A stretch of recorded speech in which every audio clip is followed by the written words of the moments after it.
Okay, with that, with all of our recording going, I will call the meeting of the Lafayette City Council, November 14th, 2022 to order at 5:31. And I will move on to agenda item 2. And by a visual, I will confirm that all members of the council are present this evening. And we will move on to agenda item 3, which is the adoption of our agenda. Do I have a motion to adopt the agenda, or does anyone have any questions about that? Councilmember Dawson? I'll move to adopt the agenda. Okay, and Second. okay, and we have a motion by Councilmember Dawson and a second by Vice Mayor Andoury. I will conduct the roll call vote. Councilmember Candell? Aye. Councilmember Dawson? Aye. Councilmember Kwok? Aye. Vice Mayor Andoury? Aye. And I'm an aye, so we have unanimously adopted our agenda. We'll now move on to agenda item 4, which is public comments for items that are not on the agenda, but within the purview of our body. And so do we have any members of the public who would like to speak to the council on items not on the agenda? Yes, Mayor. The first person to speak is Michelle. And if anyone else would like to speak at this time, please use the raise hand feature in Zoom.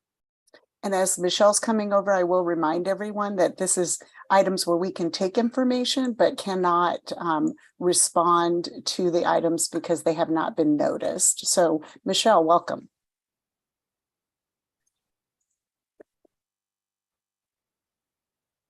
So you are on, oh, there you are. Hi there. Hi, good evening. Let me get organized here.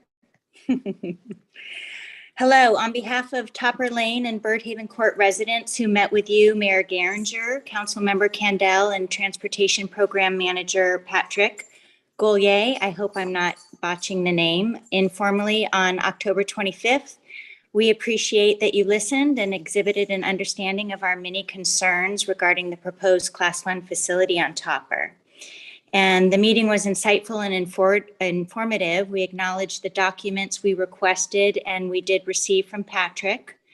We are still awaiting for an answer from Patrick on any hard data collected for Topper Lane. He said he couldn't find any that would necessitate anything above and beyond traffic calming for this lane. In addition, we proposed going with you, the city, to MTC to rescope the grant request, as it is our desire to work in collaboration with the city. You agreed to explore the council taking up the rescoping issue at a future meeting and stated you would get back to us in 2 weeks if you decided to put this issue on the agenda. To date, we have not heard back from you, and we are interested in any information you have to relay to us in the proper forum, whether that's on email or otherwise. So thank you very much. Thank you very much, Michelle. And I'm going to look at Mala. So we did receive your letter today, and we are in the process of response. We've done some fact finding and we'll respond. I think that's as much as I can say. Can you still hear me? Yes. Mm-hmm. When can we look forward to that response? I hope soon.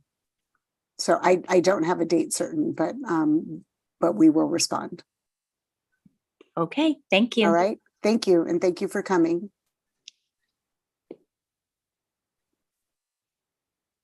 Okay, are there any other speakers who would like to speak on items not on the agenda? We see no other speakers' hands raised at this time, Mayor. Okay, thank you. And I do want to acknowledge and thank our tag team of Joanne Robbins, our city clerk, and Suzanne Erla, our communications analyst, for the work they do on keeping our meetings running in a timely manner and smoothly. So we are now going to go to a closed session meeting. And so before we do that, are there any members of the public who would like to speak to us on the closed session item? If any members of the public would like to speak at this time, please use the raise hand feature in Zoom now. Mayor, I do not see any hands raised.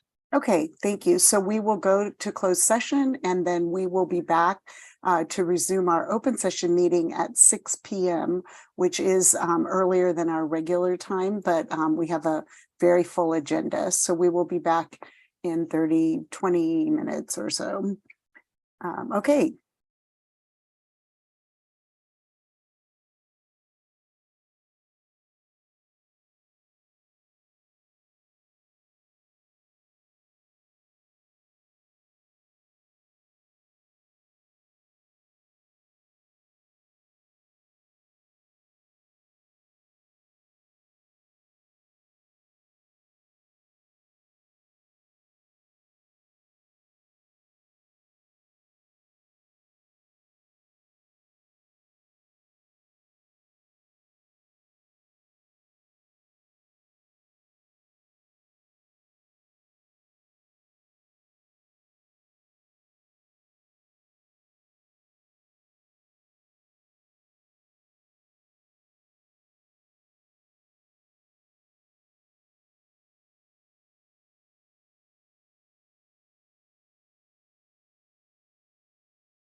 You are tuned in to the Lafayette City Council meeting for November 14th, 2022.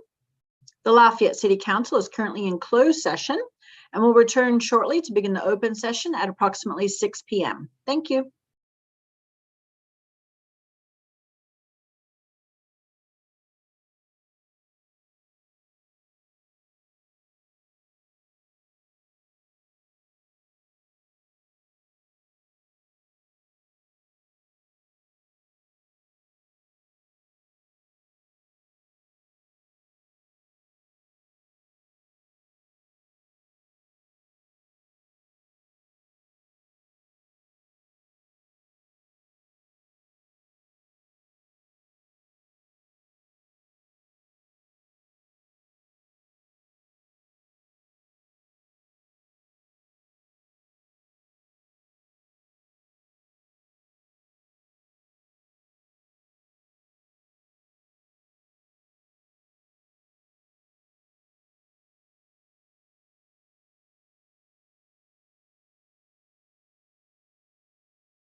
Good evening. You are tuned in to the Lafayette City Council meeting for November 14th. The City Council is in closed session and will resume the open session momentarily at around 6 p.m. Thank you.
Mayor, I'm going to stop sharing my screen now. Thank you. We're all here and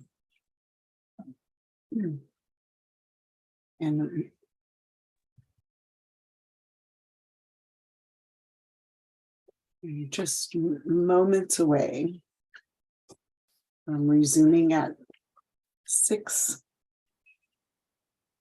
And now we are back. And so I want to report that the council is back from closed session, and I will wait another second because we did take action and our city attorney will report out.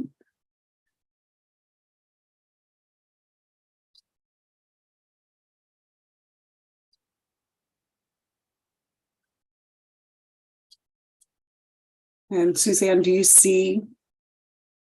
I don't. No, I don't see her in the meeting just yet. So let's give it another minute. Okay, thank you.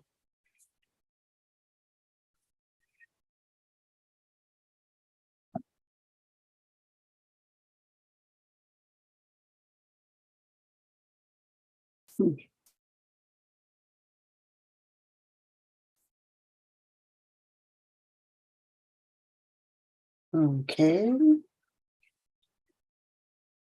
Anybody have any word that she might be having trouble getting back on? I'm checking with her, Mayor. Thank you. There, I see. Welcome. So we are coming back into open session, and I would appreciate Mala Subramanian, our city attorney, reporting out. Thank you, Mayor. The council unanimously voted 5-0 to initiate litigation. And once that has been formally commenced, It'll be disclosed to any person upon inquiry, the details pursuant to the Brown Act. Great, thank you very much. And we will now move to agenda item 6, which is but for our regular open session opportunity for members of the public to speak to the council on items that are not on the agenda, but that are within the purview of our body. And we'll once again remind folks that these are, the council can receive input and will potentially be able to ask staff to clarify, but we will not be able to take action because they have not been previously publicly noticed. So I do see a hand up. Suzanne, thank you for welcoming the members of the public.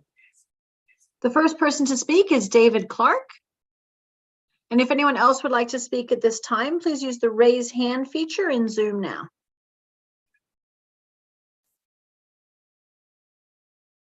Welcome, Mr. Clark.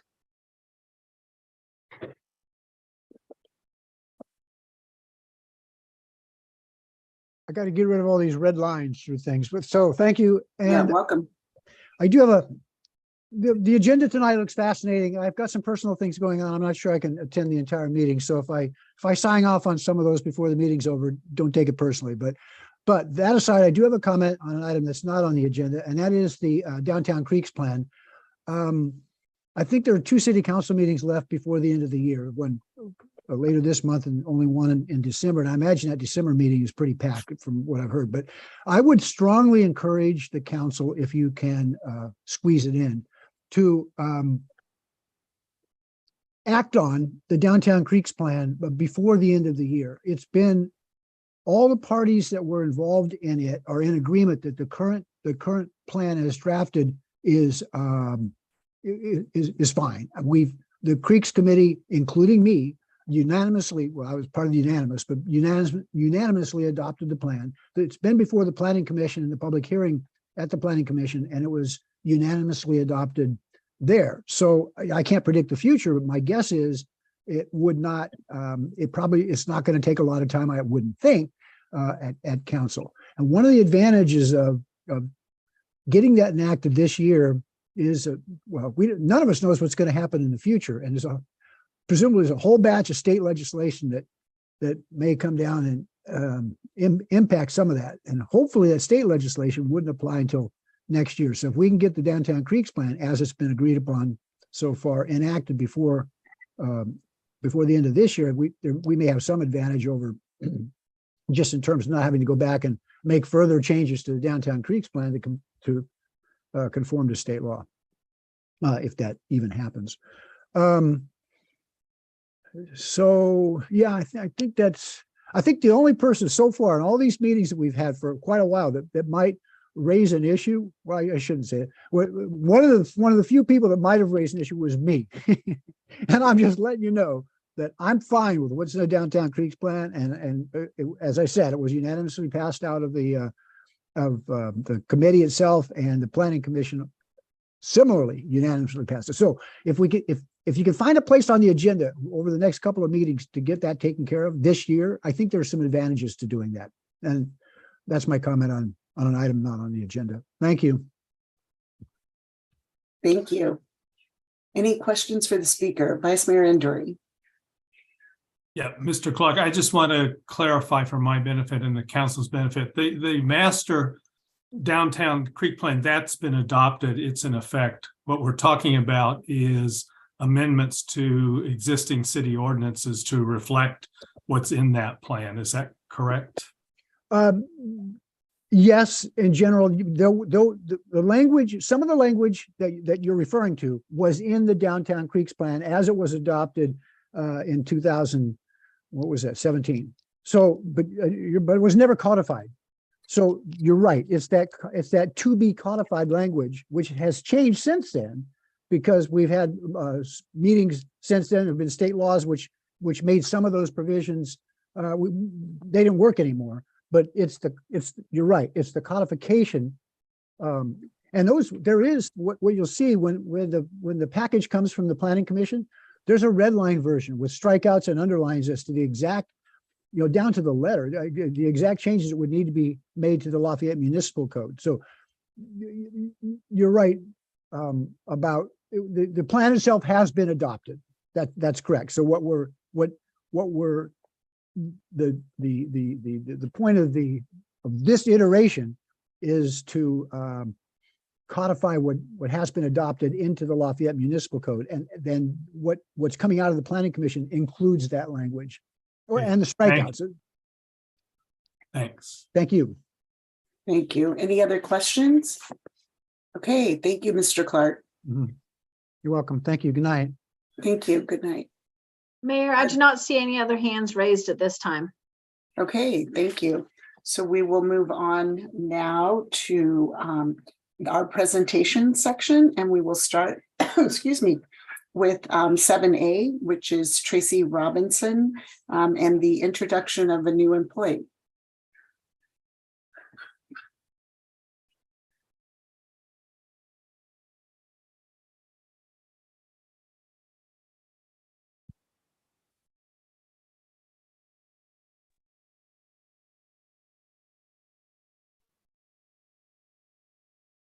Welcome, Tracy.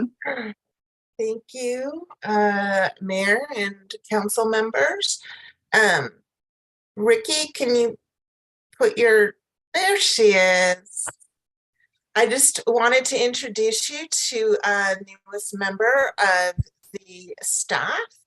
This is Ricky Juster, and she has taken over for Mary Bruns as the program coordinator for the La Miranda Spirit program. Ricky began her journey with the organization in February of 2021 as a dispatcher. She was then promoted to the position of program assistant / dispatcher. And then she worked very closely with Mary before Mary retired. And over the last 20 months, Ricky has become very passionate about the La Miranda Spirit's mission. So she's helped Mary get the latest Caltrans 5310 application, which was a grant of almost $250,000, which hopefully we can put to very good use in the program. And in the past, Ricky has worked in various staffing and event coordination jobs, including the Summer ESPN X Games and San Francisco Fleet Week.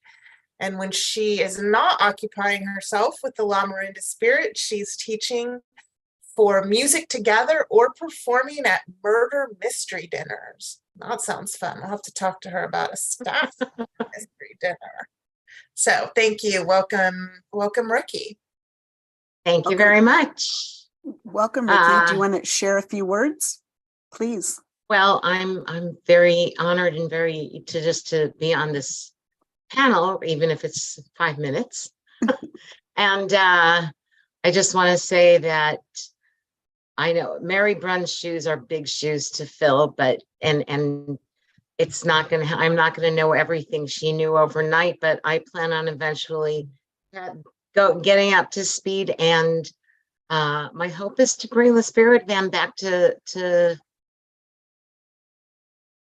Okay, my hope is to bring the Spirit back to the way things were pre-COVID. Mm-hmm. Right now, all I know is what happened before COVID, because I only started in February 2021, and it'll eventually happen. We are in line to get yet a third minivan, and I am passionately looking for more drivers so we can get all vans driven and provide more rides for seniors and just keep on fulfilling the mission that we're on. Mm-hmm. Perfect. Thank you. Sorry about that little, our recording has stopped. I was going to pause for. Mayor, I'm checking. Okay. So in the meantime, Ricky, thank you very much. And yes, Mary Bruns. There we go. There we go. And Mary Bruns, was there for a very long time and did a lot of work. And I'm glad that you got to work with her. And I know that based on your resume and all of the passion that you bring to this, we're very excited to see where you take it under your leadership. And so we look forward to it. And yes, we're all hoping that, getting back to the way it was in the before times, but also lots of other opportunities. I know with For sure. pilot programs and things like that. And I know getting the drivers. And so we're very excited anytime Tracy comes to introduce a new employee, and you're no exception. So thrilled to have you move into this position, and look forward to continuing to work and support the work that the La Miranda Spirit Band does. So any other council members have any other comments or? Nope, I see smiling faces and a round of applause. And thank you, Ricky. I know these are one of these days we'll be back in person, but I hope you feel, just the same support that if we were face to face with you. I was going to say, I've gotten so much support from everyone. It's really nice. It's and encouraging. Great. Thank you. Thank you. And thanks so much, Tracy. Thank you for that presentation and introduction. And then we will move on to our next presentation, which is 7B, and it will be our Youth Commission annual update. Always look forward to having our youth come in as well. So would it be helpful, Suzanne, if everybody raises their hand who is coming over? Yes, Mayor, that would be great. I'll bring in Justin Bodley now, and if anyone else who's participating in this item could raise their hand in Zoom, I'll promote them as well. Thank you.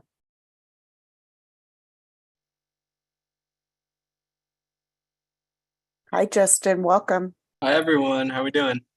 Good. And I saw some familiar names and coming in and familiar faces. And so we'll let you all introduce yourself in a moment. Wonderful. I'm not sure if anyone else is here, but I know Emma and Miela will be sharing the presentation with us today. I guess we can give them a few seconds. Suzanne, is there anyone else? I do not see any other hands raised, Justin. Great. Thank you. Hi, everyone. Happy to be here today. The Youth Commission is always, happy to share what we've done. So I have Emma and Miela here, and they will share a little slideshow presentation on our 21-22 annual recap. I don't know if y'all need to give Miela permission, but she will be sharing her screen to do this presentation. I have permission, so we can get started.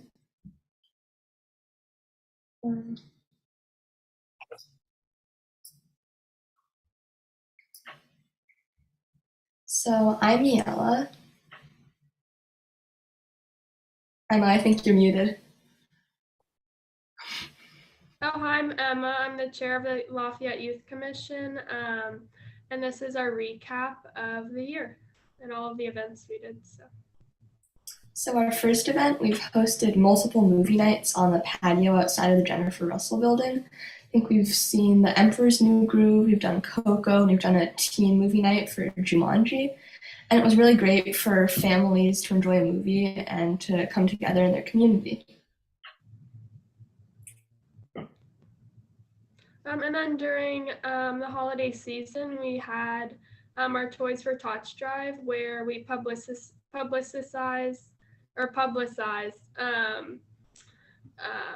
to the community to bring their toys and donations to the community center. We got a ton of toys. We were actually surprised by the amount we received, which was great. And then we donated it to the Toys for Tots Foundation, which gives these toys to underprivileged youth, so they get to have the same fun experience during the holiday season.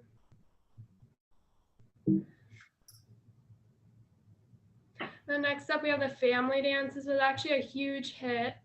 We haven't done this sort of thing in a while due to COVID. But yeah, we had a DJ, we had face paint, we had all these carnival games, and the kids just loved it.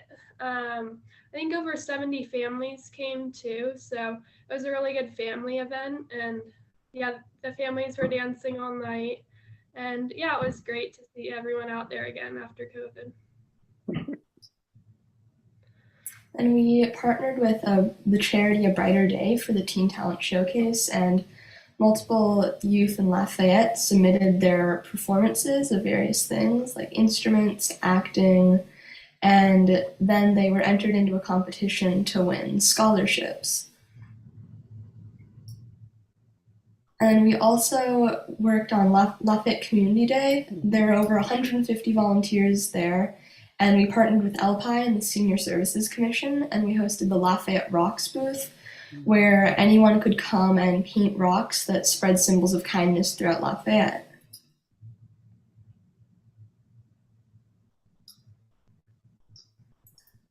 We also did the haunted house. Since 2019, we were able to run one, and we had over 1,600 people register over the course of Friday and Saturday. And there's a lot of Halloween spirit. I think we sold out the not so scary for both days and the very scary for the second day.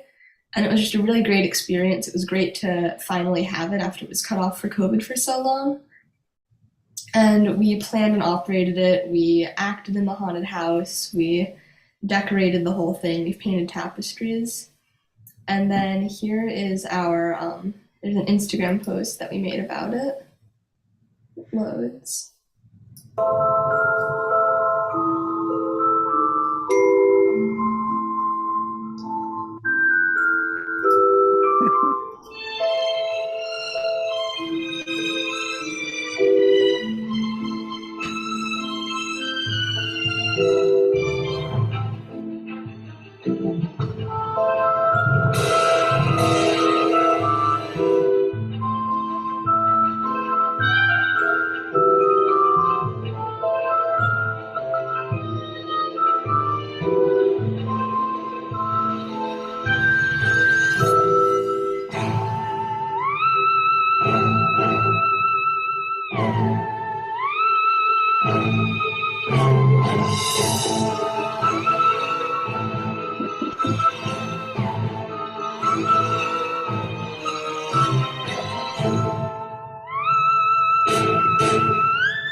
So that's it. And have any other comments, Emma?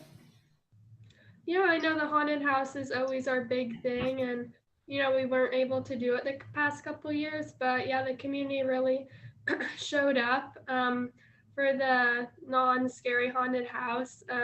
All the little kids were dressed up, and they just loved it, and it was really fun to see their enthusiasm and enjoyment of the event. So, yeah.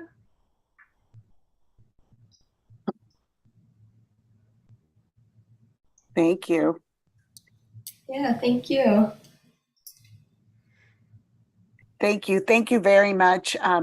I did miss the haunted house. I probably thought I might have been too tall for the non-scary version, but I did hear from a number of people that it was exciting. I did get to join you at the community day at the painting of the rocks table, and just really appreciate all that you do in the community, and know that now that things are opening up, you'll be able to do more things. I did have one question about any dances being started again, or because don't you do the Tri-City, or maybe that's another group, but I thought you did that as well before.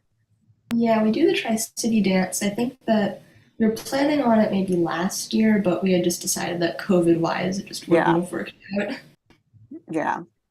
Well, good. Well, we look forward to. Go ahead.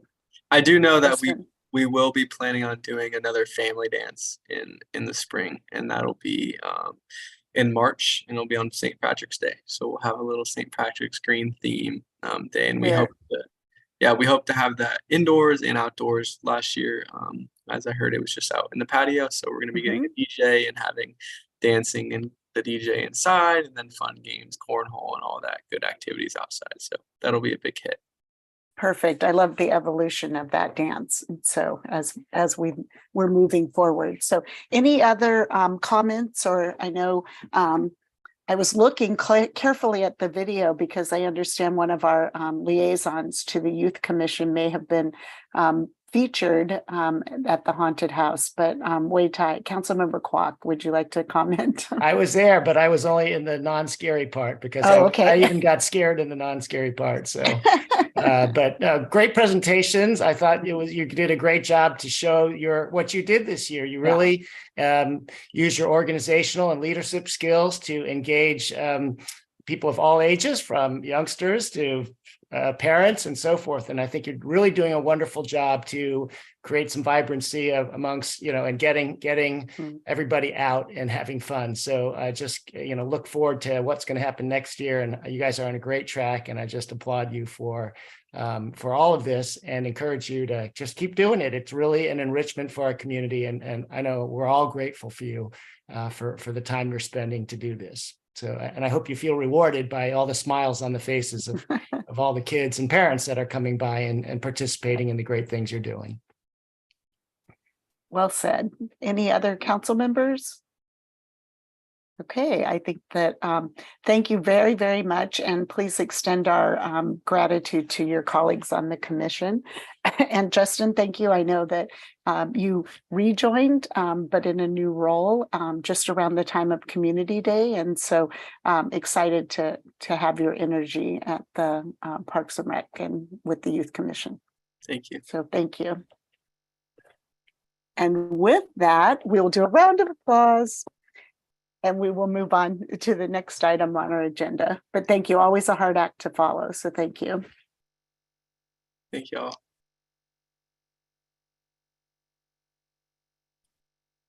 A hard act to follow, but also very important, is our next presentation, which will be Thomas Adams from Avenue Insights and Analytics to update us on our sales tax presentation. And Nirup, will you or Tracy I'd be happy to kick this off?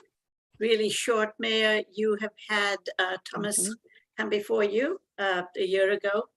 And a year before that, when we were wondering what COVID would do to our sales tax. He's back, he's returned, and his presentation tells us that it's going fairly well. So I'm going to turn it over to him. Thank you. Good evening, Mayor and council members, staff and community. Tom Adams, I'm with Avenue Insights and Analytics. Happy to share some news on sales tax. The numbers were a little scary there, following up on the previous presentation for a couple of years, but I think the numbers you're going to see today we're sort of getting back to normal and starting to see some progress in the sales tax world. I'm going to go ahead and share my screen with you here, and hopefully this is all going to be like you want to see. Let's see. Okay, slideshow. Okay, is that appearing as it should on your screen, or do I need to adjust? It looks like it's display? it's your presenter view. Okay, we can see it, but we see your presenter view as well. There you How's go. that? Okay. There you go. Alrighty. Well, as I mentioned, here to talk a little bit about sales tax with you. Sales tax drivers for Lafayette, your primary driver is restaurants. A little less than a quarter of your sales tax comes from your restaurant community. About 19% from retail. There's something called the county pool, which I can kind of go into the details of. It includes what's called use tax, some of which comes in from out of state. It includes a significant portion of it, close to half is internet related activity. There's about 20% of your sales tax. Food and liquor markets, about 14%. Gas stations, auto repair, that sort of thing, about 13%. Then we have a few other smaller sources at the bottom: construction, B2B, and some miscellaneous. We're looking at recent cash performance. As I had mentioned, obviously with the pandemic, things changed quite a bit. And really over the past about a year and a half, we've seen some significant kind of bounce back recovery from those the depths of sort of the sheltering during the start of the pandemic. And we've really seen kind of double-digit growth over the last few quarters. This quarter, which is, I should say, we're looking at Q2 of the calendar year today, which is April, May, June of the current year. The sales tax had started to slow a bit. Most of that recovery has sort of happened. This is fairly similar statewide. So your cash numbers were up about 6.6% this year, which is right around where the state average is. Now, if we're looking through time, we can see 4 different years here. These are what we call benchmark years through the current quarter. These happen to correspond to your fiscal year as well. So you have a July through the end of June fiscal year. So the numbers we're looking at here are fiscal years, the first column being 1819, called 2019 Q2. The second one being 1920, 2021, and 21-22. So you can see 2019 Q2, that's pre-pandemic. So we can kind of use that as a baseline number to gauge some of our other numbers. 2020 Q2, that's when the pandemic started. 2021, we still had some pandemic effects kind of lingering. And we've really seen the most recent 2022 Q2 year, the primary recovery has really been strong over this past 4 quarters. We look underneath, we can see local businesses, you were just shy of 2.7. You're just above that number now, 2,685 versus 2,683. So we can see from a dollar perspective, we have recovered back to where we were. Obviously, there are some other things going on with the economy in terms of inflation and some other things. So we still think there may still be some lingering growth out there for you. We're still sort of kind of adjusting to where that new normal is ultimately going to play itself out. And it's a little different for each city, each region, that sort of thing. Retail, as you can see here, you were at 685. You came all the way down to 577. So you lost about 100 there, but you've since come back to 655. So not all the way back, but kind of in the area we would want to see that. The nice thing is for restaurants, you were at about 760, just shy of 760 before the pandemic, came all the way down to 590. So you lost about 200 there, but you can see you're now at about 818. So some really nice recovery in restaurants. Restaurants were one of the key areas that were affected most during the pandemic. The pandemic recession was a little different from other recessions. It affected things like restaurants. It affected things like gas stations. The price of gas came way down. So that kind of leads us into transportation. This is largely your gas stations here. You can see it coming way down and then kind of back to the number, that 435, closer, a little bit above where you were pre-pandemic at 432. Construction and B2B are smaller parts of your overall sales tax pie. Construction not really impacted too much during the pandemic statewide. You can see a slight decline, but these are fairly typical numbers there. B2B, we've seen some decline and some kind of recovery there. Miscellaneous, much smaller portion overall. If we're looking at kind of a 5-year trend on the left, we can see the numbers really kind of fall off in the middle there. That's the pandemic sheltering quarter 2020 Q2, which is two years back from the current quarter. Then we can see some nice growth in the food, the yellow line here, which is food products, which is largely your restaurants and markets. We can see some of the others, transportation staying down for a while, coming back there. Not as much kind of dramatic declines for construction and B2B.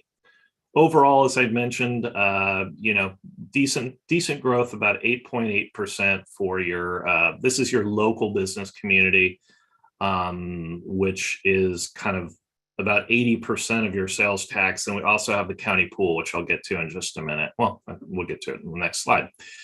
So again, that the top part I showed you before, the middle line here, this net pools, admin, and adjustments is a net number between what we call the county pool, which is the second portion, the lower portion of this slide, along with administrative costs that you pay the state, and sometimes there's audit adjustments and that sort of thing. So basically this number is for the most part largely the county pool that we're seeing on the lower portion of this slide.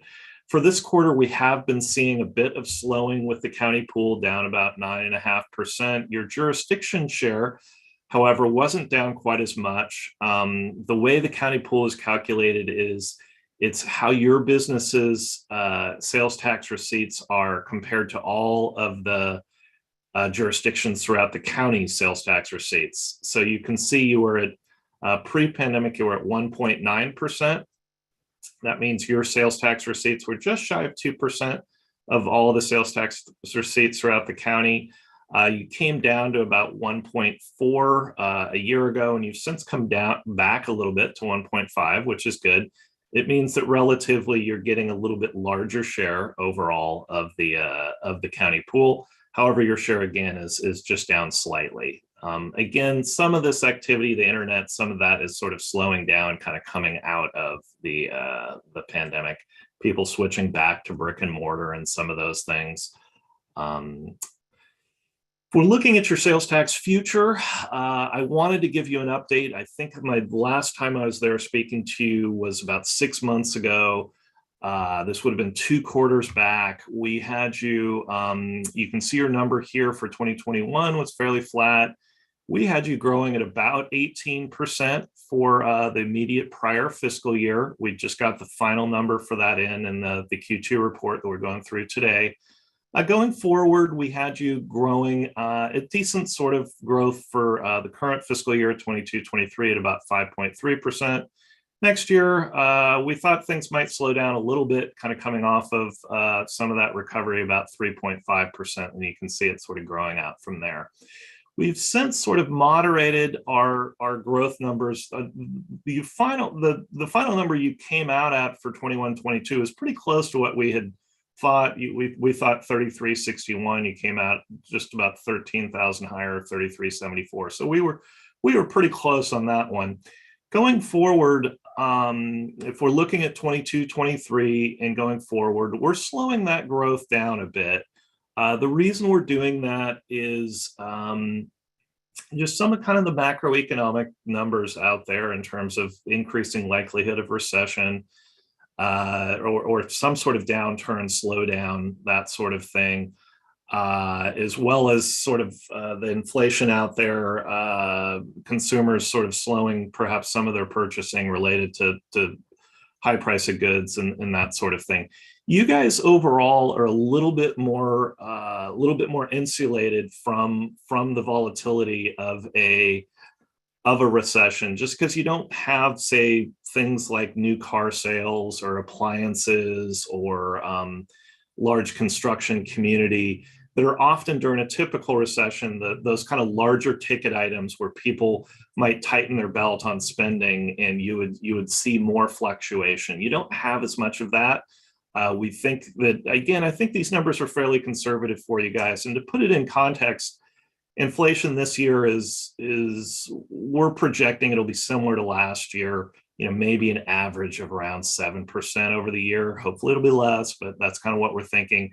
So from a real growth perspective, we're still seeing, a bit of slowdown here. Same thing next year, 23-24, we think that maybe an average of around 4% for inflation. So we're still kind of from a real growth perspective, still seeing a slowdown here, even though you're not actually seeing negative numbers for what we're showing you on the forecast. We still think these numbers are pretty conservative at this point for you guys. If we're looking through history, we can see the yellow chart on the kind of left part. The yellow bars are those are historical. The gray are a projection, and the blue line is where we had your forecast prior to the pandemic happening. So you can see you fell off a bit, and we might say you have kind of a almost a V-shaped and maybe a check mark shaped recovery here. You've since kind of come back above where we had you prior to the pandemic. Again, there have been some other things like inflation and that sort of thing boosting these numbers a little bit. So if there is a little bit of recovery to go, that still remains to be seen for you. We may be a little bit conservative on our numbers. So hopefully that'll be the case. You'll come in a bit higher than what we're showing. These were some assumptions from 6 months ago. I go through these just to kind of say where our head was at 6 months ago. You know, most of this is kind of the same sort of environment. The virus is still out there. We think that it's being managed. We don't think there's going to be more restrictions. Again, this could change. We might be wrong on this. Inflation will continue at high levels this year and moderate to more normal levels by the end of 2023. We're pushing that out a little bit. I think the inflation has been a little stickier, shall we say, to you know, over the last few months. So the inflation will last a little bit longer than we were hoping for. Federal Reserve has been increasing those rates, and increasing them a little bit faster and with a little bit higher basis points than we had anticipated. So we think that will eventually help cool down the economy. I think we've probably seen the peak of inflation. Hopefully, we can cross our fingers on that one. Supply chain issues do seem to be easing a bit, especially in the auto market. So we're hoping to return to more normal levels there. In terms of the future, again, this is something that has sort of been out there in terms of the economy. Is we're just seeing an unusual sort of time for the economy with high inflation, you know, the Federal Reserve raising interest rates, you know, geopolitics out there, some unusual stuff going on. So gas prices have sort of been bouncing around a bit. OPEC has indicated that they're gonna possibly restrict, or you know, they've indicated they will restrict some of the flow of oil to international markets. So that may keep the price high. That just happened a few weeks back. So some of these different things, consumer behavior adjustments to inflation, we have seen that starting to occur. Initially, you know, inflation had been high and consumers hadn't really changed their behavior, which is a bit unusual. Thought being that perhaps inflation would be more temporary. That's, you know, now it's starting to last a little bit longer, I think, than everybody was hoping for. So these are all sort of ongoing issues for the economy. Ultimately, you know, we're kind of still waiting for when the new normal is going to develop, and kind of if there is going to be a recession or something like that, kind of what that downturn or slowdown might look like. Again, the sales tax economy is a little different from kind of your national economy. So, you know, if we have, you know, a fairly mild recession, we think for you guys, it's not really going to impact you too much. And that was about it for me. Any questions from the group? Thank you. Thank you very much for the report. And I see Councilmember Candel's hand up. Yes, thank you. Great report. I don't know if you know this or not, but do you have any feedback on cities and their policies on the parklets in terms of how successful the restaurants are versus those that are taken away or whatever? I don't know. It's hard to get kind of true data on it because you don't really have a good baseline before. We have been talking to several. Palo Alto's one that we've been talking to about it. Yeah, I mean, it definitely seemed to, I guess it depends on kind of where we're talking in the pandemic and what sort of business restrictions you had of indoor versus outdoor and in those sorts of things. So I think for them, I think they were extending it. I'd need to double check on that, extending their program for their downtown area. It also depends a little bit. I mean, part of the issue they had there is they're heavily reliant on a daytime workforce. So we had kind of some changes in terms of what their population looks like in terms of daytime and nighttime. So that's why we kind of had a hard time of kind of trying to correlate some data to it. But for the most part, from what we've heard from our clients is that it was a way of allowing those businesses to sort of scrape through during difficult times during the pandemic. Now, coming out of the pandemic without those same business restrictions, kind of how, if there's still the need for it. And I think some communities feel that there's some associated vibrancy, but it just kind of depends upon the community and kind of what the parklets look like and kind of how close your restaurants are to one another and those sorts of things. So Okay, thanks. yeah. Okay, any other questions or comments from council members? Councilmember Dawson. I just wanted to comment. Thank you very much, Tom, for the report. Thank you, Councilmember Candell, for the question. I wanted to add that we have used our ARPA funds for kind of incentives for consumers to come to our stores and restaurants this past year. So I think that's added to those numbers. I think based on the numbers that we've seen. Also, our parklets, and we have heard directly from Thomas Myers, Economic Development, that those have extended the business and added to the vibrancy, and the people coming into lunch even more often, and also reflect people working from home coming out. So just a comment, yeah. Yeah, that's a great point, because you guys are a little bit more of a bedroom community. So one of those things that happened during the pandemic is you had less people in central business districts and more people out in areas like yourselves that have a nice kind of downtown area for your people that may be working from home. So I think that's a really good point. Thank you. Any other questions or comments? I'm not seeing any. And so do we have any public comment on this item? If any members of the public would like to comment on this item, please use the raise hand feature in Zoom now.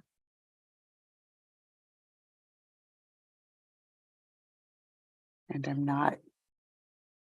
I agree, Mayor. I do not see any hands raised at this time. Great. So thank you very much. And it is good, very good report, and good to see that that businesses are coming back and that we're coming back to a little above or with our pre-pandemic, and just hopeful. And again, thank you, Councilmember Dawson, for acknowledging that we have made it a priority through our ARPA funds to try and help that happen as much as we can. So thank you very much. And until we see you again in 6 months or so, thank you for coming and giving us that update. Great. Thanks for having me. Good evening. Thank you. Okay, so we will now move to agenda item number 8, which is the approval of our consent calendar. And before I ask for a motion, are there any council members who would like to comment or have an item removed from the consent calendar? Vice Mayor Anduri. I'd like to remove 8A1. Okay, so the October 24th minutes. Okay, anyone else? Any other council members? Are there any members of the public who would like to comment on or have an item removed for discussion and consideration at the appropriate time on the agenda? Any members of the public would like to do that, please use the raise hand feature in Zoom now. I do not see any hands raised at this time. Okay, so do I have a motion to approve the consent calendar with the modification that we will pull? So all items except A1. So moved. Thank you. And second, so we have a motion by Councilmember Candell and a second by Councilmember Kwok. I'll conduct a roll call vote. Councilmember Candell. Aye. Councilmember Dawson. Aye. Councilmember Kwok. Aye. Vice Mayor Andori. Aye. And I am an aye. So we have approved the consent calendar as modified. And just for clarification and for everyone's notice, we will look at the consent calendar item that Councilmember Vice Mayor Anduri pulled under agenda item 12. So with that, we will now move to old business, and we will invite, and I see she's already here, Tracy Robinson, our Administrative Services Director, to bring us agenda item 9A. Thank you, Mayor, members of the council. So for the last several months, the City Council has been negotiating the purchase of two properties, one at 990 Moraga Road, more commonly known as the Campana property, and one at 3533 Plaza Way, which we know as the McNeil property. So the reason that it would be very advantageous to acquire both these properties at this time is that it will allow the city to achieve the vision of the Plaza Way overlay. Importantly, that would provide additional public parking to those businesses and the new businesses going in, particularly the new Park Theater. And then there'll also be some opportunity to consider other civic uses. So over the last several months, we have engaged with the real estate professional to make offers on those properties and negotiate the details of the sale. So what you have before you are two purchase and sale agreements, one for each property. The Campana property sales price is $3.5 million, and the McNeil property is $3.4 million. So together, $6.9 million. What staff is recommending in order to make the purchase for the time being is to there is money in the city offices fund. We recommend that the general fund borrow that cash from the city offices fund and combine it with monies from the general fund just to fund the purchase of those properties. In the following months, I believe the council will be having ongoing conversations about these properties. The first will be about the uses of these properties. The uses have not yet been defined. We just felt like it was very important, these two properties, it was unusual that these two properties, which were necessary to complete this plan, were available at the same time. So the council wants to make sure that we secure those properties, and then we can have discussions about how those properties should be used. And then the second part of that is, depending on the uses upon that you decide, there will be some other ongoing discussions as to how we finance this long term. If we have to pay back part of the city offices fund, if we want to finance this through some bonds, if we want to finance this through sales of other city properties, those are ongoing conversations that we will have in the coming months. But at this time, what we're asking of the council is for you to approve both of these purchase and sale agreements so that we can move to the next phase, which is the due diligence of the properties. And then once that's completed, we can complete the sales and the escrows. And we think we can do that relatively quickly. If you have questions, we do have John Kumbelich of John Kumbelich Real Estate here, who helped us negotiate these purchase and sale agreements. So if you have any questions specific to that, we can bring him over. If you have other questions about these purchases, both I and Narup are available to answer any questions you may have. Okay, thank you. And thank you for the detailed staff report and the work that you've done on this, you and the realtors on this. So with that, are there any questions from council members? Vice Mayor Andrew. Okay, so I will open it for public comment. And I see a hand going up, and Suzanne, thank you for taking care of having our commenters come over. And if there are specific questions from commenters, we will capture those and then have staff address them following the public comment period. Thank you, Mayor. The first person to comment on this item is David Clark, followed by Libby Henry and Grace Dixon. If anyone else would like to comment on this item, please use the raise hand feature in Zoom now. Welcome back. Hi, thank you. Mr. Clark. Nice to be here. I think this is terrific. I mean, I really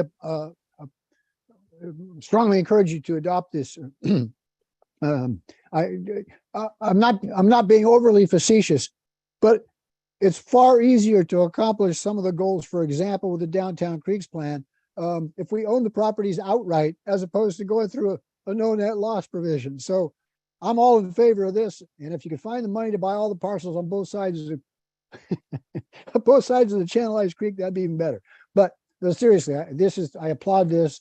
And I do want to point out, I know it's premature for uses. I understand that Tracy just said that's going to come up in a future meeting, but there is a reference in the staff report to civic uses. And I would encourage you to consider including the pathway or the trail that we've been talking about behind some of the parcels along the channelized portion of the creek, because that would be a civic use that maybe these two parcels could augment that path.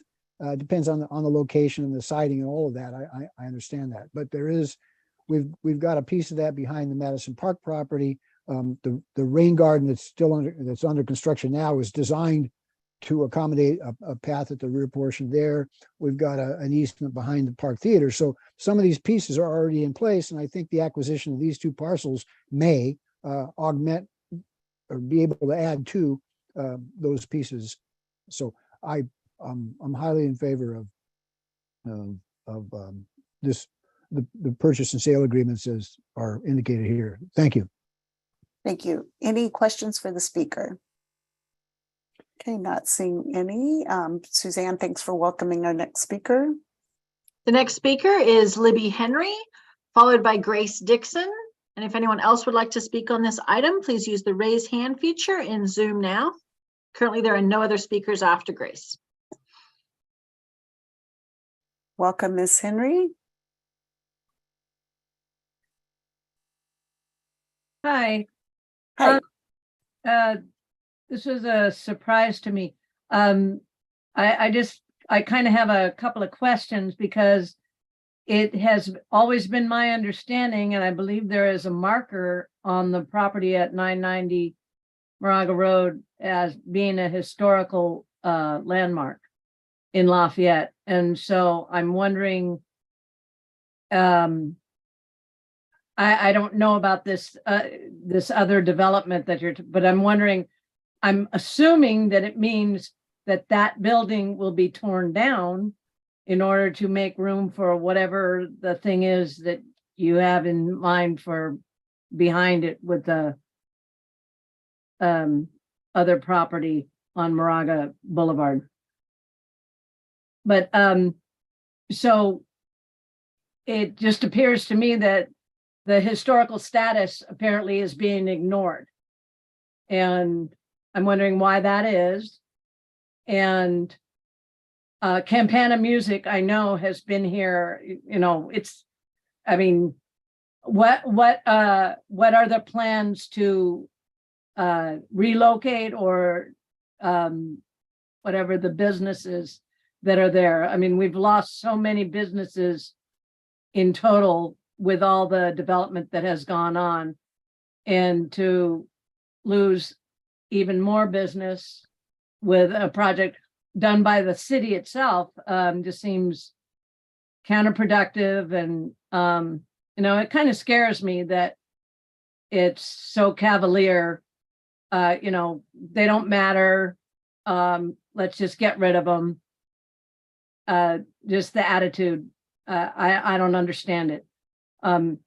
As it's my understanding, and I believe there is a marker there and has been for a very long time, that it is a historical site in Lafayette. So I'm wondering why that's being ignored in this transaction.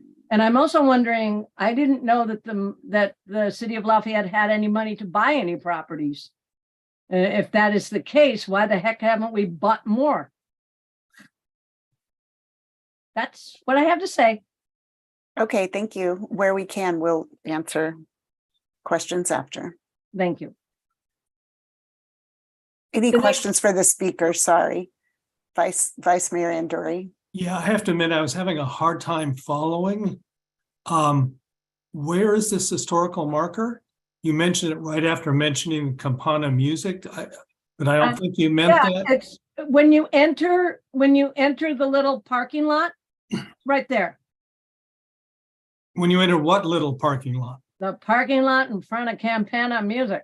Okay, so Campana Music is there's a historical marker. That's the address that you're talking about. At least that's what we're also talking about the McNeil property, which is on Golden Gateway. That also is historical. Oh, do they back each other or something? Yeah, thank you very much. Oh, okay, all right, yeah.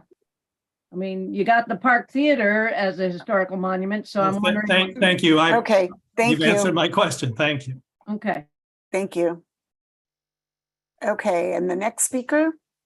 The next speaker is Grace Dixon, followed by Max Henninger and Stella Witherspoon. Welcome, Ms. Dixon.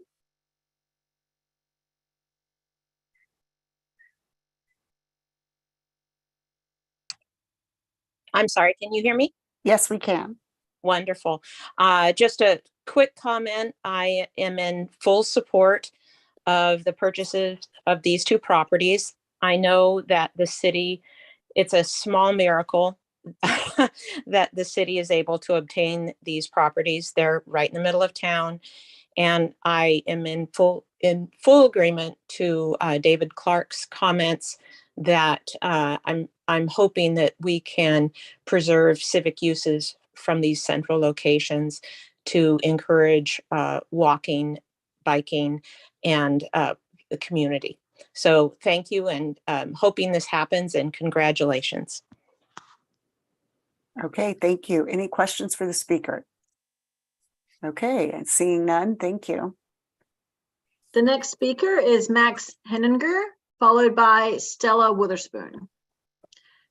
There are no other speakers currently after Stella.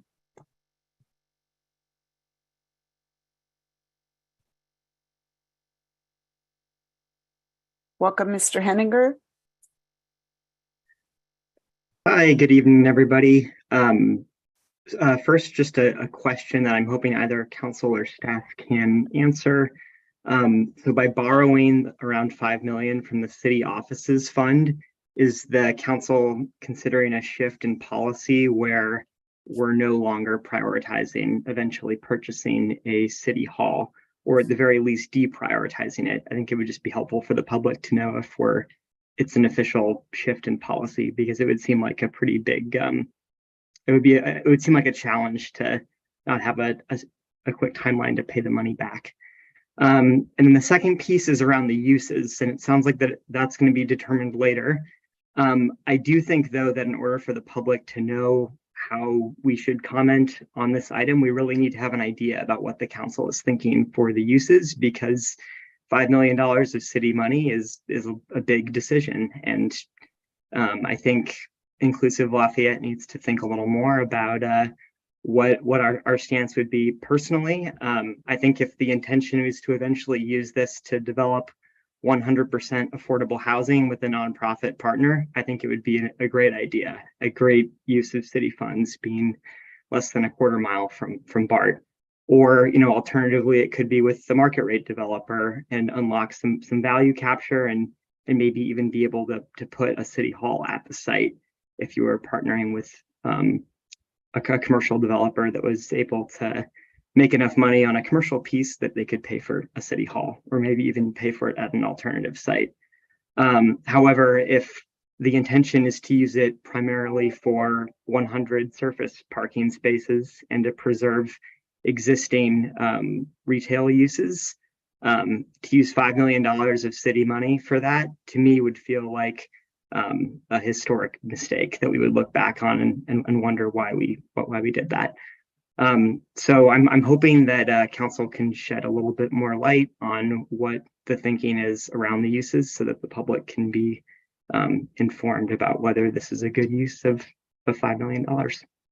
And that's all I have to say on the item. Thank you for your time. Thank you. Any questions for the speaker? And as noted, we will have staff or respond as much as we can after we have all the public comment. Thank you, Mayor. Thank you. The next speaker is Stella Witherspoon. Thank you, Ines.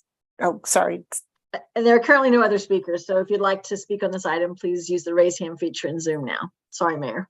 No, I was going to say the same thing. Encourage folks to please raise their hand, or after Ms. Witherspoon speaks, we will close the public comment. So welcome. Thank you. Good evening, Council. I just wanted to also give my support. I agree with David Clark and Grace Dixon that this is a wonderful opportunity to add some public space that the city can use to build community, provide enjoyment to its citizens and to its visitors. I wanted to throw something out there that as you're considering this, hopefully it will go through, and as you're starting to look at the uses, that perhaps looking at the Plaza Way overlay district, and I don't know if it's well, anyway, the rules, the plan, and then the rules, whatever we call that, to take another look maybe at that, to think about the uses that are defined there, see if they meet current desires. And also to think about maybe moving the parking that's in front of Sideboard and the retail stores and next to the Plaza Park away from that space to basically reclaim the parking area and what is really a driveway for human use, be it an extension of the green space or park benches or just something, not just for cars. Thank you. Thank you. Are there any questions for the speaker? Okay, no, thank you. And are there any other members of the public who would like to speak? Mayor, I do not see any other hands raised at this time. Okay, so we did have the questions really related to, first of all, I want to thank all of the members of the public who spoke, and thank you to those who have specifically cited ideas. And I think each of the speakers did that. As all of the speakers also said, and as Tracy pointed out in her staff report, this evening, we are not going to discuss all the possible civic uses. This is a very unique opportunity, as has also been pointed out, and does give us an opportunity to look at both the Plaza Way overlay and the plan that had been developed for that area, and also gives us the opportunity to look at other civic uses. In terms of historical markers and historical status, I don't know if Tracy or Nirup, you want to speak to that, but we'll also note that we are not making a specific decision about any particular use or outcome on those buildings at this meeting tonight. But Nirup, if you could highlight that. Thank you, Mayor. It's my understanding that the McNeil property, although not a local it's not landmarked as a building of local significance, does have a plaque calling out its historical importance. So it's not landmarked, but it's just recognized as a building of historical importance. Our records do not show that the Campana building is a building of historical significance, nor is it landmarked, but I would be happy to follow up with the Historical Society and to confirm. And can I just say one other thing, just to respond to Miss Henry? The Campana building is vacant. Campana Music has not been there for I want to say 3+ years. So that building is vacant. We are not kicking out a business there. I just want to be clear about that. And then as noted in the other, in the documents, the agreements, Tracy, do you want to speak to, any leases or any businesses that might be in the McNeil So in the property? McNeil, there are some leases. There's, I believe, 2 businesses and I believe a couple of apartments. I'm not completely, I think if we want to know the details, Mr. Cumberlich has those. But in general, we're not going to do anything with those right this minute. We assume those leases. And once we figure out what the uses of that is, continuing those businesses or whatnot, the city, Malin has told us many times, we do absolutely have a duty and responsibility to relocate any businesses and or any residents. But again, I don't know that we have any plans to do that in the near future. That'll come up in your conversations. But the Campana building, which is the biggest one, it's been vacant for quite a while. Okay, and then I think we had one remaining question, which had to do with using the city offices fund. Does that mean, go ahead. Well, we have a specific question or? Well, it was just by using those funds, are we deprioritizing? No. So see, I just want to point out that I was careful to use the word loan.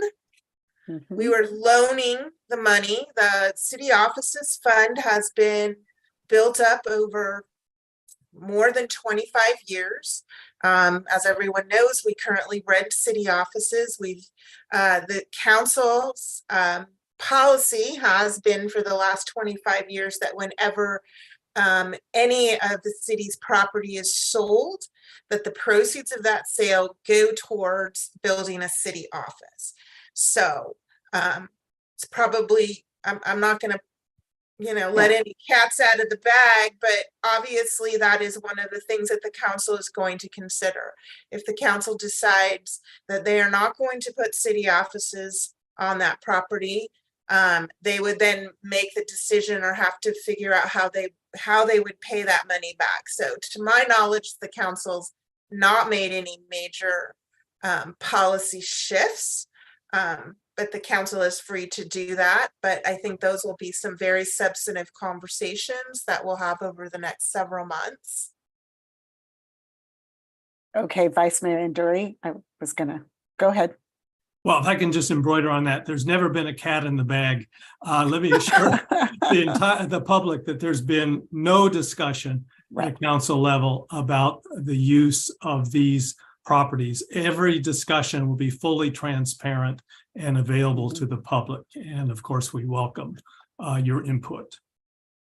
And if I could add to that, Vice Mayor Nduri, as part of your potential motion, any condition on the future use, which you'll decide, as you mentioned, at a future public meeting, will be subject to CEQA, and you'll comply with CEQA at that time. Thank you. And thank you both, because I was going to say if we didn't have, I thought we answered all the questions from the public.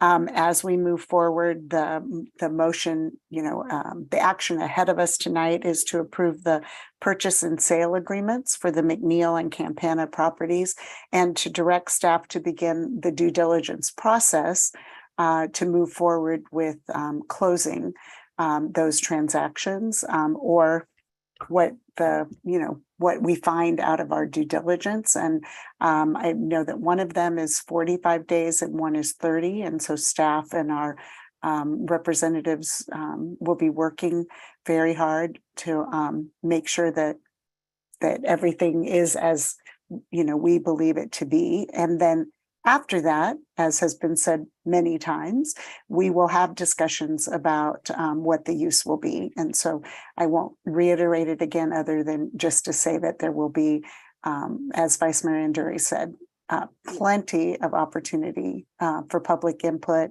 and opportunities to be able to weigh in on what the best uses could be. So with that, if staff doesn't have any other comments, does anybody want to make a motion? Vice Mayor Anduri? I move the council approve the purchase of the Campagna and McNeil properties, approve the purchase and sale agreements for the McNeil and Campagna properties, and direct staff to begin the due diligence process. Okay, and do we have a second? Second. Councilmember Doss. Oh, excuse me. City Attorney Subramanian. Thank you. I was just wondering if Vice Mayor Anduri and Councilmember Dawson might add to the motion and condition the future use of the properties on CEQA compliance pursuant to CEQA guidelines 15004B2A. So added. A second. Okay, thank you. And thank you very much. Okay, so with that, we have a motion by Vice Mayor Anduri and a second by Councilmember Dawson. I will conduct the roll call vote. Councilmember Candell? Aye. Councilmember Dawson? Aye. Councilmember Kwok? Aye. And Vice Mayor Anduri? Aye. And I am an aye. So we have unanimously approved that item. And so just, I want to thank staff again, as many have pointed out, but I will say it again, this is a unique opportunity. And I look forward to having the due diligence behind us and to beginning those discussions on the future of this for our vibrant downtown and our community. So thank you all very much. And with that, we will move. I don't see any, no staff reports under 10. We'll now move to item 11, our public hearings, and I will invite Greg Wolf and Renata and Diana and any other consultants or staff that are available to come forward on our housing element update and EIR discussion and our public hearing. And I will turn it over to Greg. Good evening, Mayor Geringer, members of the council, members of the public. We are back before you for further information and discussion on the city's 6-cycle housing element update. So we'll give you a kind of a status report, we'll lay out some options for direction, seek some direction from you regarding how best to allocate staff time and resources in revising the housing element update to respond to HCD's letter. And then we do plan to bring back to you at a future date. We're targeting the next meeting. Updates around the housing elements policy, goals, policies, and programs, which will partly be informed by any direction we get this evening.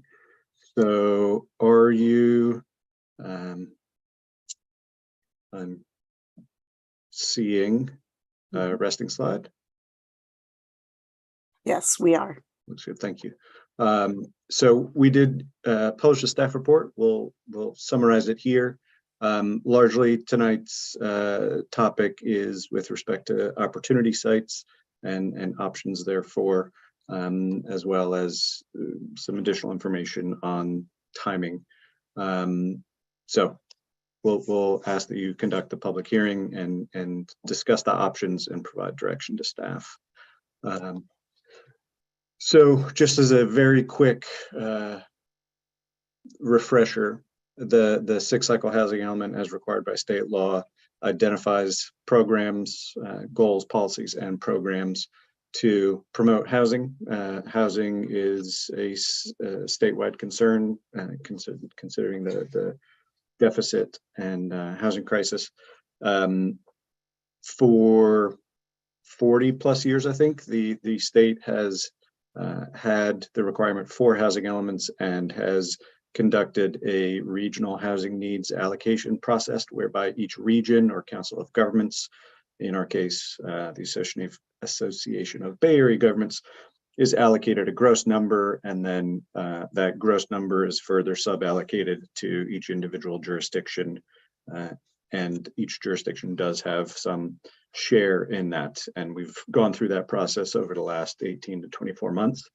And our RENA allocation is on the screen, 2,114 units, and it is allocated in 4 different income levels: very low income, moderate, and above moderate. Just as a note, the 5th cycle, which we're currently in and approaching the end of, Lafayette, my recollection is we had 499 units or roughly in that area. I'll ask Diana and Renata to correct the number if I'm not recalling it correctly, but we've exceeded that number in gross, but not in each individual income level. And as a reminder, the state has a deadline by which jurisdictions in the Bay Area are required to submit an updated, adopted housing element by January 31 of next year, so coming quickly. The opportunity sites inventory, as I mentioned, identifies parcels suitable for and able to be redeveloped within the planning period, which is the next 8 years, 2023 to 2031. Our housing element would include any proposed zoning changes, if applicable, and rezoning can follow the adoption of the housing element. And there are 2 different deadlines depending on when that certification from HCD comes. So with any action that the city takes, which involves a project such as the housing element update, we are obliged to undertake environmental review under CEQA. And earlier this year, the draft environmental impact report was published, as well as a final based on comments received. And it studied or analyzed the potential impacts of growth largely within 10 geographical areas or growth geometries previously identified by the council. And the EIR studied 2 scenarios, a distributed scenario where some housing happens within each of those geographic areas, as well as some modest amount throughout the remainder of the city in the form of new single-family residences on existing vacant lots or accessory dwelling units. But the bulk of the new housing would occur in those identified 10 geometries. And again, this is a program level environmental impact report. So at a high level, studying the overall plan and the impacts there from the growth, rather than like any one particular specific project as you might have with a housing development. And the council will recall that we overestimated to ensure that whatever the council ultimately adopted would fall below that, what the level that was analyzed in the EIR. And an EIR is also obliged to look at alternatives. And the goal of CEQA and an EIR is to provide information to decision makers and the public about the potential environmental impacts of those decisions. And so even if there are identified environmental impacts, to the extent that we can mitigate those, we should. And but sometimes they are significant yet unavoidable, and on balance, the city is able to make a decision as to how to proceed. Just a note that of the sites that we've identified in the inventory and in the studied in the EIR, just a change of choosing one site over another to include in our inventory would not necessarily require recirculation or additional analysis in the EIR. As we've previously discussed, the BART parking lots are one of the largest areas that could potentially be redeveloped with housing in the future, and BART has published a work plan for transit-oriented development. They have stated interest in redeveloping their surface parking lots to increase ridership and provide housing, and particularly affordable housing. And they've published a work plan in 2020 based on prescribed criteria that they created, and they too prioritized their work and efforts and staff and money on the stations that are meeting those criteria to the highest degree. So AB 2923 is now state law, and that established BART's internal transit-oriented development guidelines as development standards. And as of July 1, 2022, those now apply to Lafayette's BART station parking lots, which total about 11 acres. Pursuant to council's direction earlier this year, staff has prepared draft transit-oriented development overlay district and zoning and development standards that has been considered by the Planning Commission and brought initially to the City Council, and that's pending, but that will come back to the Council if so directed.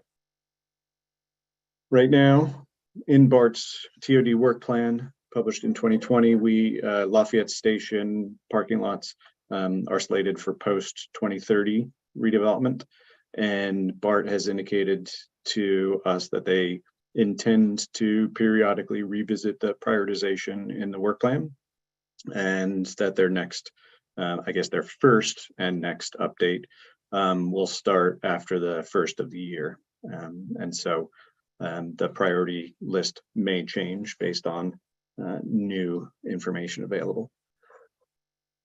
And as you know, when we submitted our draft housing element to the state in June, it was based on many months of work and public engagement by the General Plan Advisory Committee, the Planning Commission, and the City Council, and the opportunity sites inventory did include BART as an opportunity site to meet the city's RENA obligation.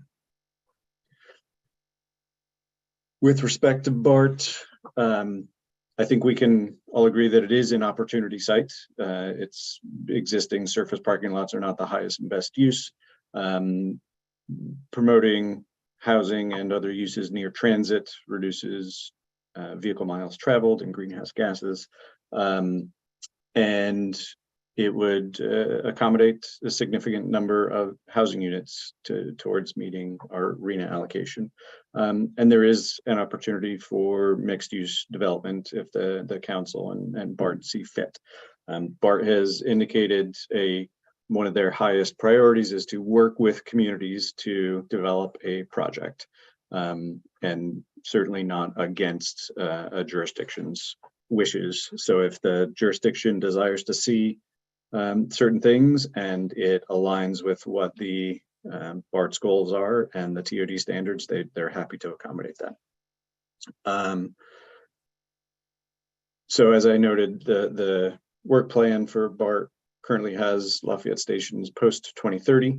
And in speaking with BART on multiple occasions about the potential for moving up in that work plan, there are certain challenges that present, including local opposition to development on the BART parking lots, infrastructure barriers. And so we've noted previously 3 criteria which factor into the ranking and prioritization. They include market readiness.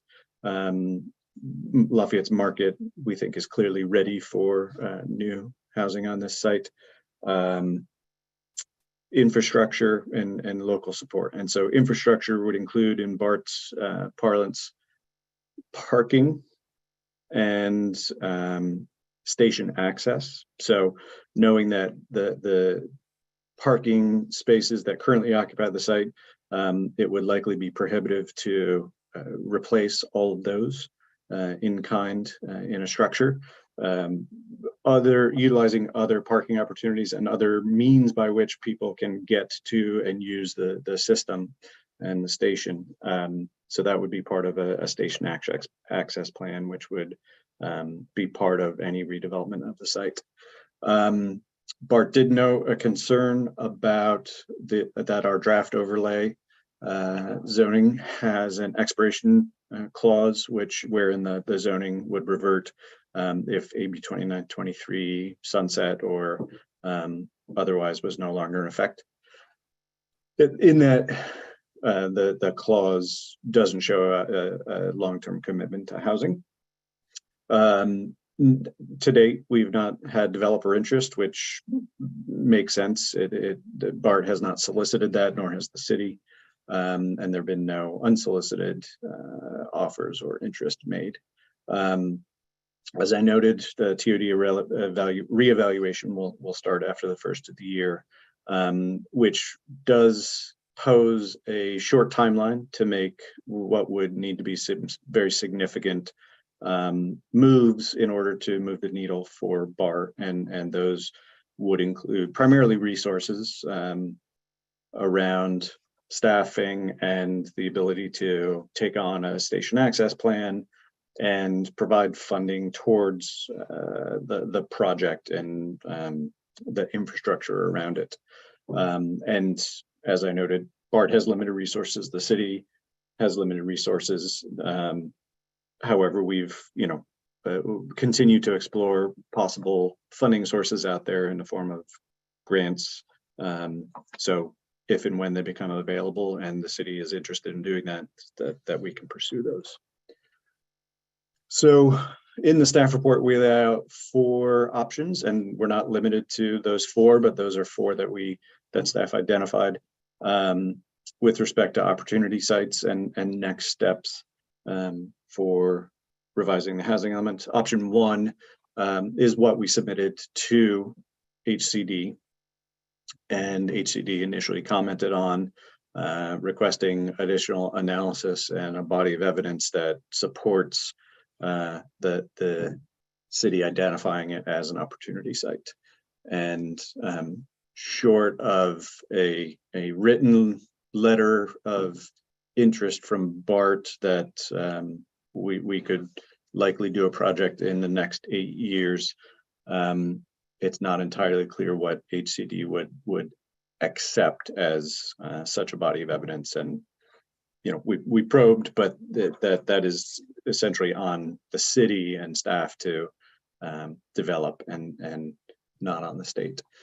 So option 1 would not change in downtown densities.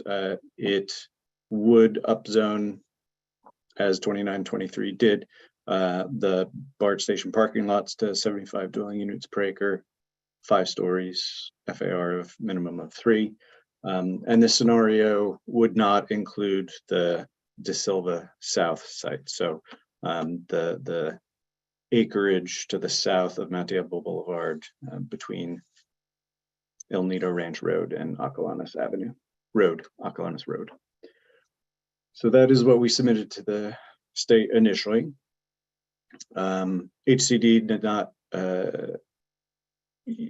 did not clearly reject BART as an opportunity site, but neither were they clearly accepting of it. Very much in between the two, asking for additional analysis and evidence. Option 2 is the downtown only option, which was studied as one of the options in the EIR. And the EIR analyzed a density of up to 115 units per acre in the downtown, which is significantly greater than what you're seeing in the staff report and on screen today. With the identification of the scenarios studied in the EIR preceded GPAC and the community's work to identify opportunity sites. And that work was fruitful. It produced a series of opportunity sites in the downtown. And thus the density that would need to be achieved has been recalculated. And if the density were to be 58 dwelling units per acre, you can see what what it would do in terms of being able to produce units to meet the city's RENA obligation on the right hand of the screen. And so there would be a surplus, and I haven't discussed surplus, but in addition to our 2,114, the state requires there to be a surplus, or at least it's highly encouraged in order to not violate the no net loss provisions of state law. If one or more of the sites were to be developed with something other than residential, or if that development did not produce the income mix that we initially projected it would. So we've discussed buffer previously.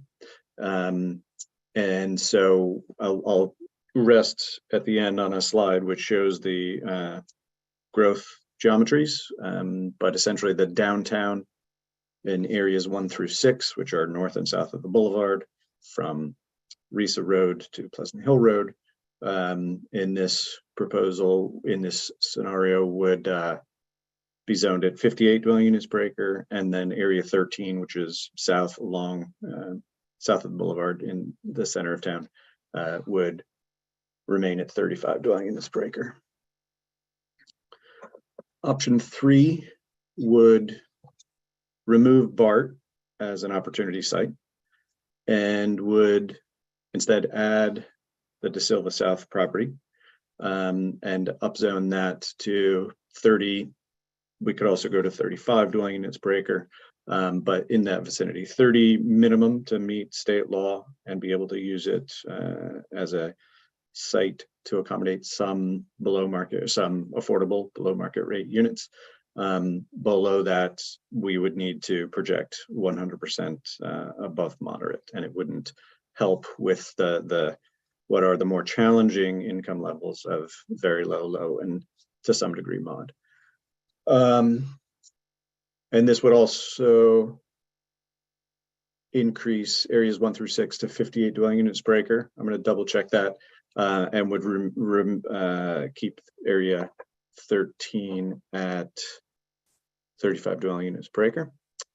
And then the Planning Commission, when it considered the housing element and the opportunity sites before making a recommendation to the council, and I think the recommendation to the council even did include parsing or splitting the area between Mount Diablo Boulevard and the freeway into a north section and south section, or the area that butts up against the freeway and the area that butts up against Mount Diablo Boulevard. And the Planning Commission and Council have previously discussed just the topographic realities of the freeway sitting higher and stepping down to as it comes down towards Mount Diablo Boulevard, and then actually goes down even further and then abuts single family to the south. And a recent project just south of the library kind of illustrated the adjacencies and challenges around adjacencies, the Madison Park project. So 3 and 4 stories, and the neighborhood is largely 1 and 2 stories to the south. And so some impacts would stem from taller development adjacent to the north. And so recognizing these topographic changes, even the general plan allows for increased heights between Mount Diablo Boulevard and the freeway. And so recognizing that, the Planning Commission recommended allowing greater density and thus height to the north and splitting that block. And it's illustrated in orange here graphically, whereby the northern portion could accommodate greater density along the boulevard would stay at 35 dwelling units per acre, and the same to the south of Mount Diablo. But that northern portion gets a significant uptick, and I can ask Renata to chime in on what that number would need to be in order to meet our RENA allocation. In that the summary table on screen only speaks to the entirety of area 1 and the entirety of area 2 and I'm sorry, 1, 3, and 5. But this proposal would kind of split that into 1 north and south, 2 north and south, 3 north and south, and 5 north and south. Here's just a larger image of what was on the last slide. And here are the growth geometries. And so you can see 1, 3, and 5 lie between Mount Diablo Boulevard and Freeway. 2, 4, and 6 are to the south. 7 is the BART station parking lots and adjacent Caltrans right of way. 8 is the corridor along Deer Hill Road. And then 9 is De Silva north and south at the west end of town. So with that, I'll invite Renata Robles and Diana Elrod to touch on anything that I failed to, or to make any corrections and speak to the density required in option 4, 1, 3, and 5 north.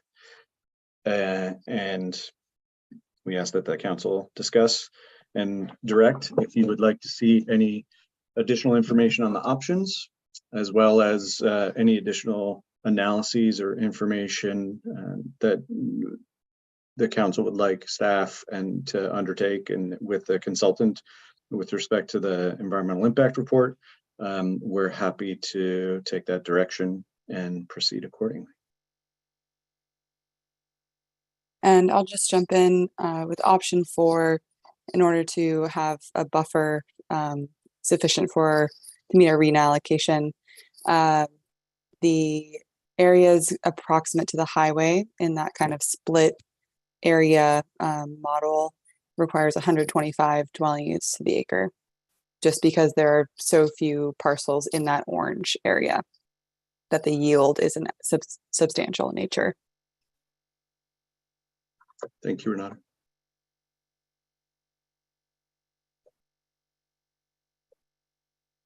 Okay. There's the stop share. Okay, so so our process, just as a reminder, is that we thank you very much to staff for the report and the summary this evening, and all the information that was in our packet. We will ask clarifying questions of staff at this point, and then we'll open the public hearing for public comment, and then we will bring it back to discuss and provide guidance to staff for moving forward. And tonight, again, we are looking at primarily the opportunity sites. We will, at our next meeting, my understanding is at our November 28th meeting, we would have the sort of response and discussion around the other elements related to the programs and policies in the HCD letter and in the housing element draft, and changes that we would make there. Part of the reason is that this potential decision could potentially impact that. So with all of that, are there any questions for staff, Vice Mayor and Dory? I have a couple of questions that I hope will clarify and also frame the options. So the first question relates to option 2, which takes out BART from the opportunity sites and also leaves out De Silva South. So in other words, you're taking out of opportunity sites any site that's in a very high fire severity zone.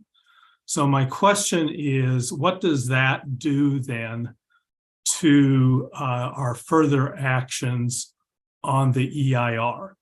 recognizing that at a prior meeting, we had a 4-to-1 vote to go ahead, and then at the next meeting, it will be before the next meeting, we had the Attorney General's input. So again, I know you and I have discussed this great, but I just want to ask it so everybody hears it. If we were to take those out, what does that mean for the EIR process? So as background, the draft EIR was published in the spring, final EIR this fall. The City Planning Commission and City Council both considered the certification, essentially the adequacy of the EIR. The council had continued the matter to Tuesday, October 11, following the holiday. And on Monday, October 10th, the Attorney General Bonta issued guidance on wildfire and evacuation, a multi-page letter. And so wanting to review that, assess that, we recommended continuance on the 11th, which was done by the council. And, you know, the AG's guidance was unanticipated. We didn't know it was coming, but it was heartening to me in large part because of the priorities that were laid out in AG Bonta's letter. We have essentially implemented in advance of that guidance coming out, and many of the mitigations that are identified in the guidance, the city has already embraced, and we're not taking that approach. So I'll give a couple examples. One is to not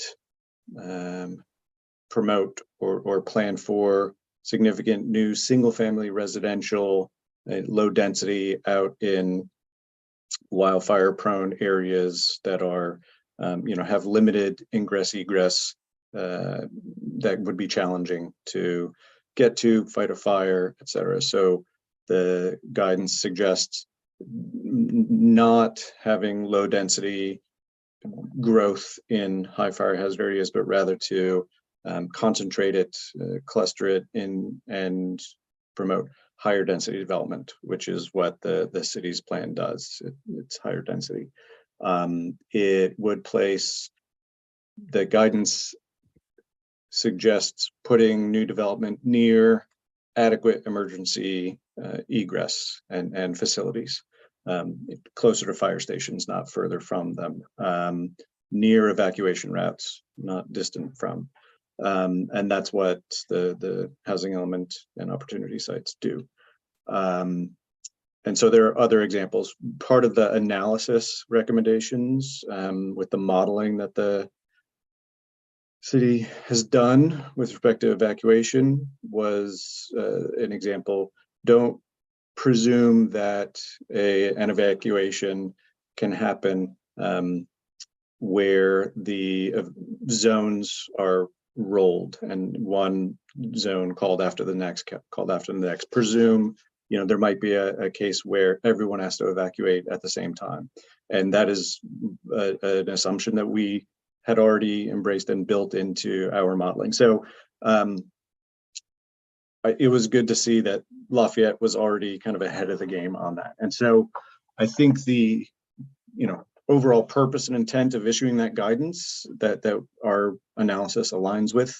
And so nonetheless, there's, I think, direction and at least the suggestion not to put new housing in very high fire hazard severity zones. And so the BART site it's perplexing because it is immediately adjacent to transit. It's immediately adjacent to the freeway. It's a parking lot, yet some in a mapped high fire hazard zone. And so if we were to take that out, and the De Silva site, which is relative, also next to a 4-lane roadway that has bi-directional access, close to a freeway, on-ramp, off-ramp, were those to be excluded and not included in the inventory, then I think it would simplify the additional language that we would add to the final EIR around how the city has met that guidance. If we were to include either BART or De Silva, which would be in high fire hazard, I think it would potentially require additional work in that regard. Vice Mayor Dury had follow-up. An additional time, I assume, which presumably would put us in the builder's remedy. Certainly additional time, yes. Okay. So, and I just want to sharpen the question. If you take out BART, as is proposed in 2 and 4, then we can, are you saying we can go forward? That changes the project, we can go forward with the EIR? in my view of it, yes. I think that the city's analysis in that regard is adequate, but you know, even if it is adequate, there's always a chance of a suit being filed, and the guidance is new. It's not new law, but so I don't know that it's been probed and tested, but to the best of my ability, what's trying to be achieved by issuance of that guidance, the city has attempted to do. Okay. With its current EIR. Still on this point, follow-up question.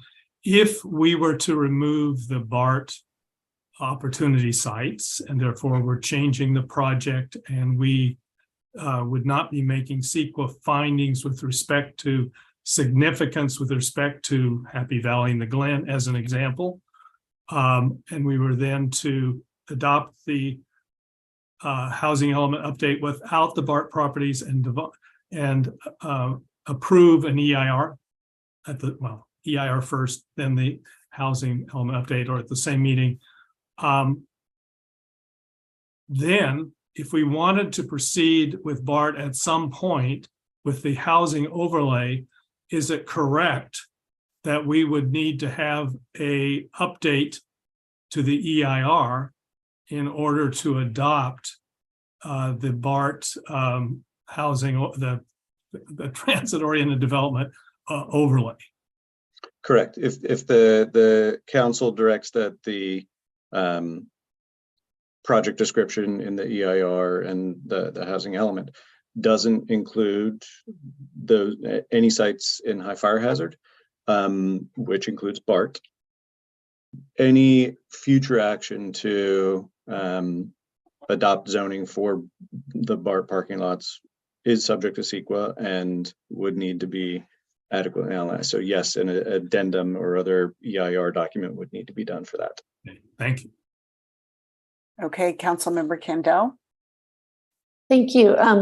I do want further clarification on that. I want to be really clear on this. We face, litigation from 10 different angles. So if we go through and don't put the BART lot in our housing element, and we approve the EIR as it stands, the EIR still has those sites developed at 75 per acre. What kind of legal, I'm trying to see, we still are exposed whether or not we put the BART sites in or not, because it's there. I'm seeing that the legal challenge doesn't change because it's already been upzoned. Well, I think there's always the opportunity for any party to file suit if they choose to do so. But if the council directs to revise the project description to exclude BART and other sites in the very high fire hazard severity zone, the EIR would essentially it would not allocate 75 dwelling units per acre to BART, in that our housing element and RENA would have 0 on there. Because the council I understand that, but the housing directed element, that and two I get that, I get that. I get that, two I get scenarios that. be But I want to analyzed. say, are we still exposed because we are saying it's not significant and unavoidable, even though Bonta has all these things and it's already upzoned? Like, where do we get, the state upzoned this on us. And so CEQA has to be done, and we did it, and it's out there. And even though we didn't include it in the housing element, it still seems like we're still very exposed, because we're saying that there's no hazard, even we already did the EIR on it, right? And all the information's out there, and nothing changes whether we put it in the housing element or not. That doesn't change anything. The facts on the ground, right? Well, I think that the thing that changes is the what the city is contemplating as a project, and CEQA is about analyzing a project's impact on the environment. And so if the project doesn't include BART or other sites in the high fire hazard, I think that's a pretty clear statement. And the council directed that the EIR analyze both a distributed scenario, which does include high fire sites, and a downtown only scenario, which does not. And so the council would be going forward with the downtown only, if you so decide. So should we pull that whole other part out? Can we pull that out? Could have Sarah add to Thanks. some of the questions that you've been asking. Thank you, Mala. Good evening, council members. I think I can answer this question. In terms of exposure to litigation, you can only be challenged for what you approve.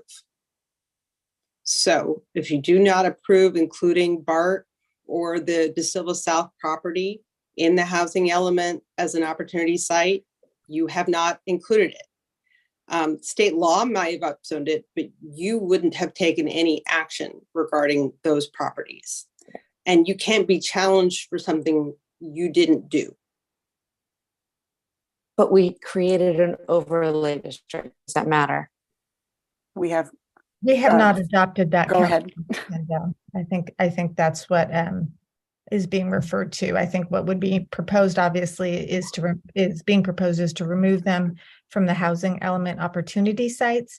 But should there be a future adoption of the overlay district, we would revisit the housing element EIR and decide if we wanted to add additional information at that time. So we're going to pull the possible overlay from consideration. That is my understanding of Mr. Wolf's summary of the options. Yes, options 2 and 4 to remove the high fire hazard zone sites entirely from the project that is described as the distributed site project in the EIR. The analysis all remains, it's just fact, but the actual project that would be before you would not include that. And thus the TOD zoning, if the council decides to move forward with that, could not rely on the certified EIR because it was taken out. Okay. All right. So a related question. Flip the argument.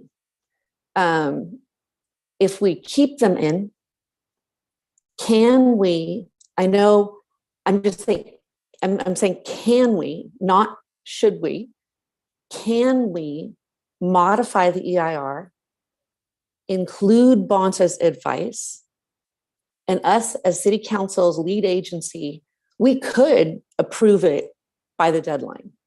It's a choice, right? That it is a choice open to us. It is absolutely a choice for the council to direct further work to be done on the EIR. Right. And the outcome of that work, you could adopt a statement of overriding considerations that has to balance the potential environmental impacts around the project. and the benefit of undertaking the project. So that is feasible. The timing of that would not meet the state's HCD's deadline. But I did ask Mala on this, and she said we could. It's not impossible, and I want clarity on that. Sure, as I understand it. I was just going to add, Greg, I think we would need to do additional work.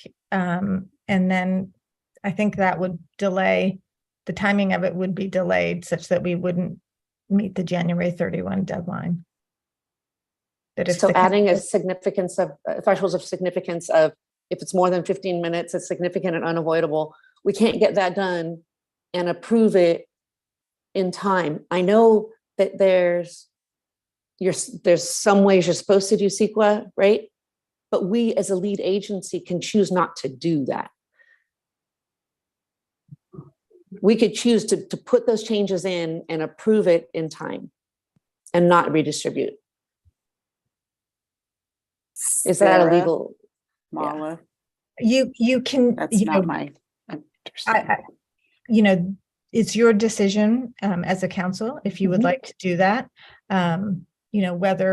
Whether we could get it done by January 31 and comply with all the rules and regulations that need to be complied with is something that would be challenging. So actually, Councilmember Dawson. I was trying to clarify. Oh, sorry. Go ahead. You may be asking a similar question, and if not, I'll ask mine after. Go ahead. Thank you. I just wanted to ask Councilmember Candell, are you asking if we could adjust the EIR by adding in AG Bonta's recommendations and then coming up with that the research behind that to include in the EIR within that time frame? Is that what you're? It's not research. It's just what a community thinks it should be. I don't know how much, what is that a hearing, I guess. You adopt it and then we adopt it. In my opinion, it seems like that's professionally based, that analysis, not necessarily your opinion. No, Bonta's advice didn't say that. It said based on community stuff, right? Yeah, I'm just trying to get clarity on what you're thinking. Thank you.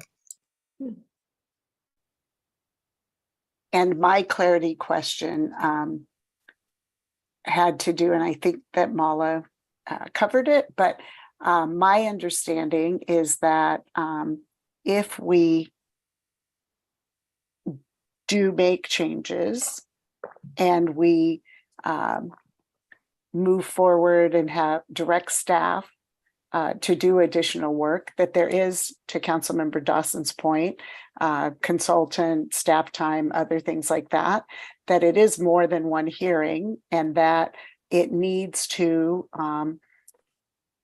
or it would be an exception if we did not recirculate, get public comment, and bring all that period back. And so what I'm hearing you say, Councilmember Candell, is that you believe, and I don't know that I specifically heard Mala and Sarah opine on that you believe that we could do that and bypass the recirculation and the public comment periods of 45 to 90 days.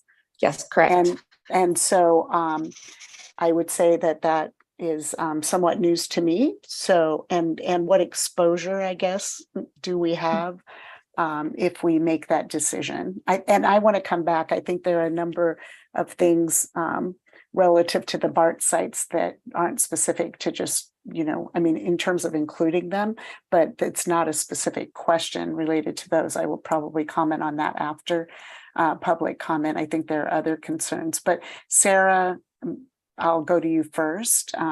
Sort of if we made any, directed staff, made any changes to the EIR, what kind of, can we, number one, and then what kind of exposure does that put us under? You can absolutely modify the EIR. Absolutely. Depending on the modifications that you choose to direct staff to make, CEQA has different procedures that come with those changes. So some changes would require very few moments of delay. Some proposed revisions would require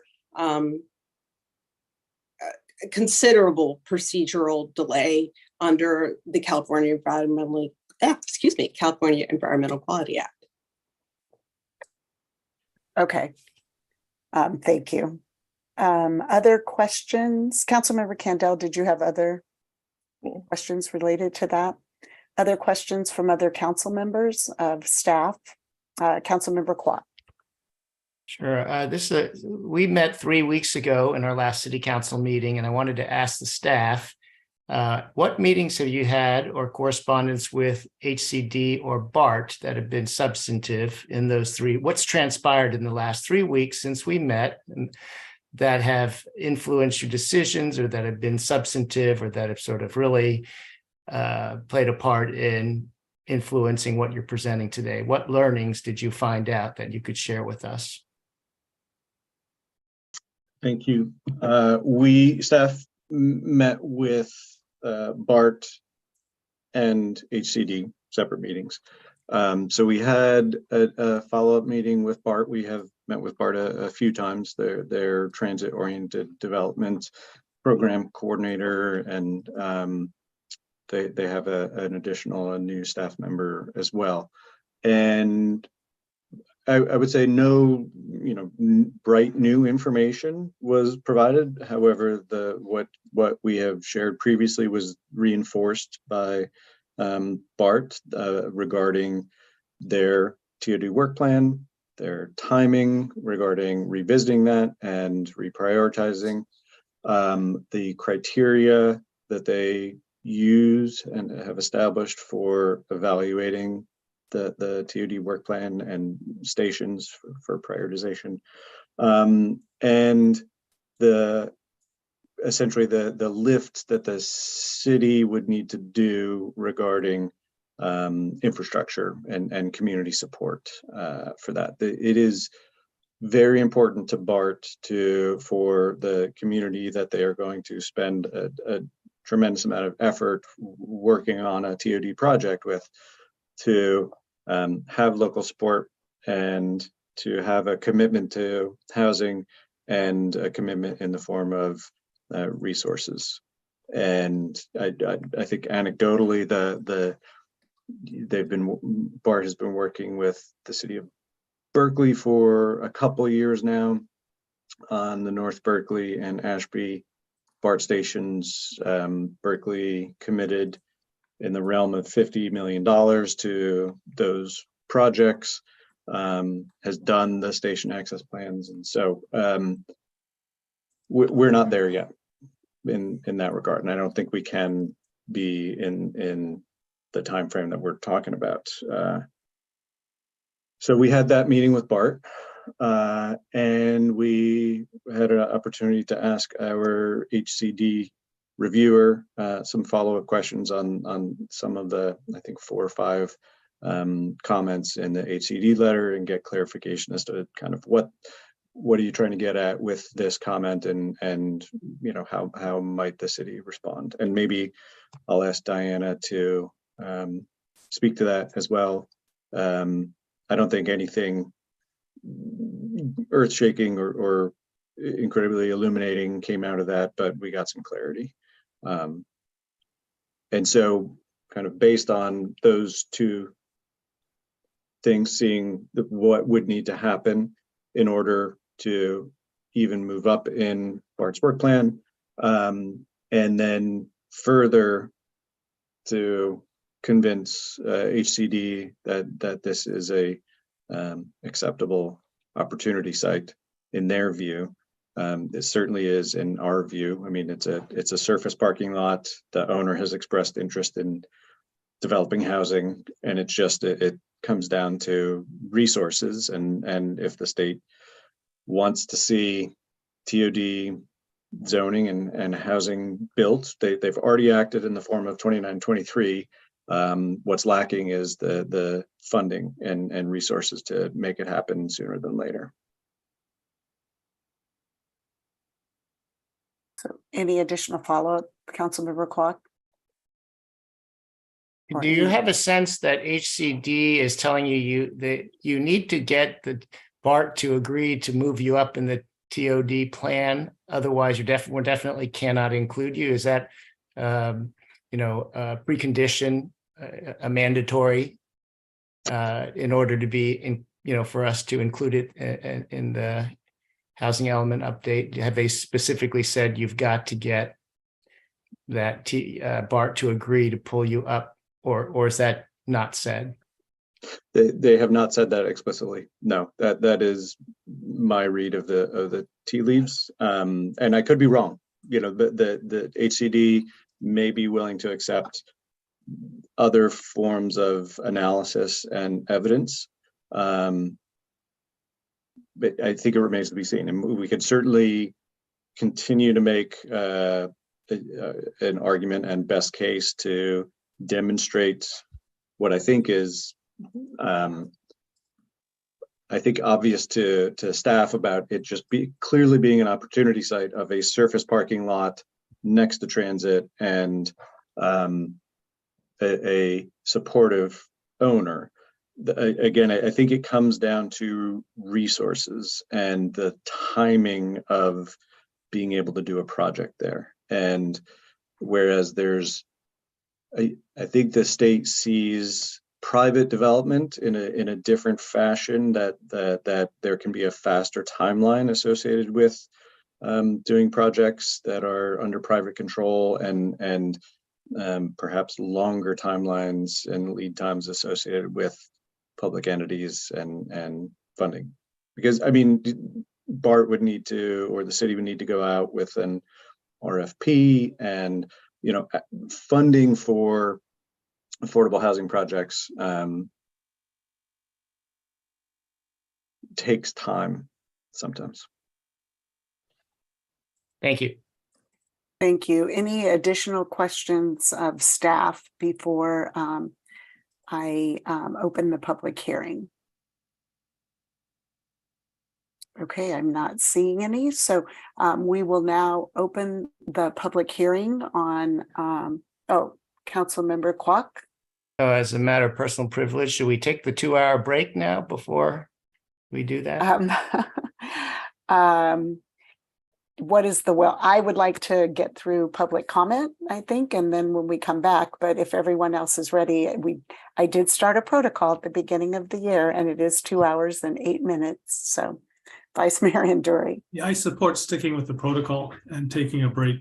Okay. It helps at least to get up and circulate the blood. Okay, and I can try and get more steps. No. Okay, so we will everyone set your timer for 5 minutes.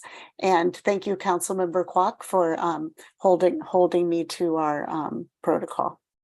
So we will 5 minutes.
So I think, Suzanne, if you'll remove the screen, we'll be popping back on. Thank you.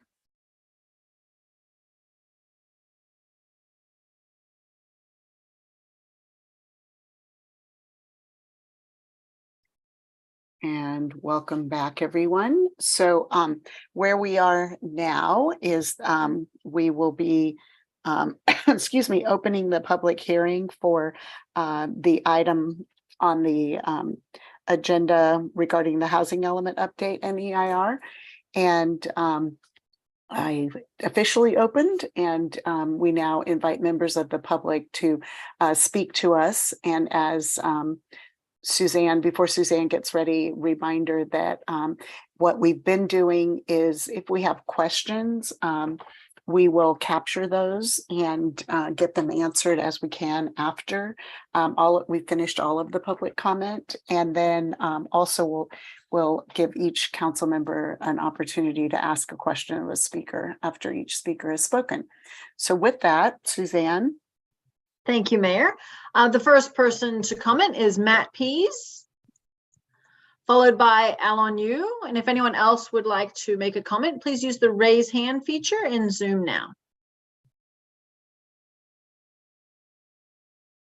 Welcome, Mr. Pease.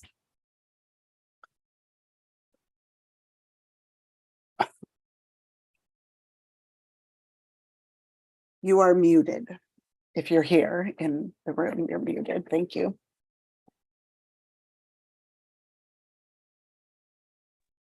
There we go. Okay. Okay. My name is Matt Pease, and I'm speaking tonight representing the Lafayette Chamber of Commerce, which I'm a board member. It's important that the city be as clear as possible that's making every effort to let owners and developers both build housing while at the same time supporting our commercial and our retail community in the city. Our commercial and retail businesses support city government through sales tax and other levies. We strongly support BART developing housing on the existing parking lots, as it is the best location for high density housing. However, we wanted to offer a set of alternatives in case HCD will not allow us to use the BART lots, but still keep the unique characteristics of our downtown. We do not believe planning for almost all the housing required to be located downtown is the best long-term interest of the city and its residents. The planning option number 2 of 58 units per acre downtown that staff is recommending, with the density bonuses allowed by the state, will result in buildings downtown being 5 to 7 stories tall. So what the chamber would like to do is support the following alternative if BART is not accepted by HCD, and all of these need to be done together to get to the right number. First, investigate housing development of housing at De Silva South at about 35 units per acre on 11 acres. This site was originally recommended by GPAC. It is contiguous to existing housing. It's near freeway access. The property owner is interested in development, and potentially the city could negotiate with the owner for developing recreational facilities that have been long sought by the city. In addition, increase the density of sites around Diamond K, Desco Plaza, and the other adjacent buildings to 40 units per acre. Without developing the BART parking lots, the city has to increase density in other areas. This area is currently made up of office buildings and low-rise commercial businesses. It's across the street from the Brant, so the area is already transforming to a more housing-centric area. We also suggest increasing density in selected sites on the north side, on the east end of Mount Diablo, and in the downtown core, also on the north side, to 40 units per acre. Now, this isn't ideal, but it's better to develop the north side of the freeway, north side of Mount Diablo near the freeway, than the south side. We would encourage the city council to force mixed use development in this area so we can continue to have some retail and commercial environment. Now, we understand that considering these alternatives will delay certifying our housing plan and may be subject to builder's remedy for a short period of time. However, given the current economic and interest rate environment, we believe there's a dampening of demand for housing for a short period of time, and we can use that window to see if these alternatives make sense. So we trust these alternatives will get due consideration if the BART parking lots are not accepted by the state. That's it. Thank you, Mr. Pease. Are there any questions for the speaker from council members? Okay, or vice mayors, but okay, thank you. Thank you. The next speaker is Alan Yu, followed by Andy Brown, Will Lovett, Libby Henry, Stella Witherspoon.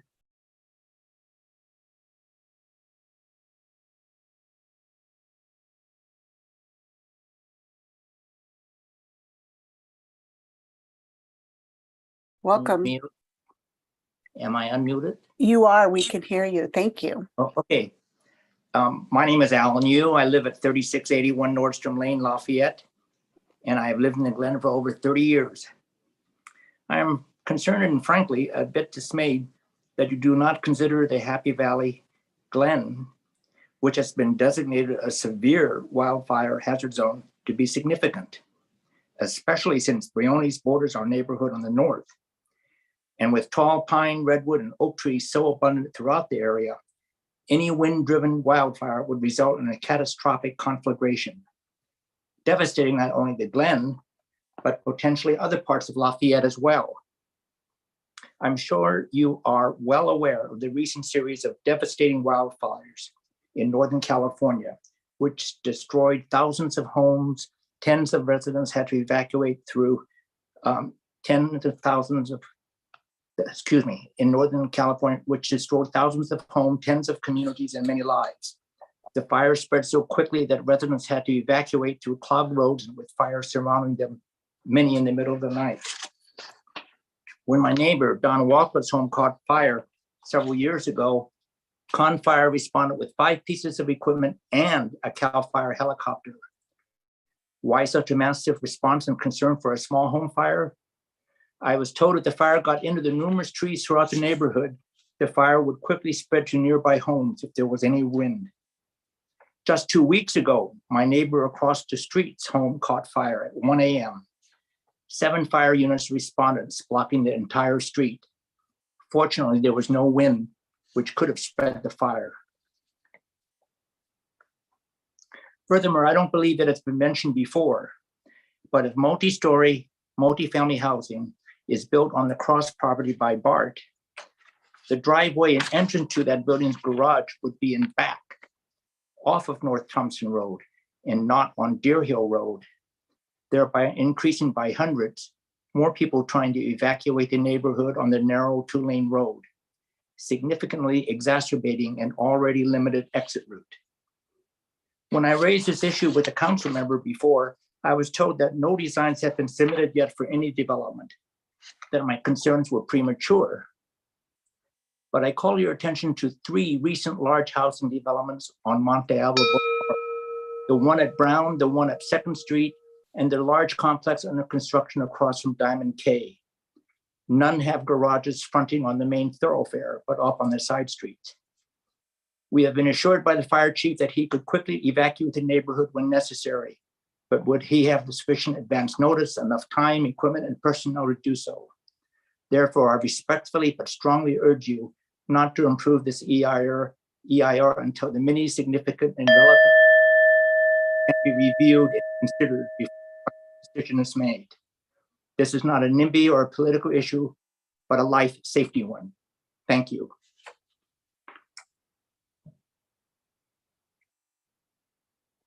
Are there any questions for the speaker?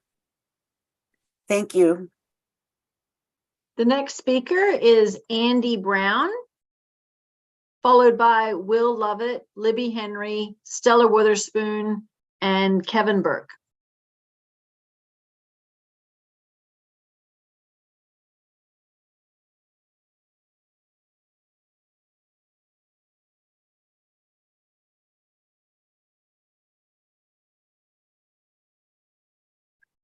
Welcome, Ms. Brown.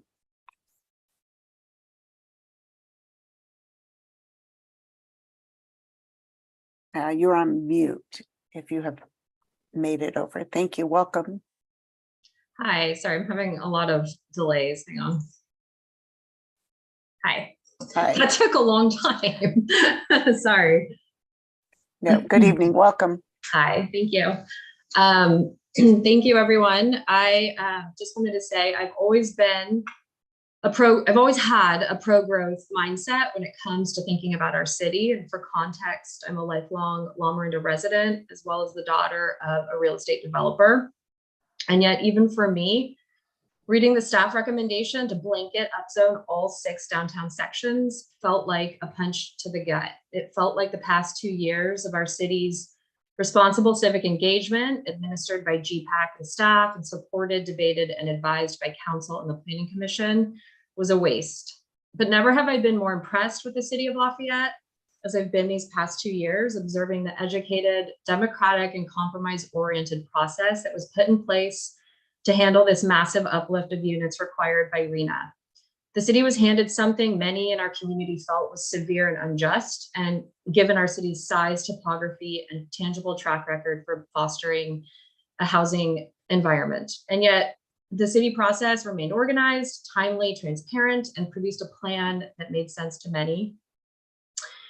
But it's been especially hard to watch HCD continuously and opaquely move its goalposts, rendering the BART lots potentially too risky of a move, given the threat of builder's remedy. So if it's deemed that deadlines don't allow a push to keep BART, and we transition to downtown-only upzoning, I implore you to please not treat all 6 areas the same. They're not. Sections 1, 3, and 5, and in many ways 4, are different. They are better equipped to handle upzoning, as they don't abut lower elevation, single-family home neighborhoods. Section 6 does. Section 6 includes Golden Gate Way, and all of it backs up to an entire neighborhood. Golden Gate Way is clearly a transition zone where there needs to be differentiation to bring down the scale from other downtown zones. To be clear, it's not redevelopment and opportunity site location I'm raising concern over. I think Golden Gate Way is a wonderful location for redevelopment opportunities.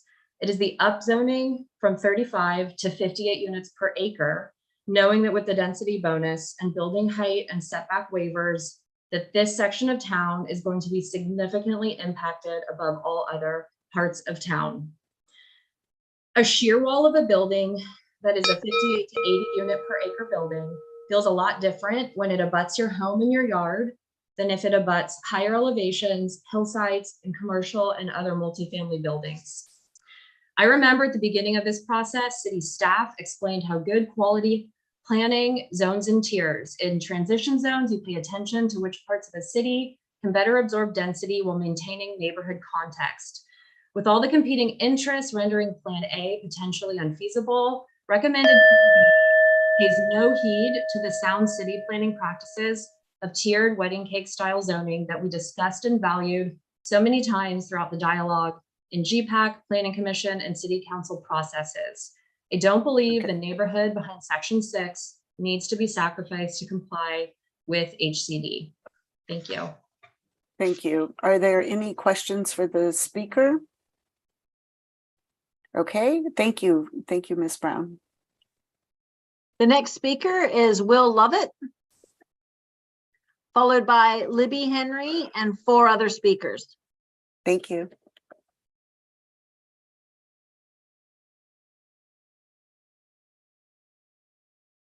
Welcome, Mr. Lovett. You know, our transitions are going a little slowly. If you're speaking, you are still on mute.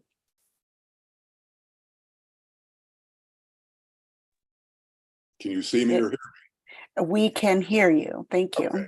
All right, good enough. I'm Will Lovett, 3686 Hastings Court.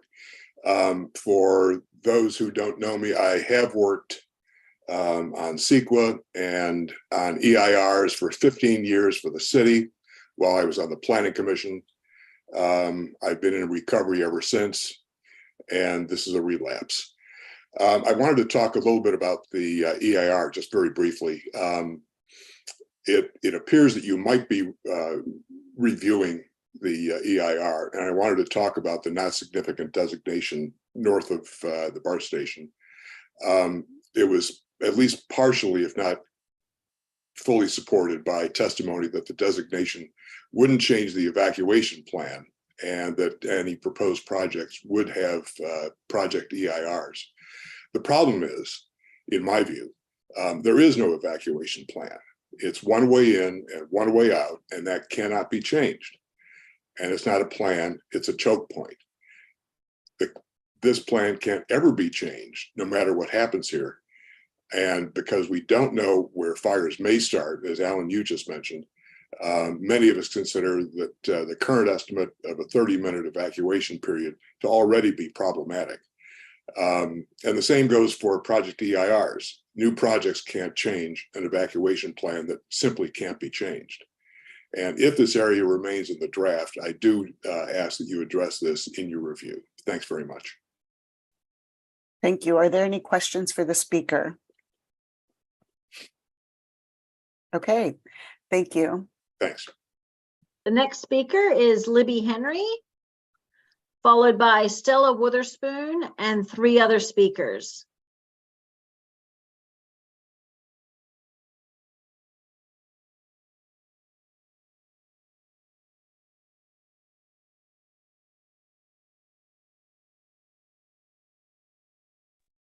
Okay, welcome, Miss Henry. Sorry, I was looking around. You are off mute and you are in the room. Hi, again. I sent a letter, a very lengthy letter earlier, and I hope that you had a chance to read it. I know that I tend to go on, so I'm going to try and just highlight a couple of things reflective of things that the previous speaker of Happy Valley Glen and Andy Brown just said. There's a couple of things that I didn't mention and that don't seem to be a part of the conversation, and I don't quite understand why not, is that the buffer that the HCD requires is 10%, and the buffer that has been presented is like over 40%. So decreasing the buffer would eliminate a lot of the angst about, opportunity sites and such. And the other part of that is this seems to be an all or nothing thing with the BART parking lot. Why can't it be a compromise of maybe using the one, the farthest BART parking lot and at a lower density than 75 per acre?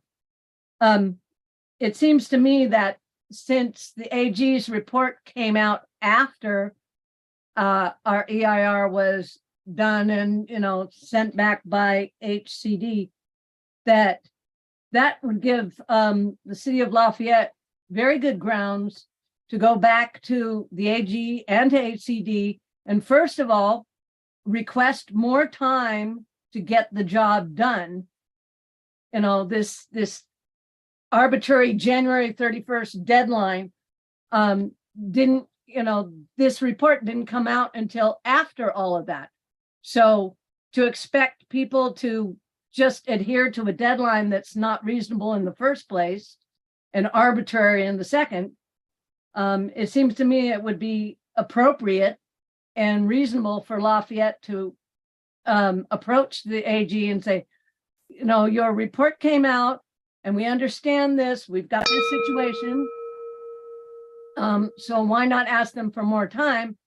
And also along those lines to ask for assistance from the Attorney General's office and from HCD about, okay, Lafayette has particulars and, since 46% of Lafayette is in a high fire severity zone, that basis alone should be enough to reduce our arena numbers in the first place. Okay. Thank you. Anyway, thank you, Libby. We did read your whole letter. Do any members of the council have any questions for the speaker? And Libby, we did read your letter and appreciate your input. Okay. Thank you. I wasn't quite done, but okay. Thank you. Okay, I have to be better about holding the 3 minutes. So thank you very much for your understanding. Thank you. The next speaker is Stella Witherspoon, followed by Kevin Burke and 2 other speakers. If anyone else would like to comment on this item, please use the raise hand feature in Zoom now. Welcome back, Ms. Witherspoon. Hi, thank you, Council. Thank you for having me. I have a whole bunch of thoughts, so I'm going to see if I can try to lay them out in a logical way, so bear with me. I guess the first is just that I perceive really a double standard is being applied, where BART's staffing and ability to develop the parcels is a concern. Well, why not the same for private landowners? We have no way of understanding their ability or their willingness even to develop the parcels that are in the opportunity sites inventory. So it doesn't make sense to me. Why would HCD say no on BART, but yes on everything else? I think that there's some merit in one of the suggestions that I saw in this public comment from Elliot Hudson with respect to, I think, don't understand the legal part of it, not a lawyer, but making it known in the administrative record that there is basically merit to including BART, that there's an argument that MTC ABAG used the site as a public land in considering the allocation. When MTC ABAG allocated the arena numbers based on that public land strategy, it did that without any concern for the readiness of the developer that owned that land, or the development of that land by the owner, in this case BART, or any other, if it was any other public entity, there was no consideration of their readiness or their ability. So for that, I think what he wrote makes sense to state that fact, the situation, and if it's worth it for the administrative record purposes, then so be it. I think the last thing is just about the consideration of high fire hazard severity zones. I care a lot about that, and I've been speaking before you numerous times about where are the new maps. So I guess I want to just say that I fully appreciate wanting to make a plan here with respect to what is currently known as a very high fire hazard severity zone. But those maps are, and those designations are from 2007, and a lot has changed, and CAL FIRE's acknowledged this. They've taken years now to produce a new set of maps using new fire science. They were supposed to be available in late 2000, then 2021. Last I've heard is they're coming with the state responsibility areas in 22 and the local responsibility areas, which is our interest, in 2023. And so we're in exactly the position that I feared, where we're trying to identify places to potentially increase the number of units, increase density where people live in potentially hazardous zones. And we don't know what they are. I don't think we can assume that we're only going to be looking at BART and De Silva as our very high fire hazard severity zones in the coming years when we get those new maps. And so I guess that's just, an observation. I know we can't imagine the future, but I just feel frustrated by it and wanted to state that. And then one last thing is just, I know, sorry. actually though, no, can I do this? Can I, because I really do. I want to be fair to everyone. And so do any members of the council have a question for the speaker? I will raise my hand, and I do have a question, Stella, on the maps, and then what your final item was that you wanted to ask. And then I'm going to just really try to hold everybody to the 3 minutes. So so thank you for doing the research on the maps. And did your next comment have to do with the maps and how hard it is to make this decision without them? No, it was about the council, or about the chamber's suggestion. Okay, yeah, and we did hear their suggestions, so and input, and thank you for your work on GPAC and on the opportunity sites worksheet for the last couple of years. So thank you. Okay, thank you. Thanks. Okay, so we will continue with public comment. The next speaker is Kevin Burke. followed by Patty Battersby and Max Henninger.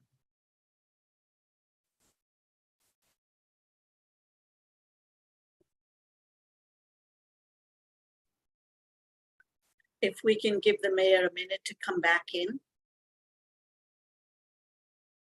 Or 15 seconds, she's back. That's always a very weird thing when you end up being like the Dorothy in the spinning around. So anyway, welcome, Mr. Burke.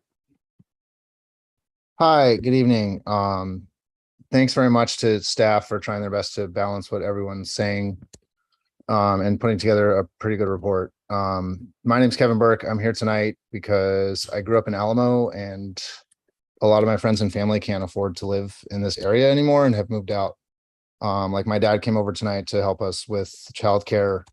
And that's an option that's just not available to a lot of my friends because they live in Nebraska or Minneapolis or Texas and their parents aren't here. And I think that's a big shame.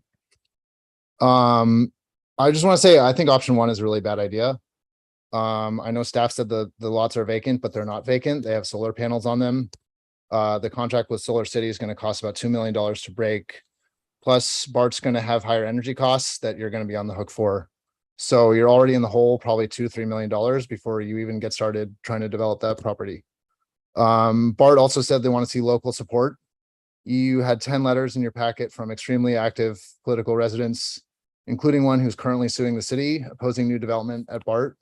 I would expect those folks to continue to be involved. And BART's going to read those too, and they're going to say the same things, which is that there's not local support for development at BART. To the folks who are complaining about double standards, I mean, I guess I would say that you kind of have yourselves to blame. I mean, BART prioritized stations on its work plan based on local interest, which did not exist at the time I was putting the plan together, and I would argue still does not really exist.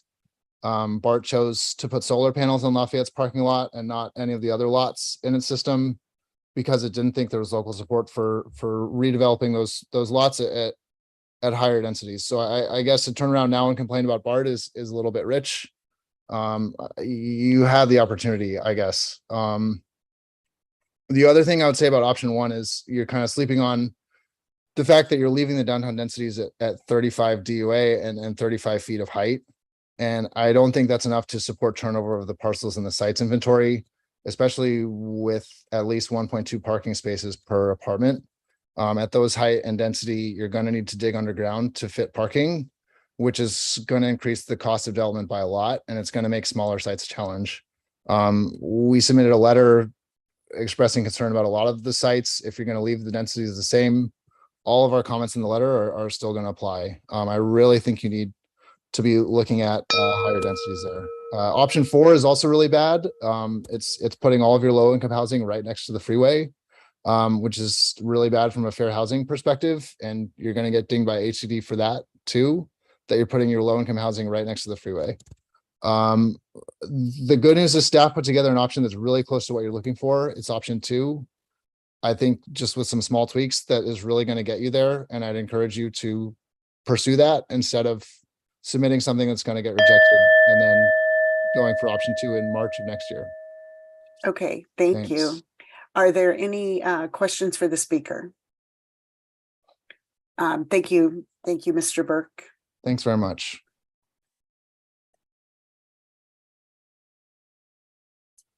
The next speaker is Patty Battersby, followed by Max Henninger and Mike. If anyone else would like to speak on this item, please use the raise hand feature in Zoom now. Hello, it's Patty.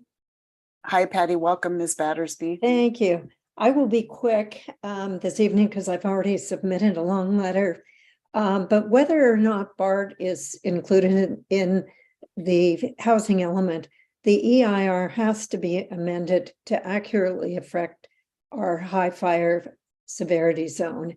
And we're just absolutely so concerned about that in the Glen and Happy Valley. You've already heard from other speakers.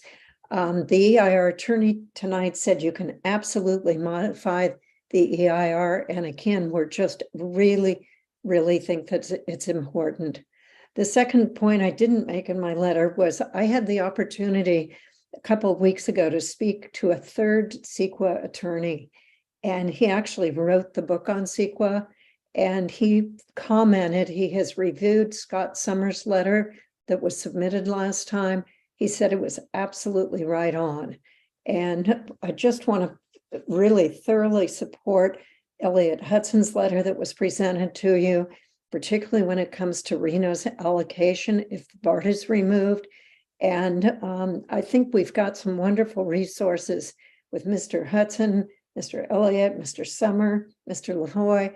And I really, really urge staff and council to utilize those resources. They volunteered their time. They're experts in their fields. And I really, really think it needs to be done. The last comment is the fact about the task force. We provided a petition for 75 signatures, and I hope that at some point we'll receive a response in terms of whether that is an acceptable request or not. Thank you very much. Thank you. Do any members of the council have any questions for the speaker? And thank you very much, Ms. Battersby. Thank you for sending in the letter and summarizing it this evening during public comment and adding your additional points. I do want to assure everyone that every member of the council is reading every word that comes our way. So thank you. The next speaker is Max Henninger, followed by Mike from Lafayette, and there are currently no other speakers. Oh, actually, there is one other speaker after that. Okay, welcome. He's not here yet. So while Mr. Henninger is coming over, I want to encourage anyone else who would like to speak to please raise your hands at this time. And welcome back, Mr. Henninger. Hi, good evening, council. First, I would just like to say hats off to staff for delivering a really informative report on the remaining options for the city at this point. I think in particular, staff did a great job outlining the challenges to option one, the BART sites. And we heard from Kevin representing East Bay for Everyone earlier that there's some additional constraints there around the solar panels, where HCD will want to see how the city will financially support BART needing to be made whole to remove the panels. And we know that HCD is aware of these constraints as well. So at this point, I think we really no longer have the luxury of time. Submitting option A to HCD at this point and relying on the BART sites, it seems very unlikely that it will be approved. I mean, really at this point, a vote for option A or option one for BART is really a vote for the builder's remedy, whether we want it to be or not. But I think the good news is that staff has presented you two really solid alternative options between option two and option three, where we could upzone downtown and or include De Silva as well.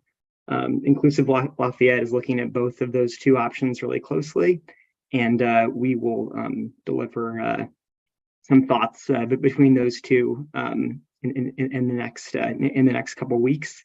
But I think what would probably be really helpful tonight is if council could give direction to staff that you would like them to proceed in the direction of option two or option three, because the longer that we try to hang our hat on BART, I think that the tougher it's going to be to have a plan submitted prior to the January 31 deadline. So thank you, council, for I'm sure just getting a lot of pressure in a lot of directions, and thank you, staff, for presenting really thoughtful information to council tonight on the options that we have ahead. And that's the remainder of my time. Thanks so much, Mayor, for the opportunity to comment. Okay, thank you. And I do see that Vice Mayor Andori has his hand raised, I assume in response to any members have questions for the speaker. Yes, Mr. Henniger, thank you for your comments. Can you explain why you don't include option 4 as a possibility? Yeah, good point.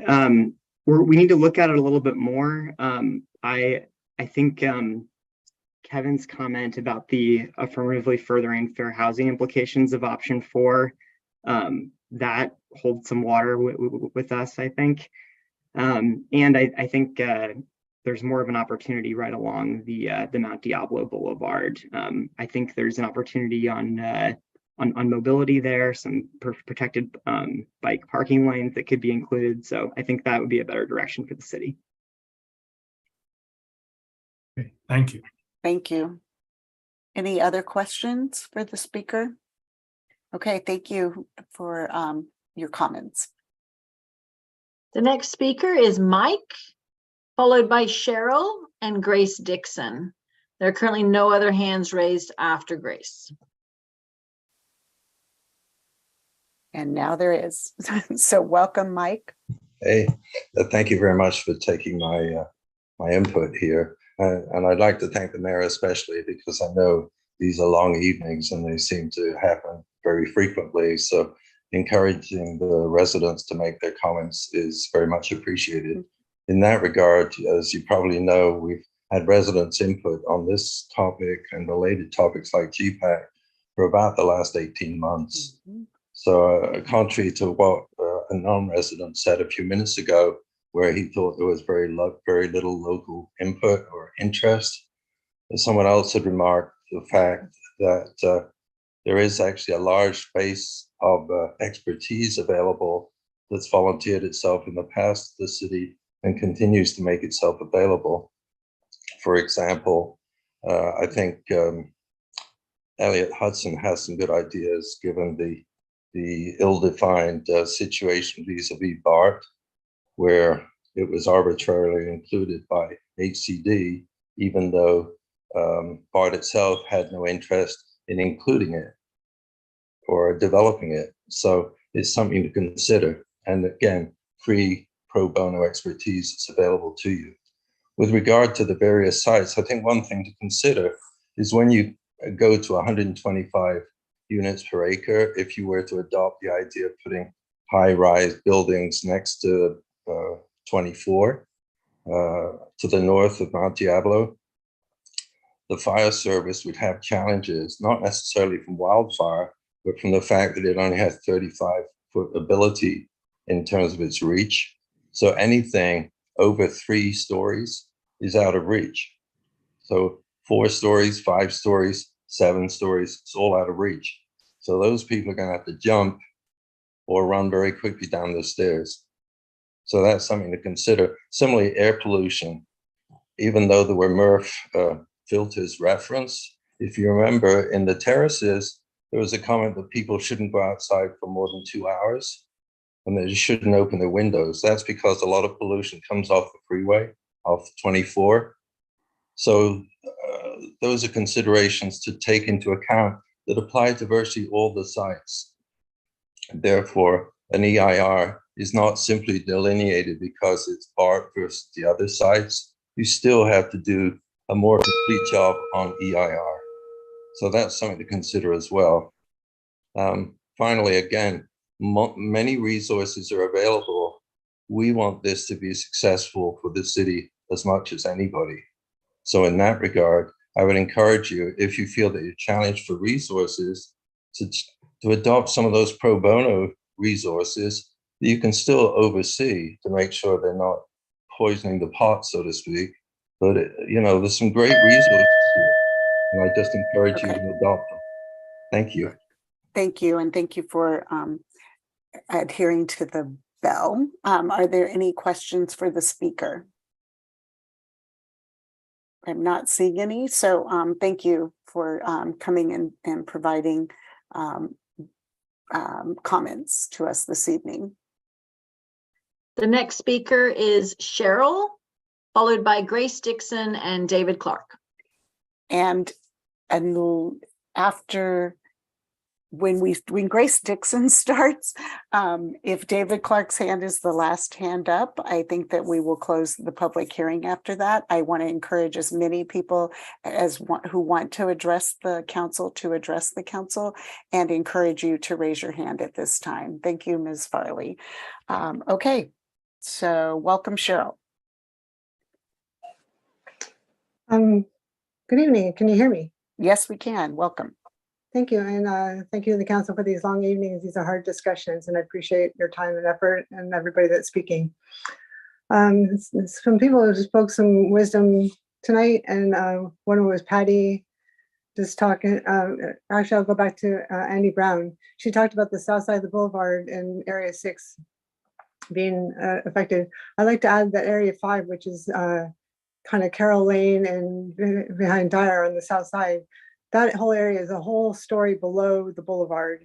If you ever walk there, it's a whole story below. So any elevation you add with density bonus, if you increase the density, height elevation, and add density bonus, we're looking at a story above whatever you build.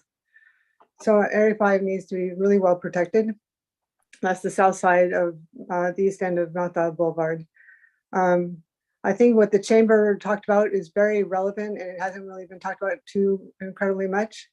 They are in charge of the businesses, and the downtown area should be really adhered to and listened to, because that's their expertise. And I'm really concerned watching housing by right take away commercial districts throughout the town. And I think the new law that came through that adds housing right in the core areas should be looked at very seriously. I think that's new, and I'm not sure if that's been applied in the past. I still 100% support if there's any way to put the housing at BART. I know there's a lot of reasons to not do that, but I think there's a way of getting it done in a timely manner that we can make it work, especially if we use the pro bono help that has been offered. Staff should definitely look at that, and the council should look at that. If it's not being decided tonight, which it doesn't sound like it, I would like the staff, the city council to request that the chamber plan be added to the list and brought back to council as an official plan, just because they're in charge of the businesses. So, and De Silva South, I think it should be included as well if BART is not going to be the thing that we work with. So for me, BART is first, and some compromise. And I still like the idea of the chamber plan. So the chamber plan seems to be a compromise between GPAC and the Planning Commission, which is kind of makes it at least feel like all the work that we've done in the past is relevant. So those are my thoughts. Oh, 30 seconds. Okay. So those are my thoughts mostly. So please request the chamber plan be official. And once again, my first idea is to protect the south side of the boulevard on the east end, which is a whole story below, and put the development on the north side, on the northern side of the boulevard, like the Planning Commission suggested. But my first proposal is to somehow work with the EIR and make Happy Valley Glen happy and develop BART. Thank you. Thank you. And are there any questions for the speaker? Thank you, Cheryl, and thank you for summarizing your comments and thoughts this evening.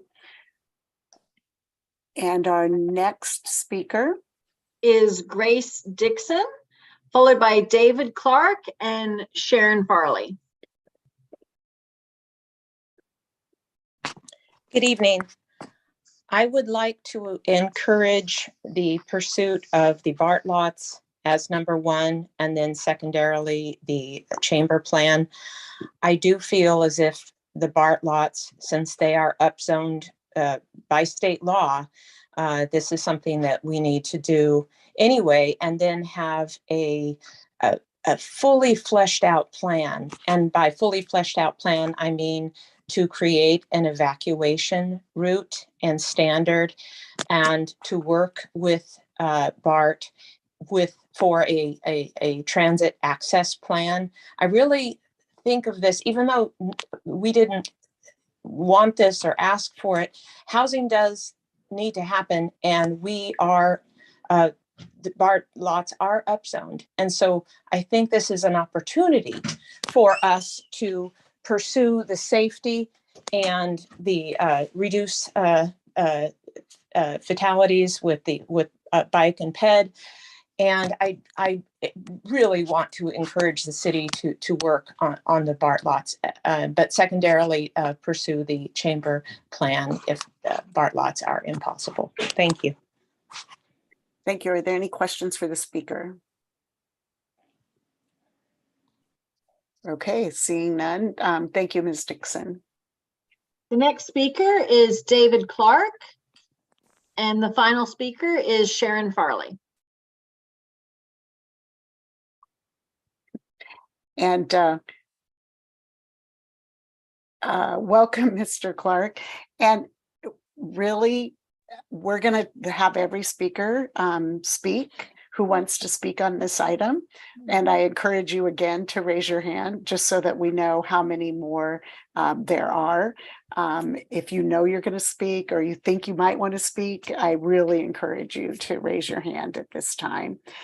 So welcome back, Mr. Clark. This was not my requests were not on your time. So thank you. Understood. Thank you, Mayor. And this will be quick. And I apologize. I had to step away for quite a while. So what I'm about to say may already have come up. And if it's redundant, I apologize for that. But I read with respect to the builder's remedy and the timing of that. I read an article. Some of you may know far more about this than I do. So I certainly stand to be corrected. But I read an article that the builder's remedy does not take effect at like 12:01 on February 1st. I mean, it may, but there are ways to slow it down. One, I think what I read was that the builders trying to pursue the builder's remedy are subject to CEQA, and there could be a CEQA. They have a CEQA obligation, and how that comes about, how enforcing that comes about, I don't know. I don't know if that means the city has to sue a builder that's trying to pursue the builder's remedy itself to invoke the CEQA, and we walk into a lawsuit. But I did read that. Now, hopefully somebody confirmed that that's right. But the point was that there were ways to slow down the builder's remedy. It doesn't take effect immediately, as I said, like 12:01 on February 1st. So if that timing, if part of the fear of moving forward with the BART option is that if we can't get everything in on time, that we open ourselves to the builder's remedy, it may not be an immediate detriment. I'll leave it at that, but that was,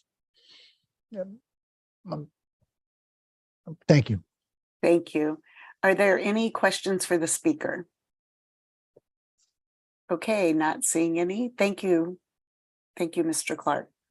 There are two hands raised. The next speaker is Sharon Farley, followed by Robert Lavoie. If anyone else would like to speak on this item, please use the raise hand feature in Zoom now. Welcome, Ms. Farley.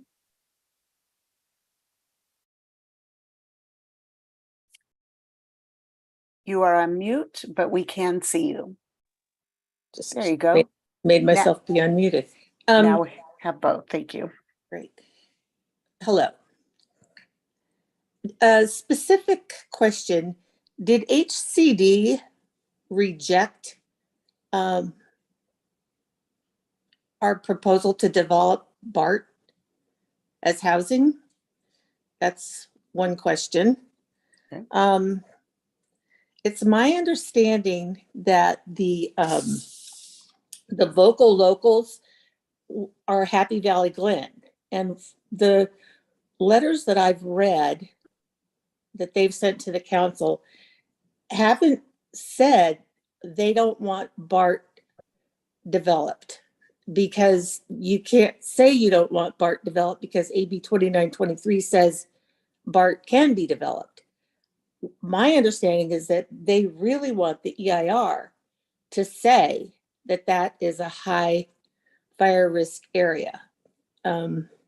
Is my understanding correct?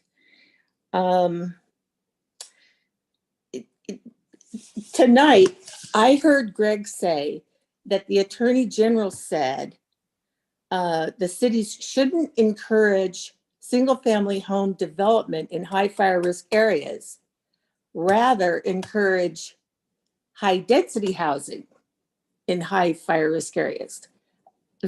that's backwards. I'm This- gonna, yeah, after you have your questions, we'll have staff respond where they can. Okay, because Yeah. I just think that that's insane. That had to have been backwards. I support the Lafayette Chamber's suggested options. I also support what Andy Brown and Cheryl had to say about areas 6 and 5. I think that the De Silva should be developed if we can't, if we're not going to go ahead with BART. And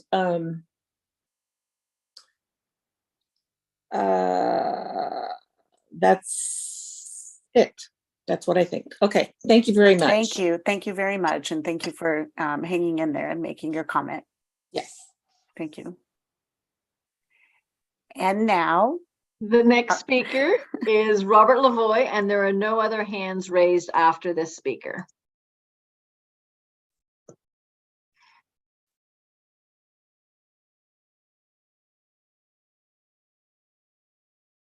welcome, Mr. Lavoie.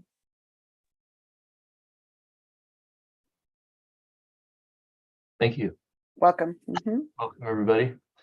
Just try and get through a couple of quick comments here. I would just like to say I don't really appreciate people from out of town telling us how to run our town. That's a bit frustrating. I'd like to comment that downtown is already zoned at 35 with 52 density with bonus densities. And so we know that HDC won't give us credit for over 100% yield, but there's no reason we should go below that because every project we're seeing is coming in over 100%. For example, the one that's not even on our site inventory, 1001 Oak Hill Road, is coming in at 128% density. So I think we really need to reconsider that, look at those yields, and the 90 to 95 is fair game. Second, the anything over 15% buffer, I think is excessive, and that's extra housing that we don't need to plan for. It's very likely we'll get more than the market rate units just because of the way we've got so much zoned. And even though we pick sites, the developers are going to have their eyes on other sites. So there'll be a lot of development that we're not planning for. The ADU count, we haven't even talked about that, but Yorba Linda got 400 and they were running about the same rate as we are. And we have more valuable real estate. So I think that's another option. But we should add any sites like the Oak Hill Road and anything else that's commercial that's now legal to be developed. So we really need to look at those downtown sites before we go increasing the zoning that's already at 52 units. I support Elliot Hudson's letter, and I think it should be carefully read regarding preserving our options in terms of if the HCD declines to allow us to use BART, then we should be given credit for the BART units that were added to our basic density. I did a study of the cities and their housing allowances, and I came up to about 900 units if we used everybody else's ratio on our population and on our housing units. So we got an extra 900 units because of BART. And so if they won't allow us to develop it, then we should get credit for that. That should be our first option. And then I had one last thing. BART's like any other property owner. We don't know if they'll actually develop it, but we should be including it. It's the most desirable place. It's close to transit and lots of the city should respectfully and fully respond to HCD's comments for the record, make the necessary changes, but keep BART in. And then the council should go ahead and approve the housing element as substantial compliance by January 1st. Thank you. Thank you. Thanks. Are there any questions for the speaker? Okay, so thank you for your comments, Mr. Lavoie. Thanks a lot. Thanks. And we have no more hands raised. this is the final opportunity to do that, as I am closing the public hearing. And so we will now bring it back to the council. I know that there were a couple of questions. Greg, I didn't know if you wanted to, or would you please address Ms. Farley's questions about HCD rejecting our proposal to develop BART. I'm not sure. And then to clarify what you said, she heard you say that the AG's letter said not to develop single family homes in high fire zones, and what, yeah. So if you could address that. First question, HCD has neither formally rejected nor formally accepted the BART sites as an opportunity site. They have asked for additional evidence, analysis, and justification to include BART. So no decision has been made by HCD with respect to HCD. They've requested more to justify that. Secondly, with respect to AG Banta's guidance, I'm reading from page 7, which states, quote, project density. Project density influences how likely a fire is to start or spread, and how likely it is that the development and its occupants will be in danger when a fire starts. Fire spread and structure loss is more likely to occur in low to intermediate density developments. And there's a footnote. This is because there are more people present to ignite a fire as compared to undeveloped land, and the development is not concentrated enough as compared to high density developments to disrupt fire spread by removing or substantially fragmenting wildland vegetation. Quote, isolated clusters of developments and low housing density mean that homes are embedded within and more exposed to a matrix of wildland vegetation. Quote. So that was a direct quote in the AG's letter. Moreover, firefighters may have difficulty accessing more remote and disconnected developments. So that's what I was referring to. Okay, thank you. So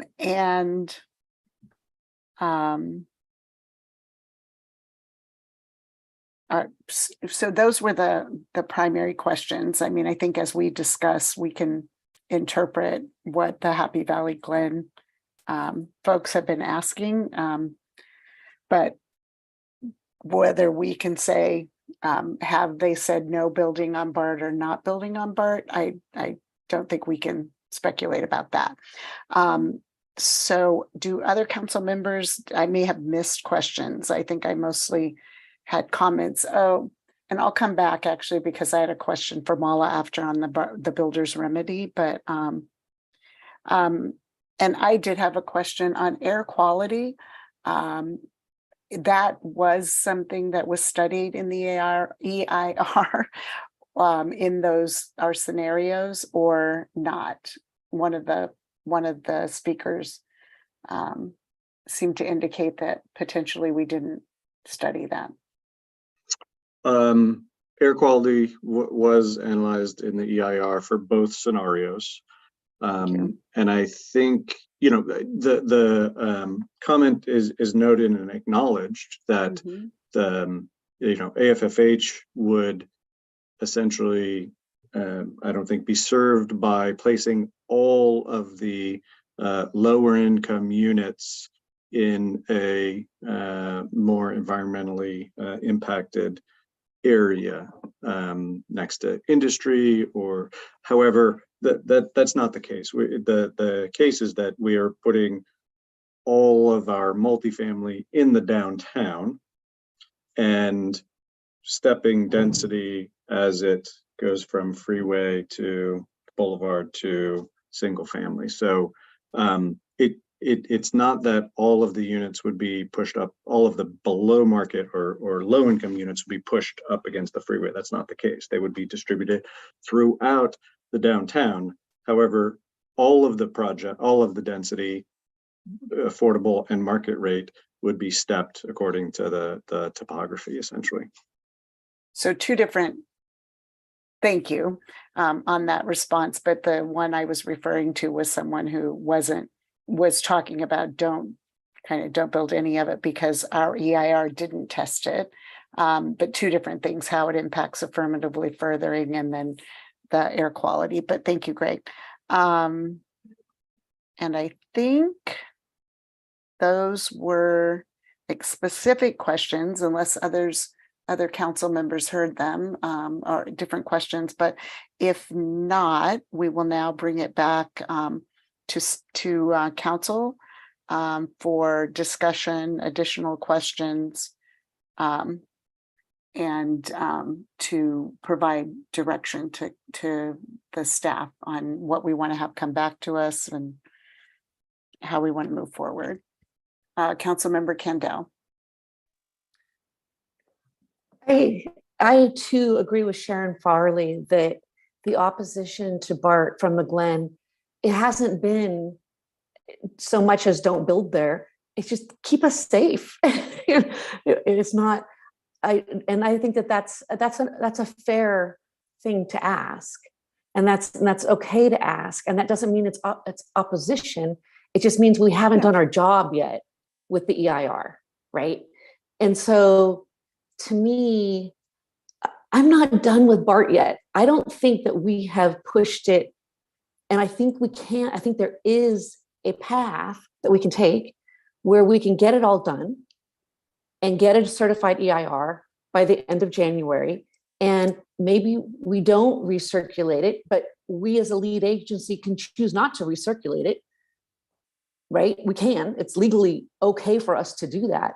And I think we can try again. I mean, shoot, we were given the extra units because of BART.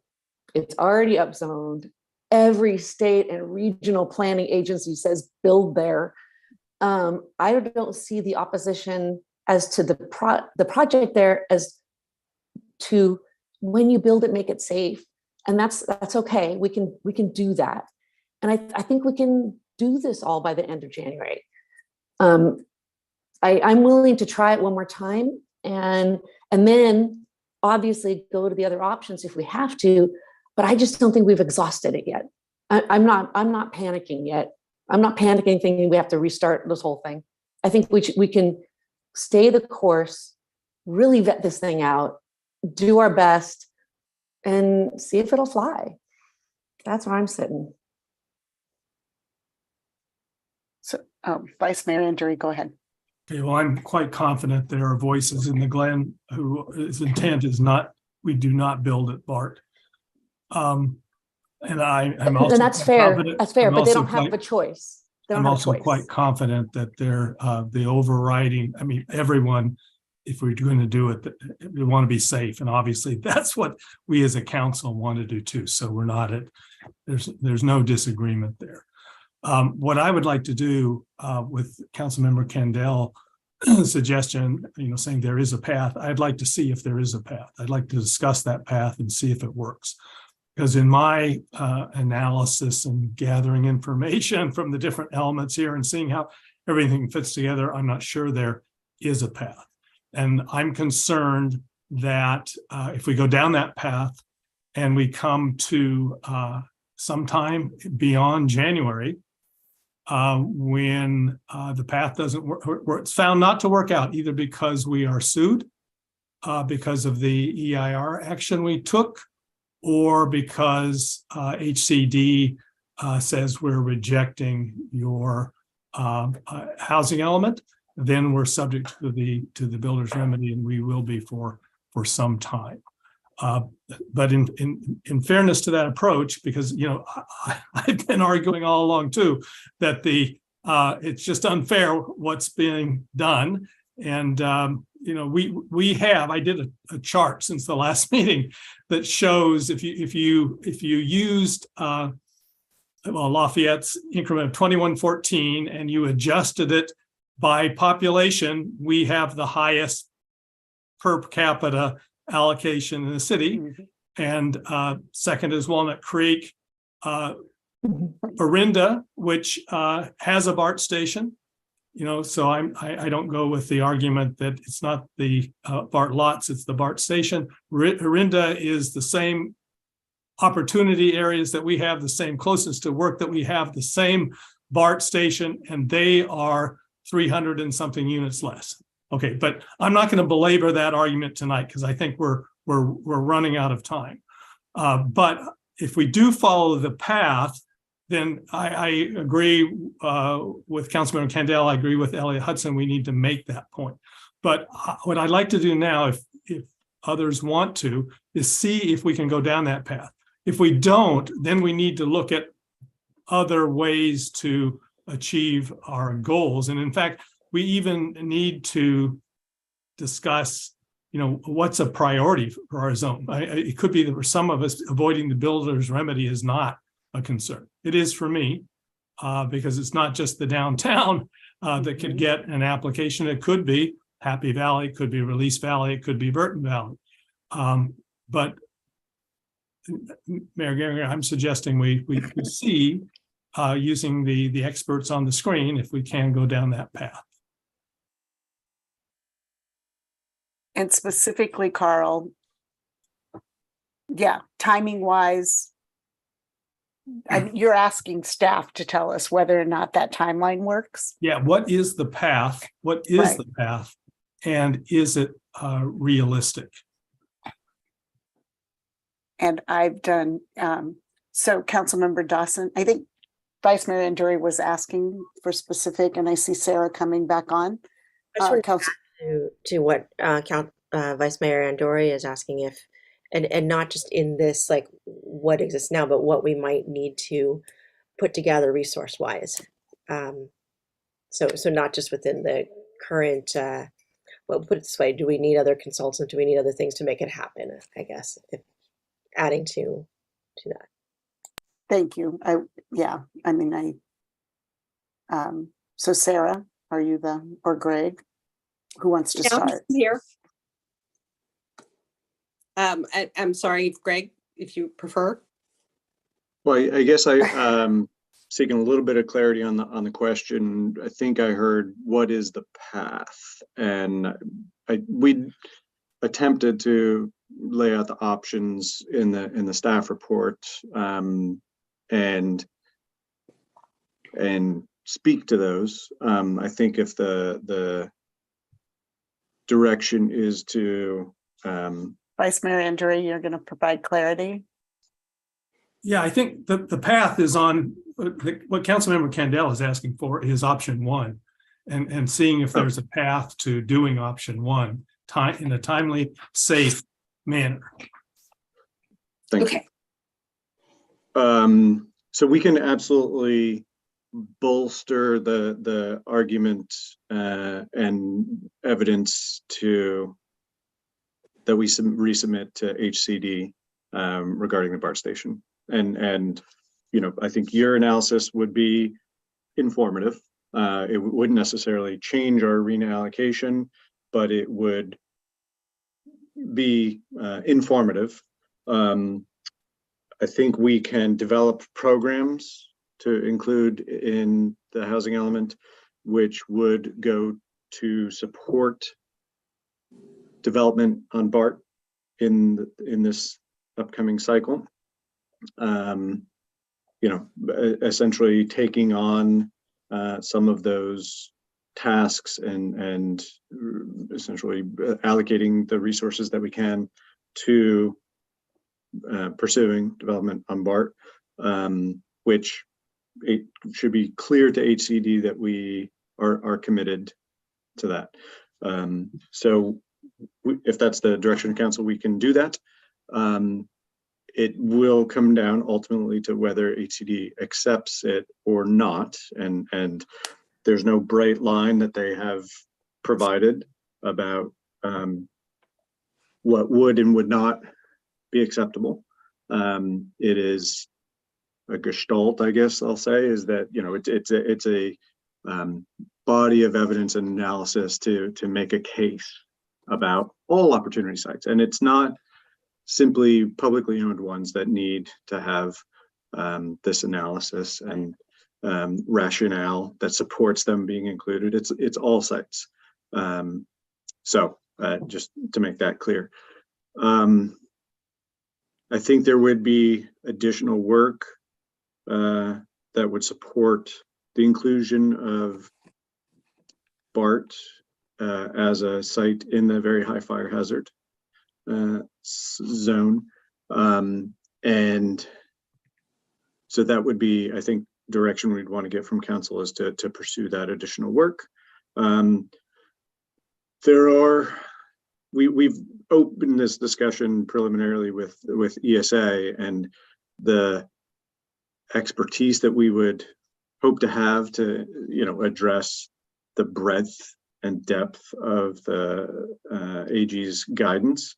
If we want to go to the full extent, it would have implications on timing. And there are a limited number of experts in the field of wildfire.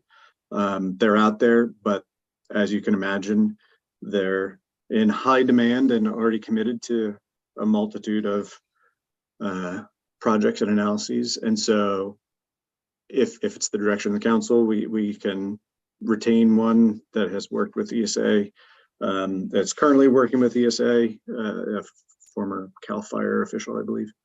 But the availability and the work product that needs to come out of that would push us into mid-December, likely. And Craig, if I can jump in here a moment, I think this is an important distinction. Absolutely agree. ESA has a consultant that can bring on board to do further analysis, but to the extent that the city pursues option one and pursues collecting this additional information and making additional statements with regard to wildfire risk, to the extent it does not leave the EIR's less than significant conclusion in place, it will be required to recirculate the EIR, and there is not time to do that and comply with CEQA by January 31st. We can choose overriding considerations and not recirculate. Is that an option to council? No, Why? it's not. Why? You can only override a finding of significance. Right now, the EIR does not find wildfire to be a significant impact. So there's no way to override it. Vice Mayor Anduri. And if we find it to be of significance, do we need to recirculate? Yes. That would be CEQA's requirement, yes. And just so I got different advice from our city attorney saying that we could, as a lead agency, choose not to recirculate it and have a CEQA violation. We could. Well, that would be. And who's going to sue us? Council. Who's going to sue us for that, right? Okay. Right, good. Right. No, I mean, were you finished with your comment? And do you, Mala can respond? Yes, Okay. I'm done now. Mala. The council's choice to comply with CEQA or not. I think if we're giving you the best legal advice we can give you to adequately defend the city, should the city be challenged, we'd recommend recirculation of the document as presented by Greg and Sarah just a moment ago, if we were to change the significance finding. That would comply with CEQA, and that would allow us to best defend the city should the city be challenged. If the city did not want to take our recommendation, that's the city council's choice. And I think that's what Councilmember Kendall is referring to. Thank you. And that's, I think, where I was at the beginning in the question that I asked about my understanding of the process. So thank you, Councilmember Kendall, for bringing that and for the discussion that we've had. Sarah, well, Vice Mayor Anduri, did you have any other questions on that timing? Or Sarah or Greg, did you have anything else to add? Vice Mayor Anduri, were you? Okay, so the only thing on the timing, I mean, again, looking down the path here, even if we were, the only path I see that gets us, using option one that gets us something by the 31st is to move forward. Well, we'd be moving forward with BART. We'd be trying to add support, our public statement that we want to go forward. We would move forward with the overlay district. We'd adopt that at the same time we adopt the housing element.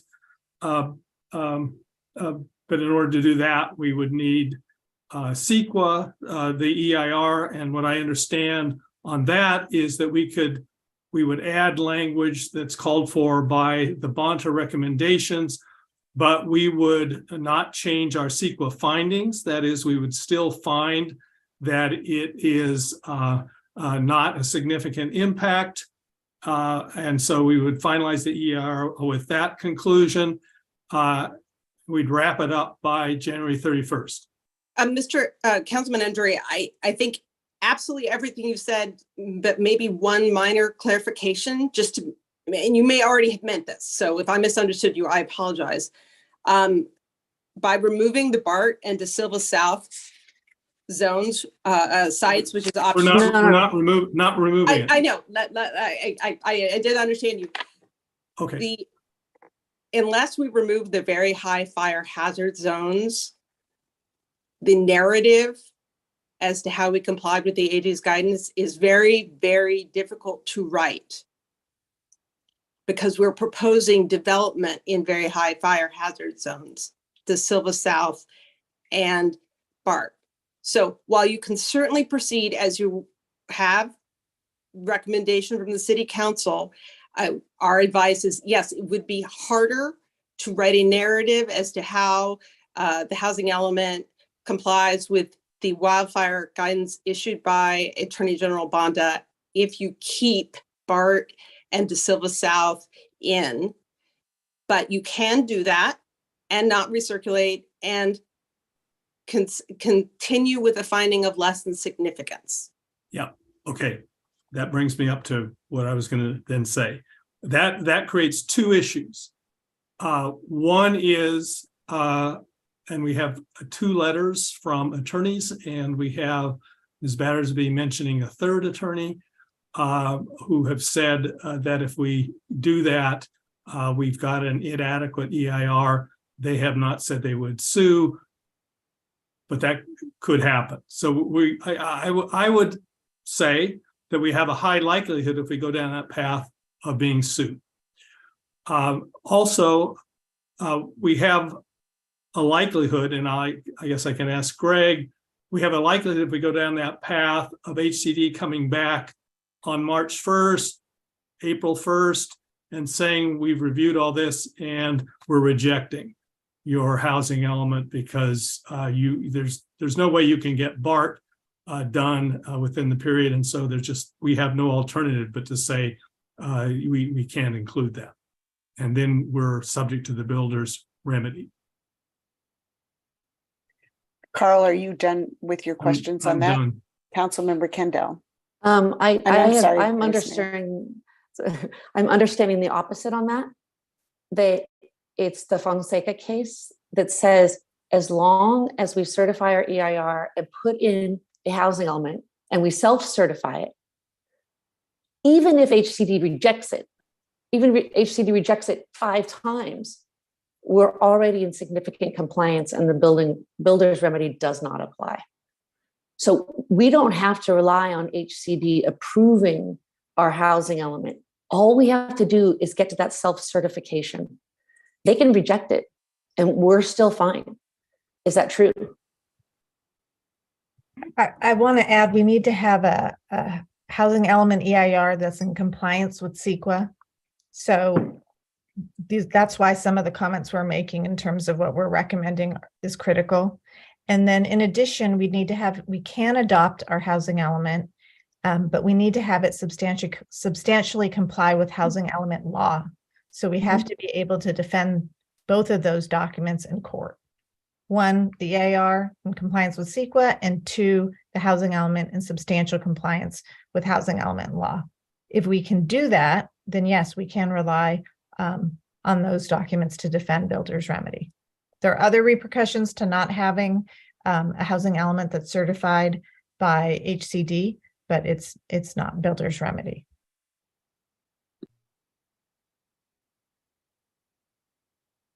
Thank you. So did you have other questions or comments, Councilmember Kendall? I know. Okay. I did want to add one other Sarah. bit of protection. To the extent there's any litigation, whether it's about the EIR or the housing element. I can't speak to the housing element, Paul is the expert there, but a unfortunate outcome in litigation with regard to the EIR could result in the requirement that the city rescind its approval of the housing element. And I would be concerned that that would reopen the builder's remedy option if it occurs sometime after January 31st. Thank you, Sarah. And Councilmember Kwok, did I see your hand? Yes. Thank I you. actually just wanted to continue on Vice Mayor Nduri's line of questioning regarding what if we go down that path, walk me through all the steps. And I think you've walked us through January 31st. And then one of those, worst case scenarios, we get to February sometime and HCD has rejected our plan to build on the BART, right? And then we sort of stop there. But I wonder if you could continue. And so there's a rejection. So then what's happening? Keep walking us through. Then we put our plan B in place and, maybe we're subject to builder's remedy in the meantime, but keep going through what's happening for months or years and tell us, I want to understand our risk exposure and also the timing of when we would have approved housing element, in the event that we tried plan A, it did not work, it was rejected. So now we present plan B. What is the timing of all that? I don't want to say it's open-ended, but it's not definitively clear. And so HCD can reject our second submission on a number of grounds. One is related to opportunity sites. Another is with respect to firmly furthering fair housing. Another component is the adequacy, as HCD sees it, of the goals, policies, and programs. So there's a breadth of factors that HCD ultimately needs to say, yes, you've met the obligations under housing law. And so I don't want to limit it to any one thing, but our response will be to respond to those comments and hopefully they continue to be fewer, narrower in scope and more clear with each communication or review from HCD. That's not assured.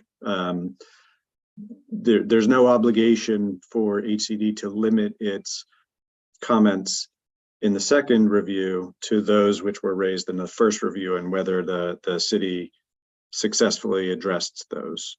New comments could be raised. And so our response from staff standpoint will be to address those as quickly and thoroughly as possible for resubmission to the state.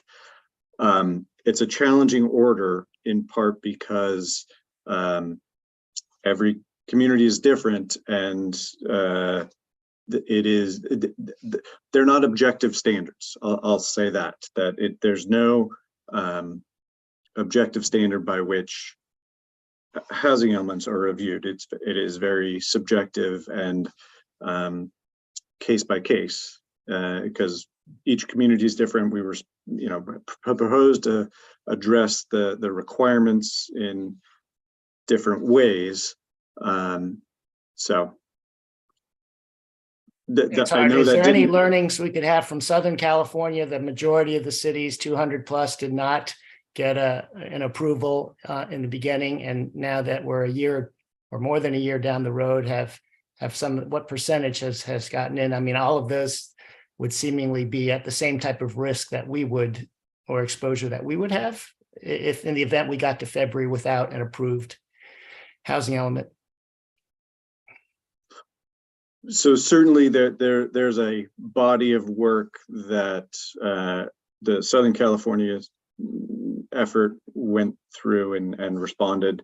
However, I think to even copy and paste and say we'll do that wouldn't necessarily be sufficient because HCD's own guidance has evolved and been informed with respect to AFFH, et cetera. So I don't think it's going to be or what we've been advised by ABAG and others is that it won't be necessarily an apples to apples comparison between Southern California housing elements, which were reviewed and certified, a year ago and today.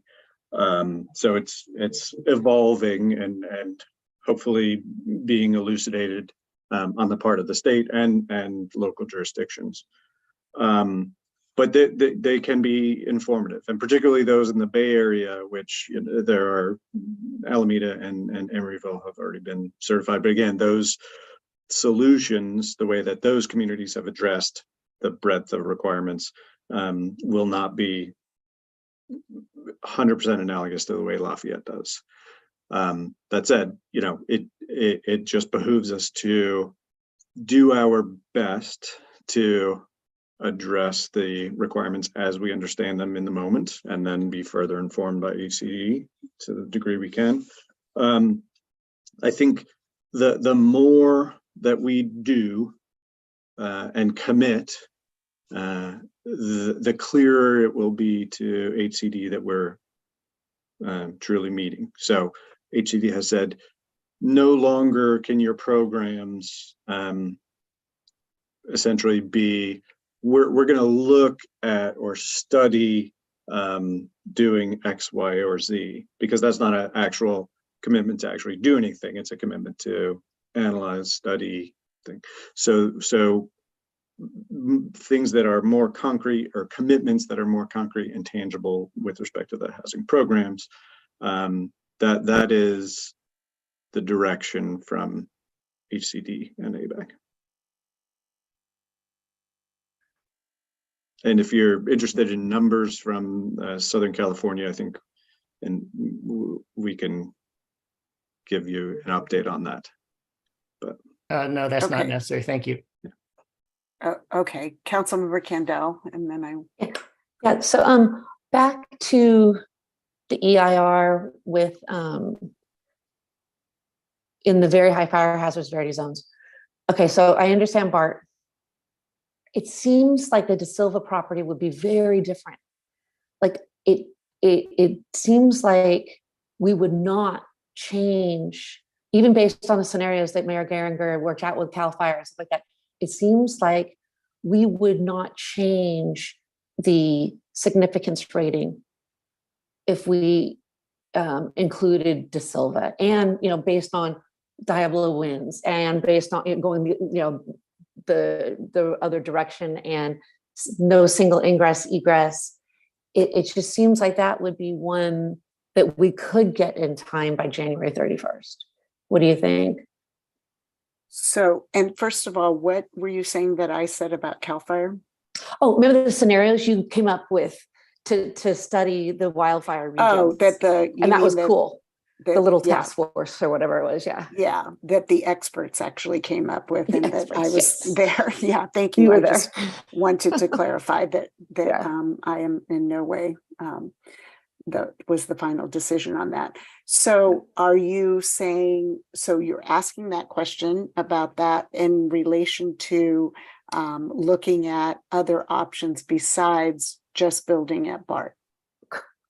No, Or just putting option- BART in our opportunity sites? Right. So I was wondering about I'm looking towards the transitioning. chamber. I'm looking to the chamber option, right? And if, because that EIR, it might be able to get through in time. Because we wouldn't change the significance and we wouldn't have to recirculate. Okay. If what happened, No, Sarah. wouldn't have to recirculate. If what? If we, go ahead, Councilmember Yeah, Kendall. if we didn't change the significance to the wildfire risk by including the De Silva sites, then there is a path to get the EIR certified by the end of January if we included De Silva. That's my question. I'll defer to Greg. My understanding is that we have two very high fire hazard severity zones, BART and De Silva South. And I had never seen them treated differently.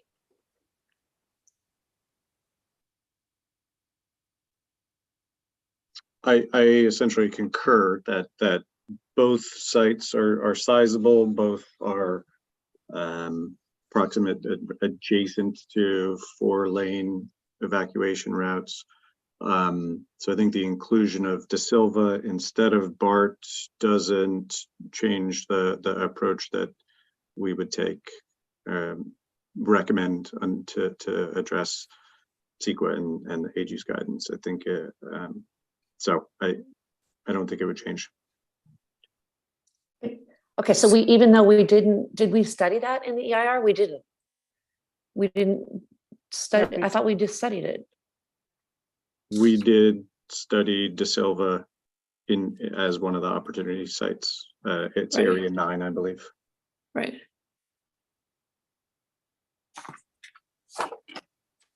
So I have, and Councilmember Kendall, we can come back to this, I think, as part of looking at, and if everyone has their questions about if we continue down the path with BART, and our guidance, our advice is that it has its challenges and both legal and logistic and HCD approving it. So we can come back to that, but looking at the other options, and option 2, at least, and I appreciate the work that staff did on that. Option 2 provided us with I think, good starting place. And we heard tonight from the chamber about some things that they would like to see changed in that, potentially requiring, the mixed use, looking at some other sites and how we balance that for the infill and upzoning in the downtown area. We also were asked to look at, and I think having staff, I'm going to just say, if we went down the option 2 route, having staff look at the chamber's proposal and how that works with balancing those numbers. I think option 2, one of the concerns was about how close it was on a buffer for our very low. But looking at the opportunity sites, looking at 5, as Cheryl and Andy Brown discussed, and how we did look at that when we were looking at and discussing it with GPAC and the Planning Commission and the City Council, how that works in our transition areas. And so, being mindful of the sort of the job loss implications, still making those numbers, keeping it, taking out those high fire severity zone projects, which I know are not in option 1, option 2 that's here, but the chamber did discuss looking back again at De Silva. And I believe GPAC, that was one of the, options, and then it got to planning. But what I'm hearing is if we leave anything in a high fire severity zone, that does impact the EIR. We did study it. We believe that it, works. ESA, I saw in your report, ESA is looking back again and will provide additional information, if I read that correct, Greg, on actually I should go back and look at the wording, but I think where I would like to see, and again, could come back and look at the BART, but where I would like to see is sort of that blending of what the chamber talked about and the other concerns that we've heard. And I have some other questions that I'll come back to after I sort of hopefully move us to discussing this other option. Not to throw out 3 and 4, but for reasons that I've heard tonight and that I've read and in my review, I think that 2 is a good, well, good is not the word to use in any of this, but is a place to start if we don't believe that BART is going to get us there in the timeline. So I'll stop there for now. And I saw Greg and Sarah kind of nodding and hopefully Renata taking notes about kind of the things I would like to see come back, but I'm one person. So Councilmember Dawson. I agree with what you're looking for as well, to see how those numbers would work with what's been proposed, different elements of the chamber in number 2, and then what was proposed in number 4 as regards to stepping, what those numbers actually look like in one scenario. So I'm with them. Okay. Well, so now, okay, Vice Mayor Anduri. Yeah, I think we've got to continue to discuss this. And I don't think we're at the point where we're asking staff to come back with more information. I think we need to make more decisions. Well, and I was just trying to move the discussion forward, because I do think that I have concerns about, and have had concerns about, putting everything at BART for the reasons that have been outlined in an 8-year time cycle. Yes. And so happy to continue that discussion. I wanted to move us to discussing sort of all of it in the bigger picture. Oh, that's fine. I misunderstood. I thought you were asking, what do we want staff to come back with? Oh, no. I want to still have the discussion, but happy that they're taking notes if we get to anything about option 2 or BART or, yeah. Okay. So we've had a fairly detailed discussion of option 1 and the path would take. So what you're saying now, let's look at the decisions we would have to make on the other options. Correct. And I would say the first big decision that we have to make, because one of the major proposals that's been made from the chamber, is that we include the De Silva site. So well, just to tell you where I am on that, aside from the path, if we're looking at the options to the path, I think option 2 is fine, because I don't personally want to include the De Silva site, but I think we need to tweak option 2, because, well, we saw what happened with 35 to the acre zoning with the Madison Park project. And to me, south of Mount Diablo Boulevard has to be, well, it doesn't have to be, just my view, 35 dwelling units per acre. To go to 58 or 60 when that can result in 90, and have a 6-story building on a parcel that's already at least a full story above the single family dwellings beyond, we just can't do that. So option 2 as it is, to me, is not an option. I'm looking at something, tweaking that, and could be, to me, it's option 4 of some kind. It's option 4 if we're considering something. Nothing on BART, and that's a shame.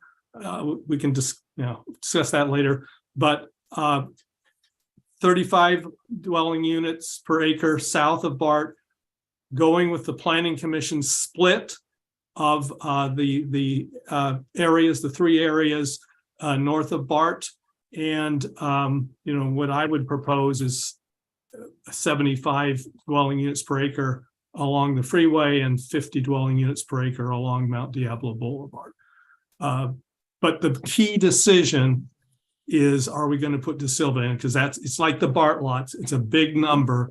And if you have clarity on that, then it makes it easier to discuss the other things. And so again, Sarah and Greg, I mean, if I might, thank you, Vice Mayor Anduri. with De Silva is in a high fire severity zone. And what if we put back to Vice Mayor Andori's, question and Councilmember Kendall's, if we put De Silva in, what does that do to our timing and our path?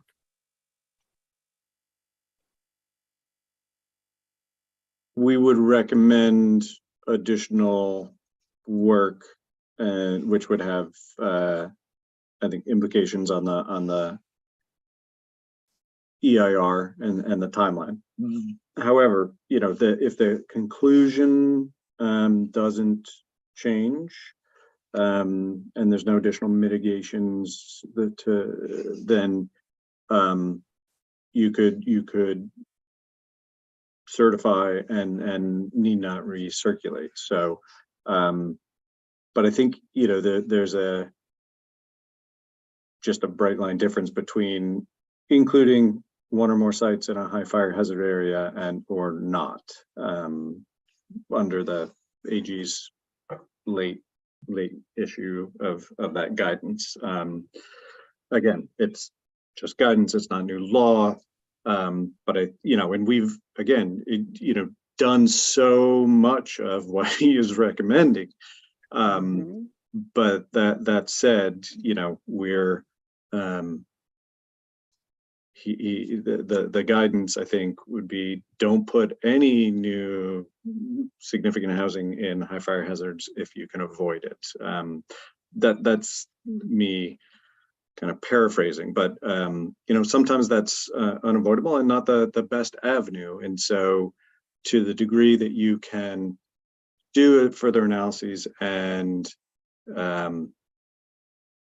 bolster the rationale by which you would include sites, one or more sites in a high fire hazard area, I think it behooves us to do that. And I see Sarah came on. Right. I don't disagree with that. I do think that it is the more we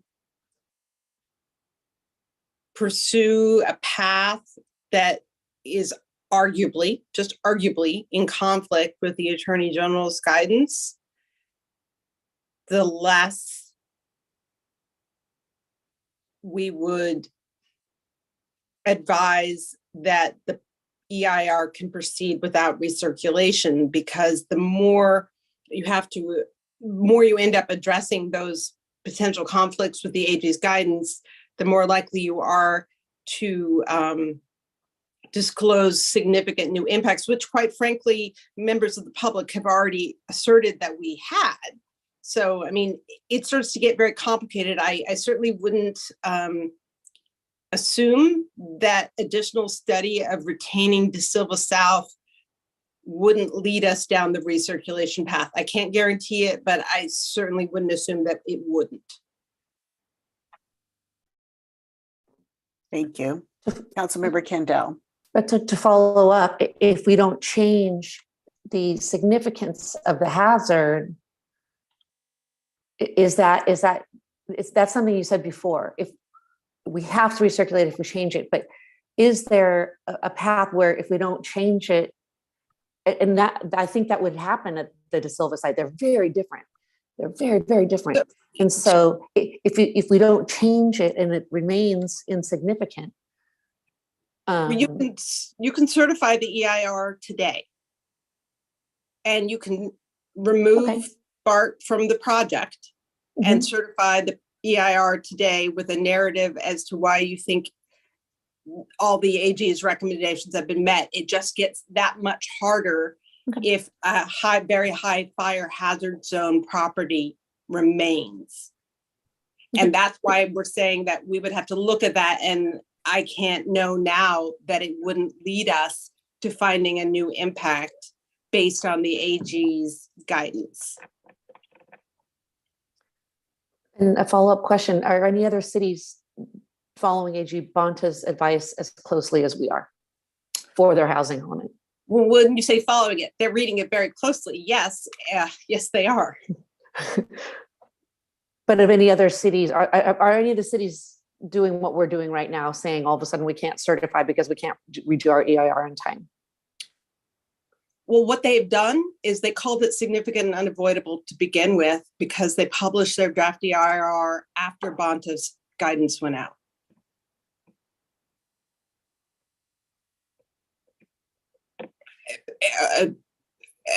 Very nearby cities did this. Okay. And so they found it significant and unavoidable. They haven't even published their final EIRs yet, but they did come out after Bonta. So they kind of, they knew where they were going.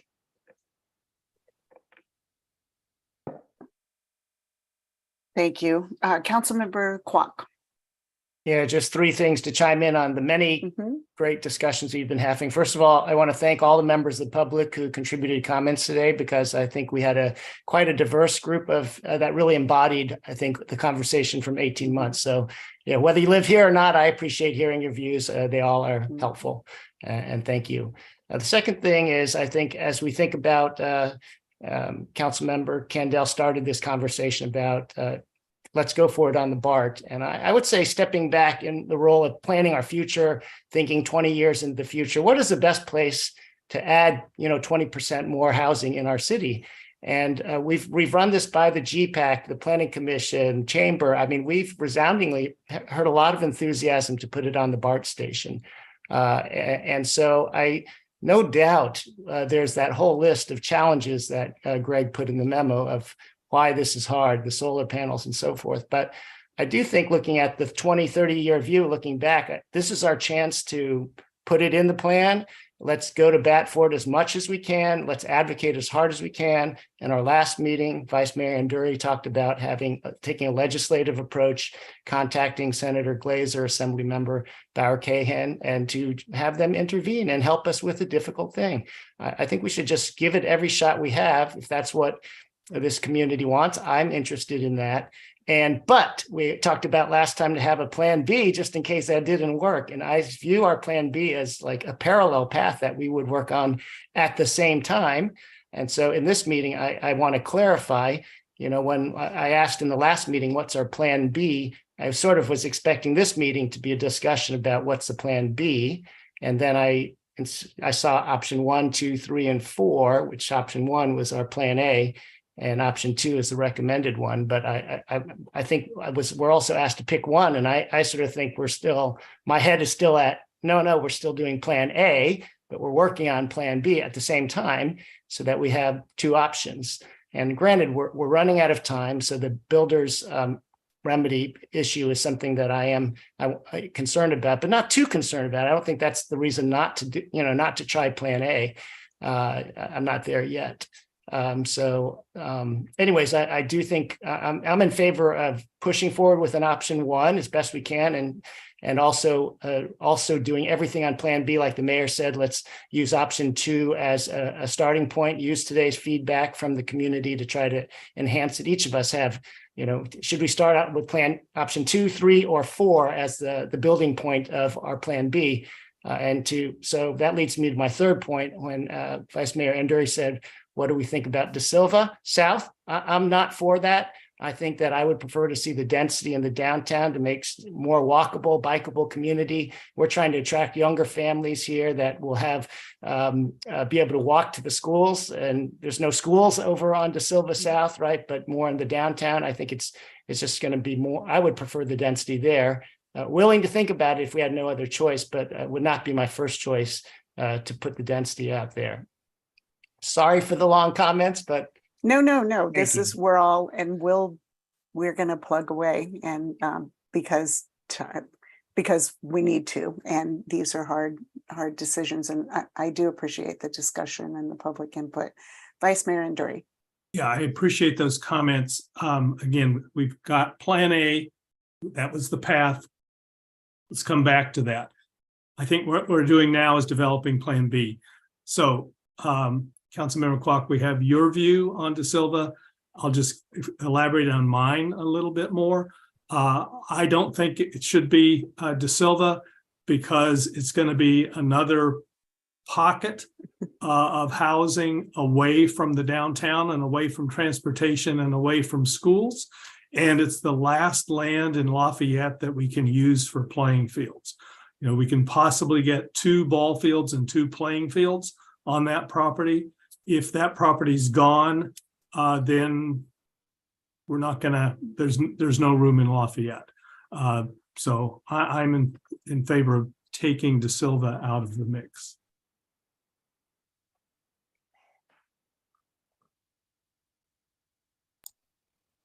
Okay. So back, oh, go ahead, Councilmember Kendall. I was going to come back to. I'm with option A. I think we should really keep pushing on that as hard as we can and really understand our legal, you know, where we really sit if we circulate it or we don't circulate it, and the risk if we change the significance and we don't recirculate it. Let's really understand that. Who is really going to sue us for that, right? Honestly, I don't know. I don't know who would sue us for not recirculating an EIR that did all the right things that the Attorney General told us to do. So not CEQA's being compliant to me is not is the lesser of many evils. But still getting our housing element done on time. I still think that's a valid option for us to at least consider. I don't mind De Silva, and I understand, Carl, where you're at. I'm hoping that if we do include it, we do get a ball field, and we work with a developer that is going to work with us to get a ball field down there, and that would be really great. I don't see that that's a bad place for housing. I know it's not exactly, you know, ideal, but it's not a bad place. It's like near the res and it's right across the school gym. It's gonna have a park, right? I mean, it's a pretty nice place to live. And then, you know, upstone in the downtown, I listened to our chamber. Man, they're just screaming the sirens on this one. And I understand that. And I sympathize. And I think I like how Cheryl said that was the compromise between GPAC and the Planning Commission. So I actually would prefer to take De Silva and take the chamber's advice and not just completely upzone our downtown, because that's what we're going to do if we don't. So that's where I sit.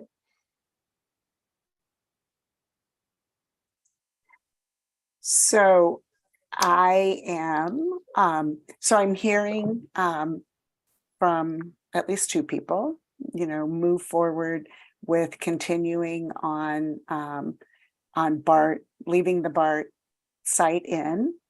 I have also heard that there's not really a path there to get done, you know, by the 31st.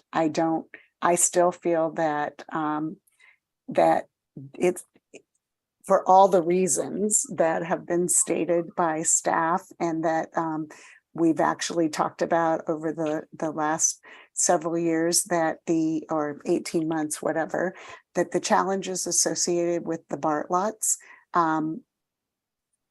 I don't see that HCD would approve that, but you know, happy to go. Well, actually, I'm kind of not ready. The part where we're going to fight and have the AG and the legislature and all of that, the legislature comes back in December, on December 5th, I think. I'm going to just do a kind of a guess. On that day, they come in and they get sworn in, and some, you know, legislators will put forward legislation on that day. They'll introduce bills. For the most part, that has been, can't speak for the new people, but for our folks who are going to be coming back, they would probably put forward usually things that they've already been carrying and didn't make it as far maybe, or maybe they have some great new idea. But timing wise, our ability to meet our deadline, whether it's the 31st or 30 days later, or, you know, whatever everyone is thinking, fight for it and go to bat and make it happen. A legislative fix is not something that we can just do that. And I think I heard Councilmember Kwok say do something in parallel. I think continuing to move forward with just putting the BART sites in there for this 8-year cycle. And also to the point, we don't know on any of the sites other than Oak Hill.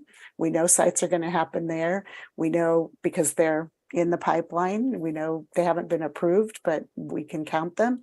I just feel continuing to go down the BART opportunity site puts us at more risk. And I just, in my heart, don't believe that it gets built in that cycle. If it gets approved because HCD says, okay, go forward and try and make it happen, I think we still have an uphill battle on bringing our community to wanting anything to be built there. And for all the reasons that we started down this discussion around high fire severity zones, not wanting anything there.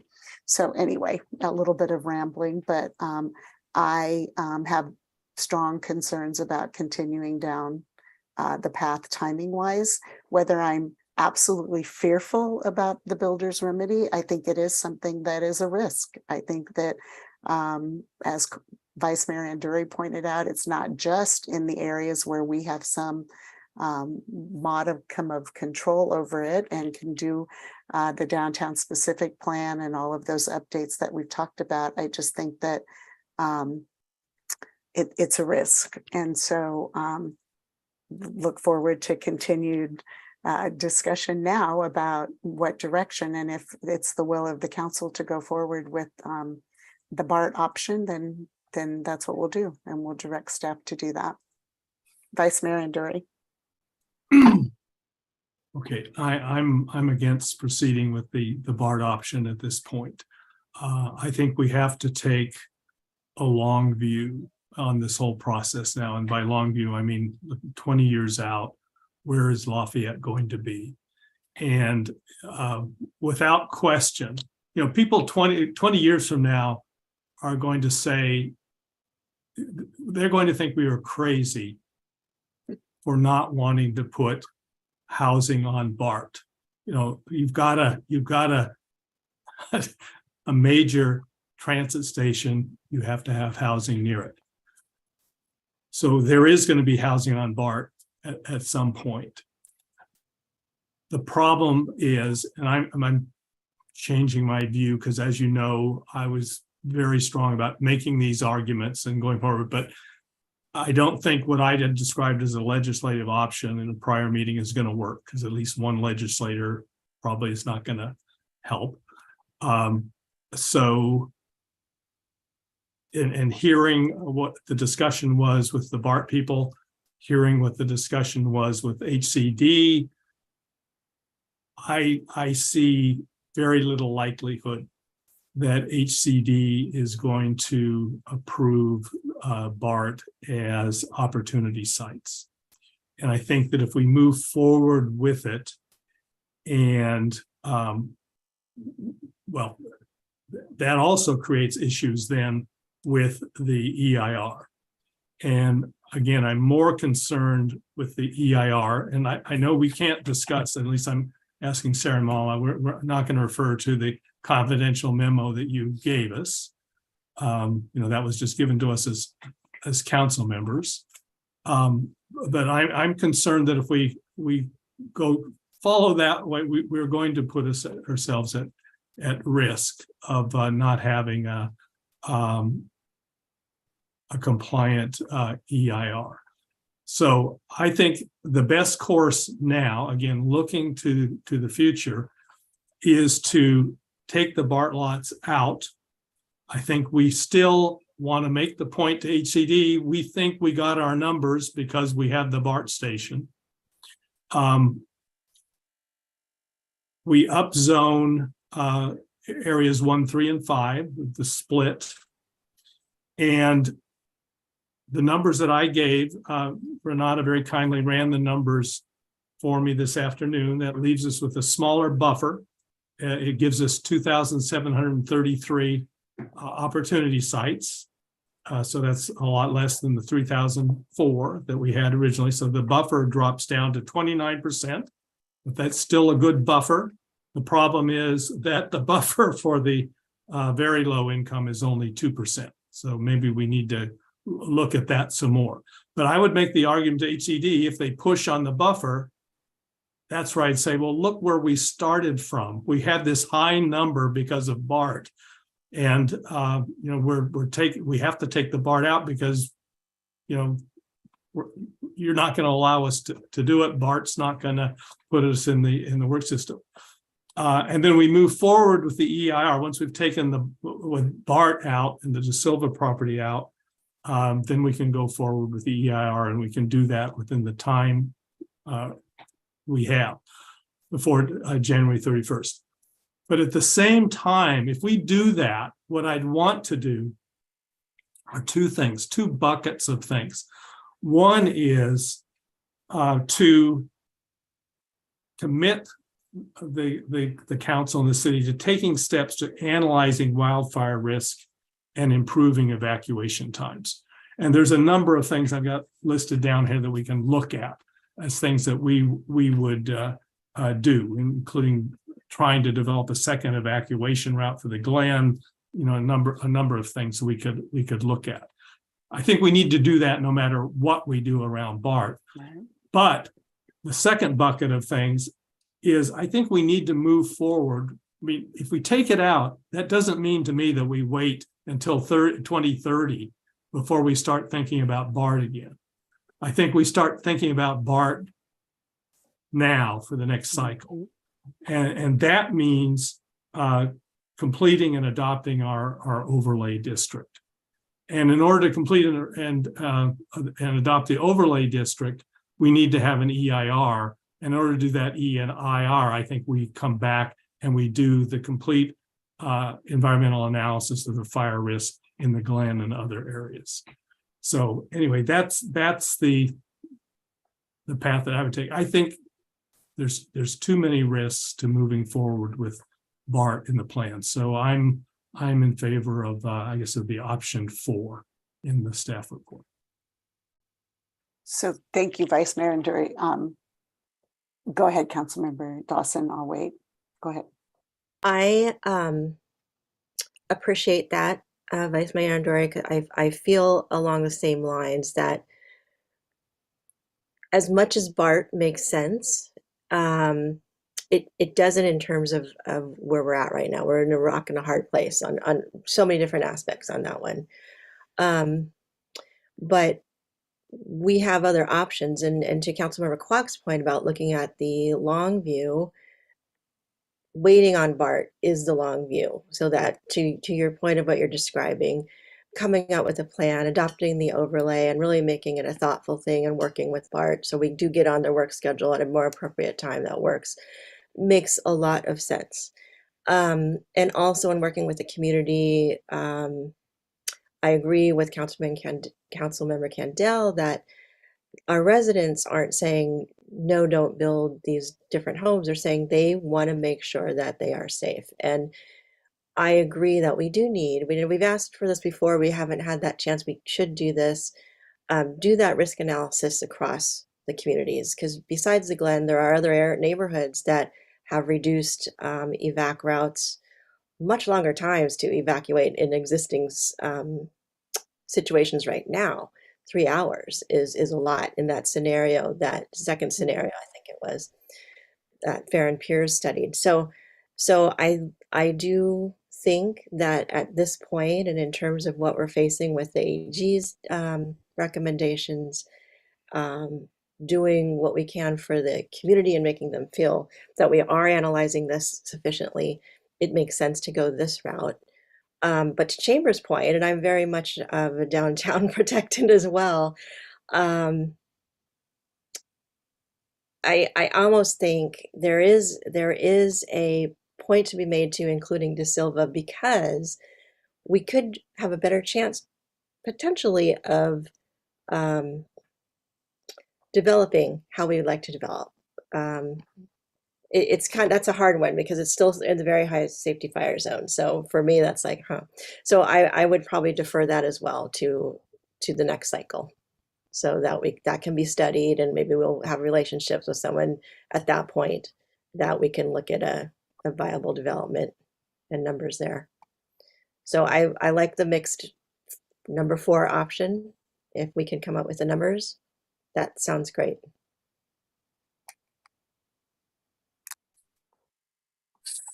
So,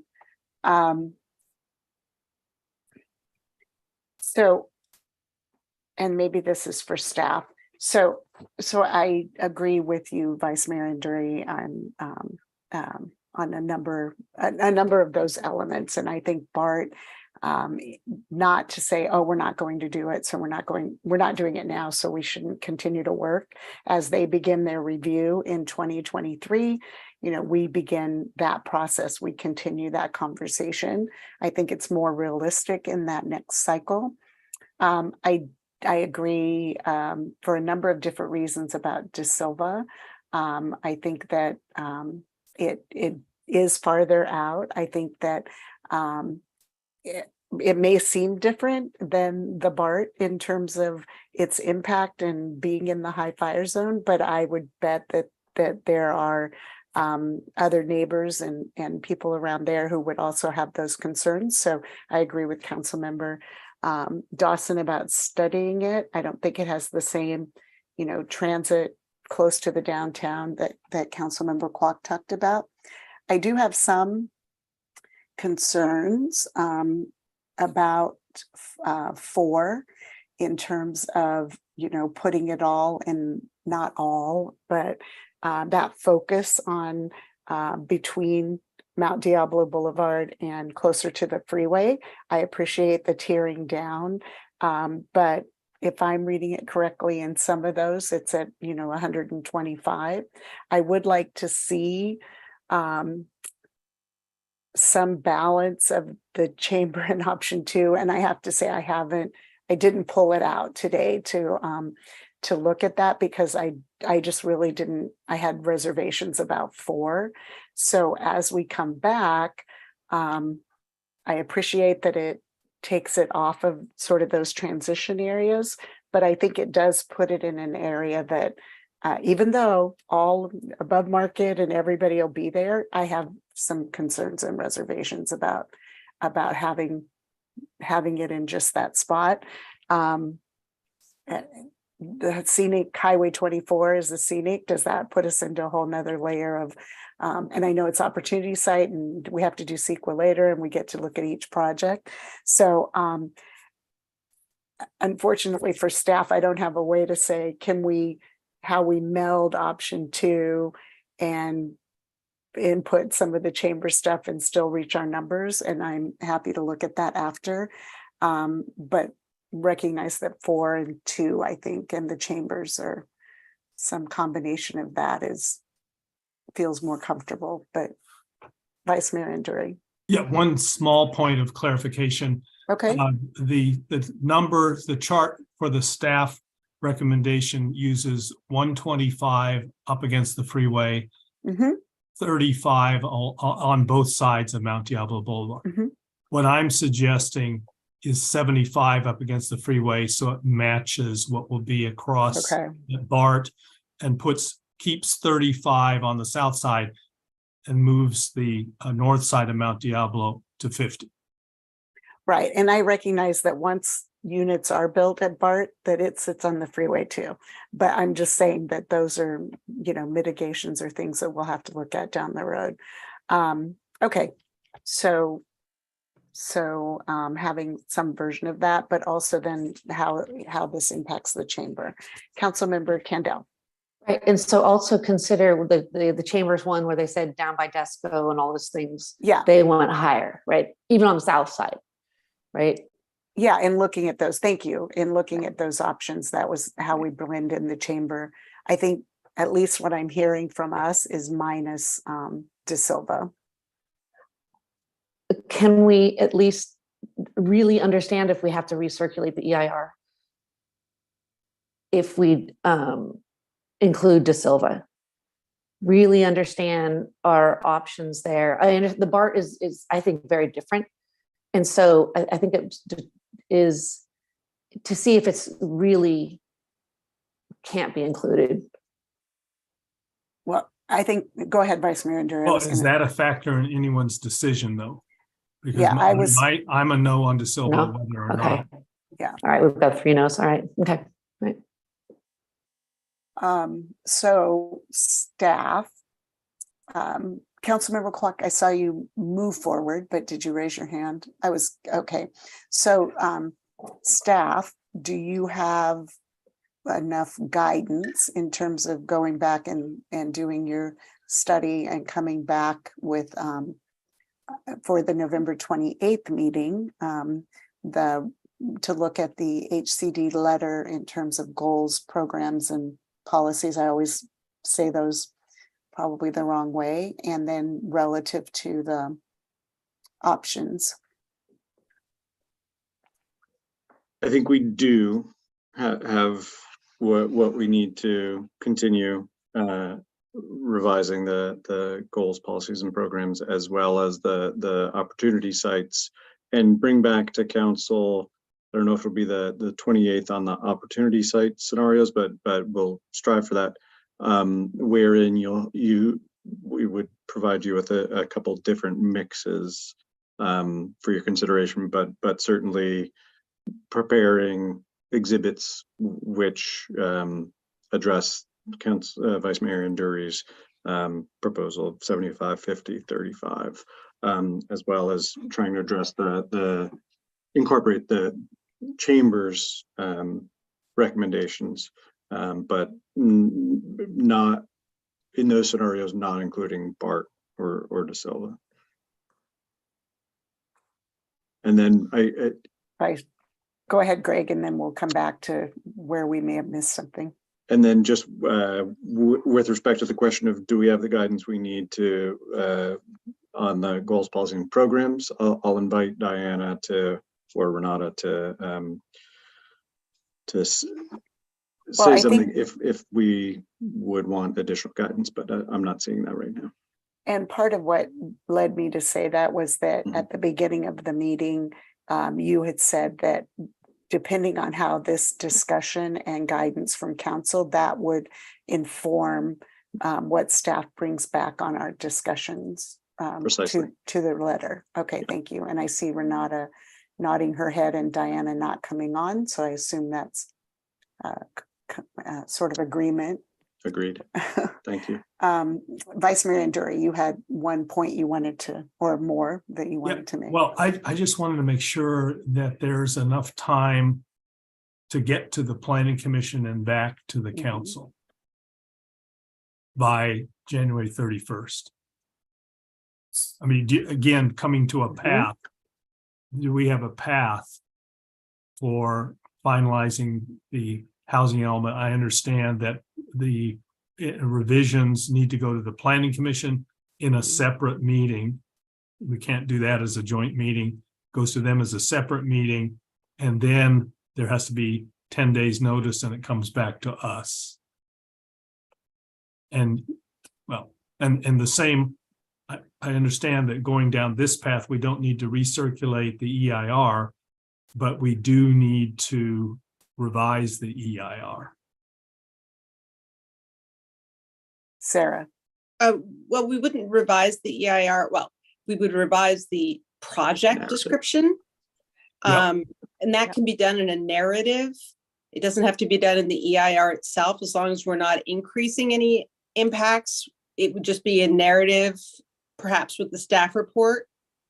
And it would be, a set of CEQA findings that were tailored to that revised project after you certify and when you approve that revised proposal, that project you just discussed.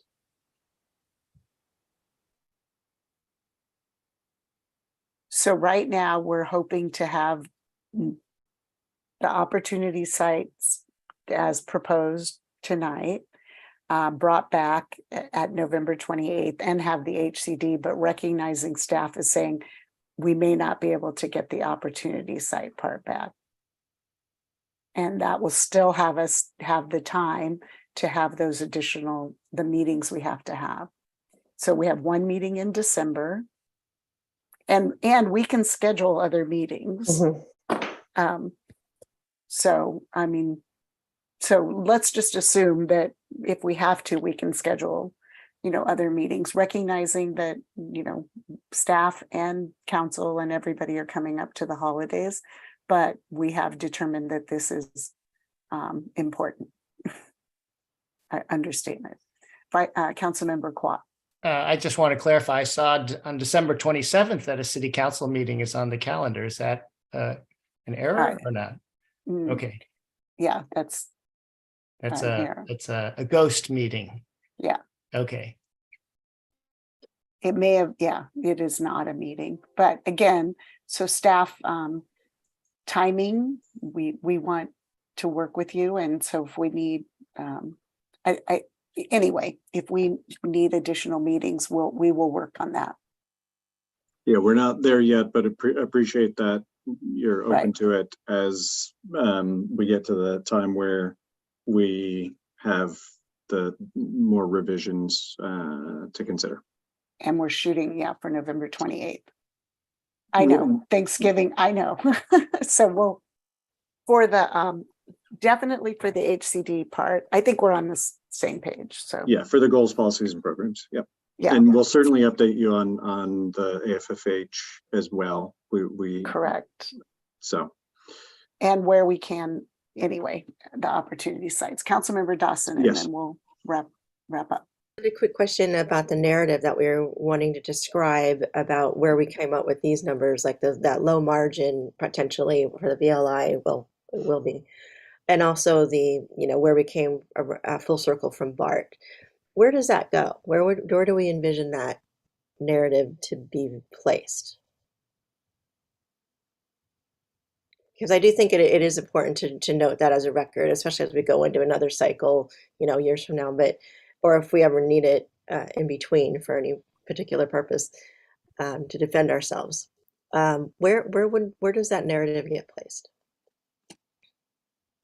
And I'll invite Sarah Aswitz, but as part of the final EIR, I don't know if we would frame it as a errata or just a narrative that becomes part of the final EIR.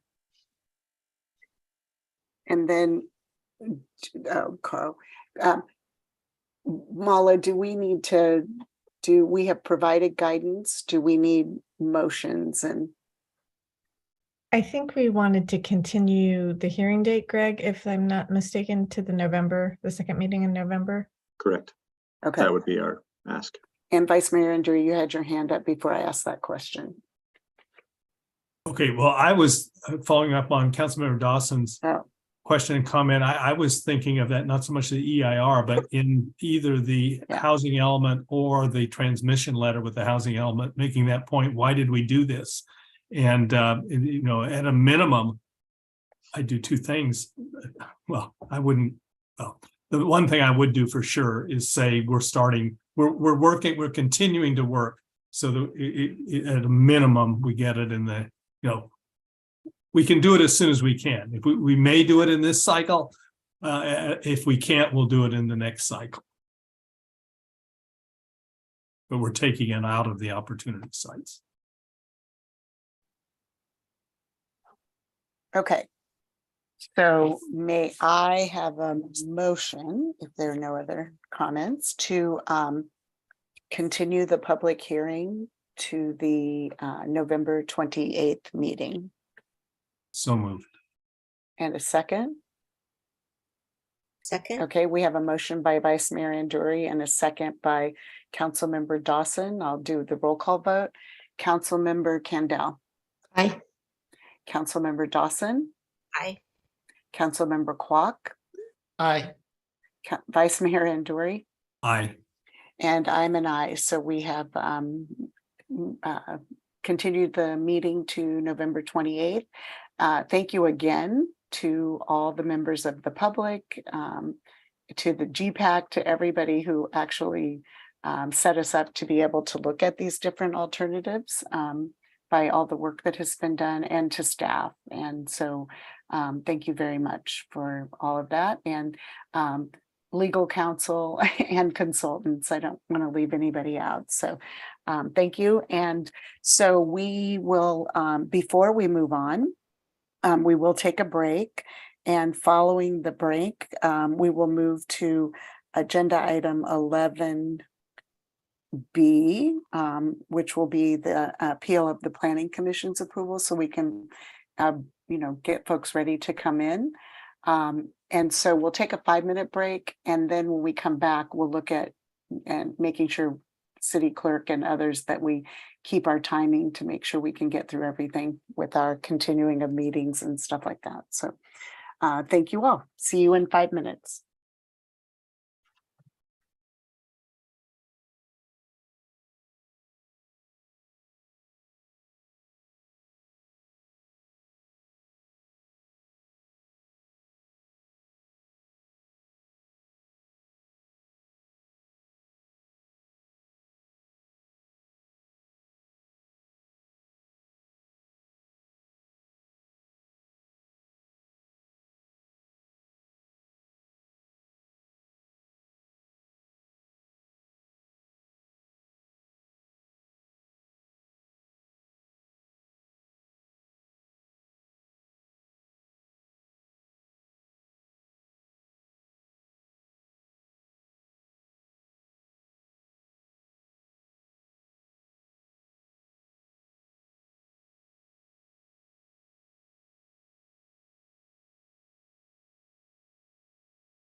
I'll take myself off mute. I think we're starting to come back.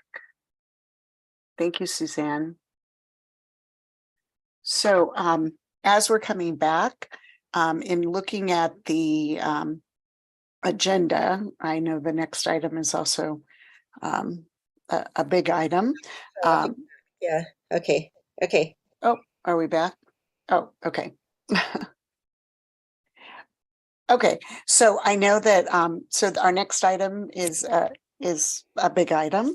And then we have a consent item and our council reports. 11 o'clock is when we would vote to continue until a time. Remind me again, Joanne or Narup, to make sure that we have items open. That's midnight, right? No, Mayor. Oh, Joanne, go ahead. Yes, I'm here. Thank you. You're welcome. To continue any item on your agenda, you must open it or extend your meeting by 11 p.m. No item will be opened after midnight. Okay. Wait, I'm confused.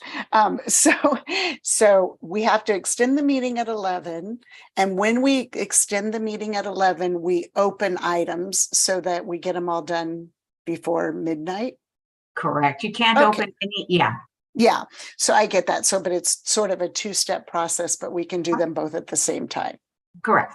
So I'm going to assume, Vice Mayor, I'm going to assume that we're going to want to continue it. So I'm kind of wondering, should we just do that now?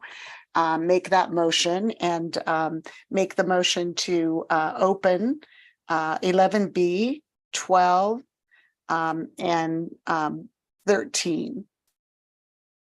And I think we can get through all those. I am the eternal optimist. Okay, so do I have a motion to do what I just said? So moved. And a second? A second. Okay, so a motion by Vice Mayor Anduri and a second by Councilmember Candell, who got her mic unmuted. And so I'll conduct a roll call vote. Councilmember Candell.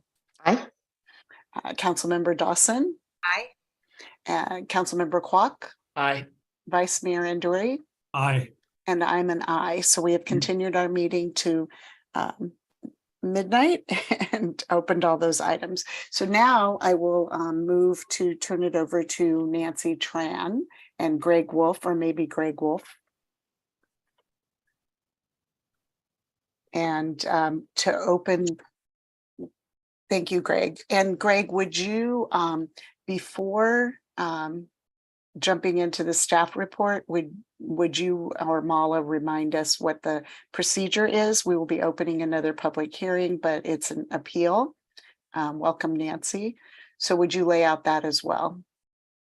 Happy to. Nancy will be providing the staff report, but procedurally, given that the matter was appealed by a member of the council and is being heard de novo as any appeal would, the order of speakers will be essentially as it would with any public hearing. Again, that it doesn't have an appellant, wherein the staff will offer a report. You're welcome to ask any and all questions of staff. Following that, the applicant team is afforded up to 10 minutes to present. Following questions of the council, of the applicant team, it goes to public comments. Public commenters have 3 minutes individually and up to 6 minutes if they're ceded time by another person present at the meeting. And then followed by an opportunity up to 5 minutes to rebut afforded to the applicant team. So pretty standard there. So happy to entertain additional questions about the procedure. Did you mention when any disclosures should be made? Oh, very good, Greg. When should those be done? I was just going to say, but anytime before your deliberation. So now would be fine. And then oh, go ahead. So where I did ask about this yesterday because we sometimes seem to do it sort of all over the place. And I think after the staff report, what I was going to do is ask for any disclosures prior to us starting to ask questions of staff. And then we'll go through the rest of but great question, Councilmember Kwok. So with that, we will turn it over to Nancy for the staff report. Let me just share my screen.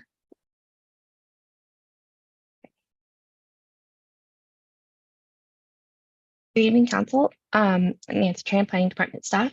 The item before you is the appeal of the Planning Commission's approval of HDP 3221 Delamar, filed by Councilor Kendall, which was last heard by Council on September 26th. Just as a refresher, this appeal concerns the Planning Commission's August 1st Phase 1 hillside development approval and associated permit approvals for construction of approximately 3,600 gross square foot, two-story home over a basement garage on the unaddressed parcel on the western side of Los Erebus, which is a private road. At its September meeting, Council continued the item to allow the applicant time to meet and work with neighbors to further address issues raised regarding the turnaround and building siting. Since the meeting, the applicant met separately with council members and neighbors to further discuss the project. The applicant also submitted proposed alternatives comparing three conditions: the as proposed conditions approved by Planning Commission, and the building moved approximately north 10 feet and moved 20 feet. They also provided a proposed relocated turnaround from the southern side to the northern side, and a survey of the boundary lines between the subject property and 4146, the adjacent property. Since publication of the staff report, staff received additional public comment opposing the appeal and in support of upholding the Planning Commission's approval. These were forwarded to council and uploaded online as part of the public record earlier today.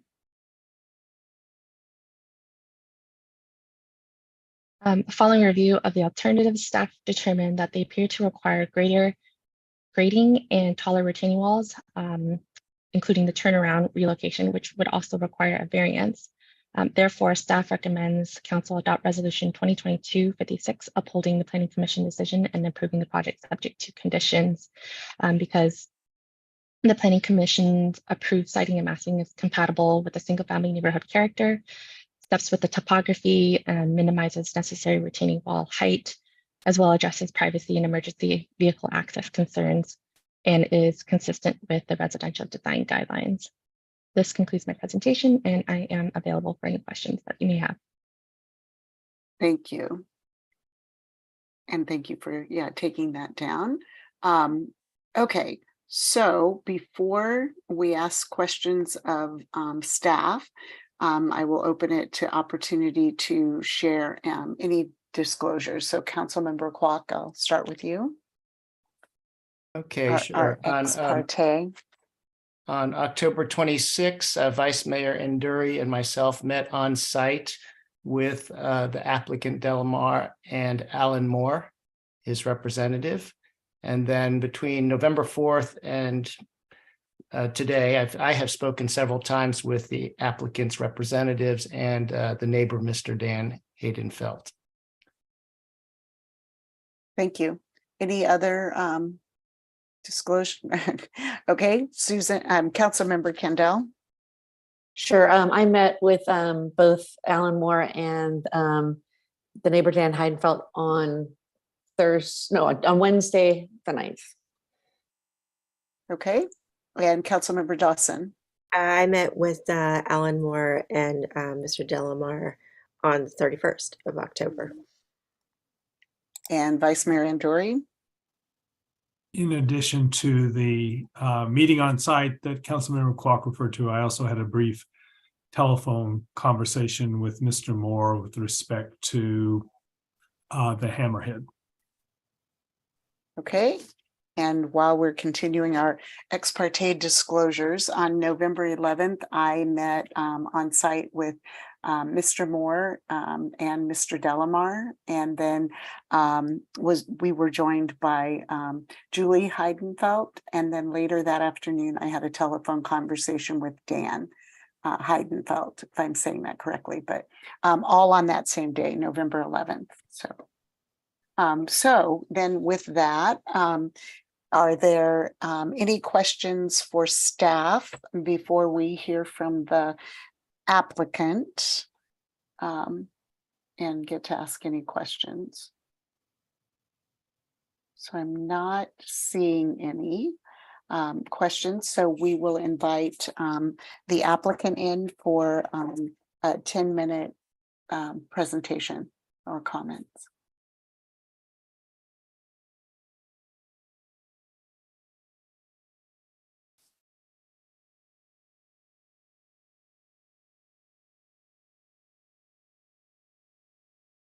Welcome, Mr. Moore. Hello, everybody. Can you see me okay? We can, and we can hear you, or at Okay. least I can, so I'm going to assume everyone else can. Thank And you, I everybody. guess we'll start the timer virtually or actually.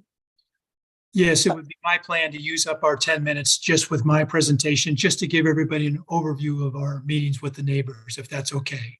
Okay. Shall I go ahead? I don't see the actual timer. So, oh, there we go. Go ahead. Okay, thank you, folks. Well, my name is Madam Mayor and Council. My name is Alan Moore. I'm a land use attorney. I've been working with Todd Delamar, his wife Alma, and his son Nicholas with regard to their request to build a single-family home here in Lafayette.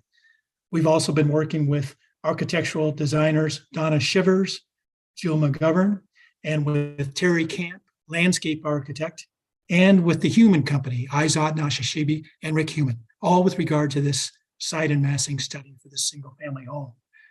By way of background, for the last year and over a year, the Delamar family has proposed this modest home. It's 2,700 square feet of livable space with a 900 square foot garage. That's all it is on Los Erebus Drive. On August 1, the Planning Commission approved the site and the massing for the home. In approving the site, the Planning Commission made several findings, including the following. Your Planning Commission stated that the house is in a residential district.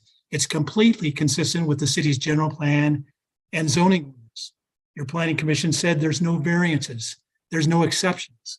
In fact, they found the house is well within all the setbacks, and the house is over 3 times the allowable setback requirements. Following that, the Planning Commission noted that the project, the house, is completely consistent with all findings requested by as required by the city's hillside ordinance, consistent with all the hillside ordinance findings with regard to viewing from public viewing places off-site. And then finally, the Planning Commission noted that the planning staff has fully supported the site and massing for this project. So on August 1, with all these factors, the Planning Commission approved the site and massing, the specific site as you see as you drive by with the story poles. On August 15, about 2 weeks later, on the last date, the City Council filed an appeal to itself. It filed this appeal. So it's not a neighbor appeal or appeal from the citizens of Lafayette, but a council appeal to itself. And they scheduled the appeal for September 26. I was retained because it was an extraordinary appeal by the council to itself. And I appeared at that hearing. And at that hearing, we heard 2 major, there were several concerns, but 2 kind of primary neighbor concerns. One is privacy, and that's primarily with the Heidenfeld residents next door, 4146 to the south. That's the first concern. And the second concern was the location and the impact, visual impact of the turnaround. So given those concerns, and at that meeting, September 26th, I offered to work with the neighbors, I offered to work with the fire district, and I offered to work with your staff. And I did that. After the September 26th hearing, I sent out multiple emails to every neighbor that had signed a petition with regard to the project. Out of 9 households, I received 6 responses. And out of those 6 responses, I met with all 6. In fact, I met with most of the 6 more than one time. And after that meeting, as I indicated I would do to the council, I submitted a letter dated October 26, giving a summary of my meetings with the neighbors. And I also attached a letter from the Human Company, our civil engineers. And the Human Company stated in that October 26 letter and in their attachments that this house is precisely where it should go. They showed, the human company letter showed that if you move the house over to the north, 5 feet, 10 feet, 15 feet, or 20 feet, the house has to be more embedded into the topography, that trees become in fact impacted, and the driveway becomes shorter and more steep.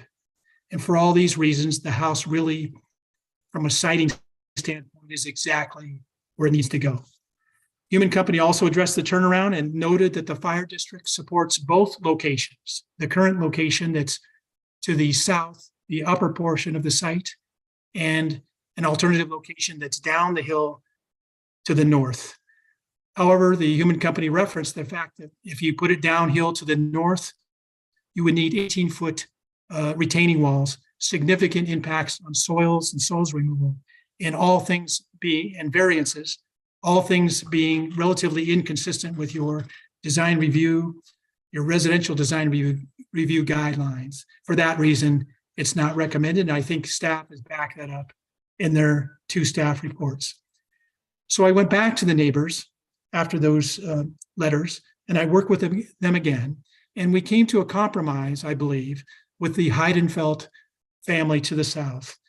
Now, I know your council does not, it's not within your jurisdiction or your desire to confirm or ratify a private agreement between us and the Heidenfelds, and we don't want to do that. But I did promise the Heidenfelds in our neighbor meetings that at this hearing I would give credence to what they said and report back, the basics of our agreement, so that they and other neighbors perhaps can see that it's just not written words to us or the Delamars, but something that we would follow through on.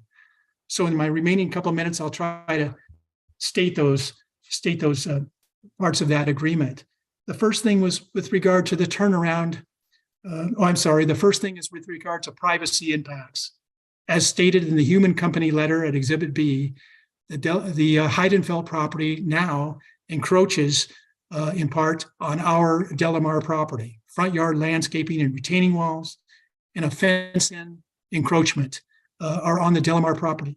So to reduce privacy impacts, we've agreed to dedicate that property back, to deed it back to the, not back, but deed it over to the Heidenfeld folks. It's extraordinary. We would do a lot line adjustment and give them the property that's now our legal property and give it to them as part of that lot line adjustment. Property they've encroached on, we give it to them.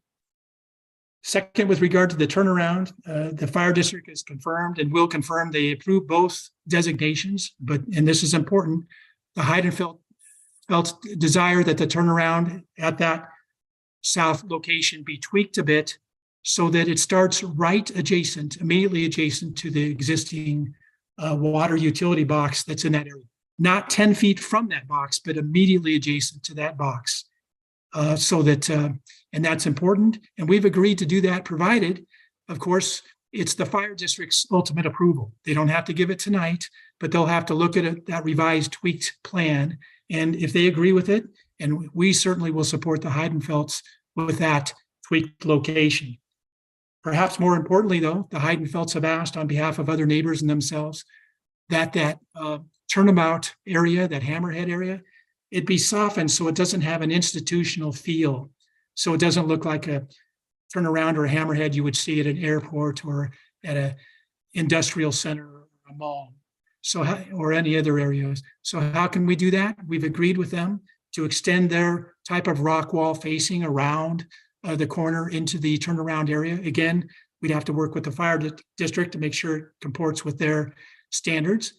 We would do that. They've also asked that we provide for some landscaping, some ivy, some vines, trellis work, and other things to soften that turnaround. And we've agreed to do that in writing with them. So I say this again, that you're not going to adopt our agreement, but I say it on the record so that you understand we're committed to doing that for the neighbors as promised, provided this moves forward. For other neighbors, not only the Heidenfelds, but others, we retain Terry Camp, who's really the preeminent landscape architect in the area.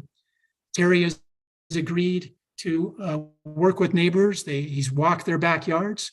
One backyard in particular has a view of the site, and he'll assist us in strategically placing the screening trees to help those neighbors with regard to those views. And we'll use our best efforts to help do that as we move forward, with stage 2 and other parts of the process.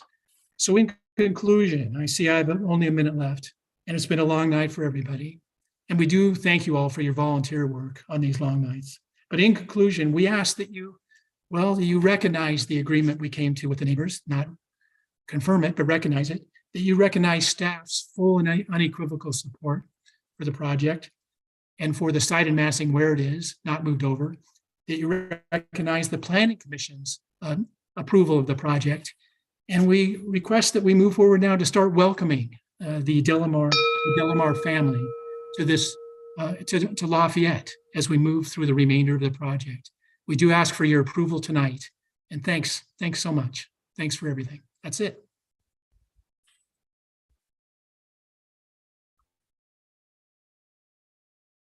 I know I'm muted. And I was saying thank you and with 20 seconds to spare. Thank you for the update and the work that has been done. Are there any questions for the applicant from council members? Okay, so we will move to, we do invite you to stay, Mr. Moore, of course, for the rebuttal following our public hearing. And so we will now open the public hearing and invite any members of the public to who want to comment on this item to join us now. So Suzanne. The first speaker is Julie Heidenfeld. And if anyone else would like to comment on this item, please use the raise hand feature in Zoom now.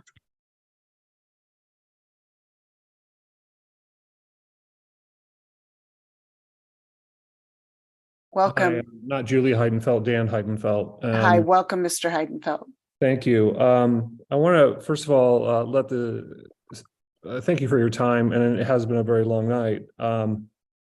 I want to let the council know that this compromise agreement that Alan outlined does represent a solution that the Heidenfeld support. I have communicated this compromise agreement to the neighbors, at least the primary elements of it, and the conditions that would make it void.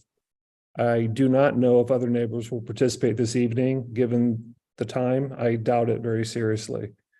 I feel very strongly that this process has taken its toll on the neighborhood and it needs to come to resolution. And that's the primary reason why we are agreeing to it. The compromise agreement, as offered by the applicant, we haven't formalized it or authorized it by both, it's not been authorized by both parties. And naturally that creates some risk, which is concerning to me. But I'm going to take the good faith of Alan Moore's comments. We'll agree to the major points discussed with the applicant that make up this compromise. And we agree to operate in good faith to get it finalized into some sort of legal agreement. And we just ask that the applicant and his representatives also act in good faith to prepare, collaborate, and finalize it within the next approximately 2 weeks. And those are the only comments I have. Thank you. Are there any questions from council for the speaker? Thank you, Mr. Heidenfeld. If any other members of the public would like to speak on this item, please use the raise hand feature in Zoom now.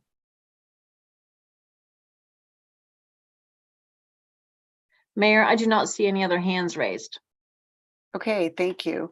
Mr. Moore, you have a 5-minute rebuttal coming to you, and it's up to you whether you use any or all of that.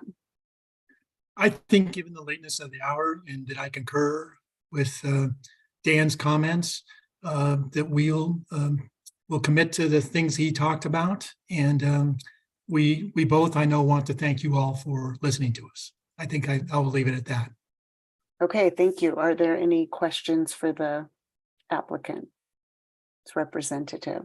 Okay, no, thank you. Thank you, Mr. Moore. And Suzanne, we can move Mr. Moore back over into our green room, our attendees room, and bring it back to the council.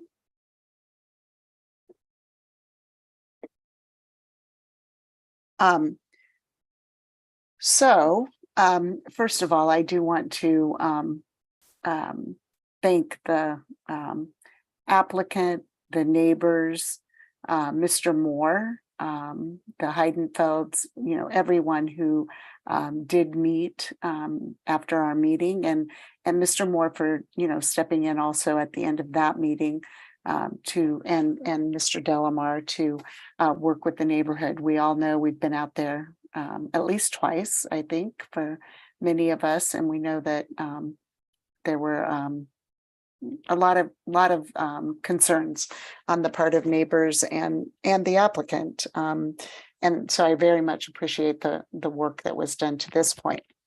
So now I have a question for Mala and Greg and Nancy, maybe Mala, because we are considering an appeal.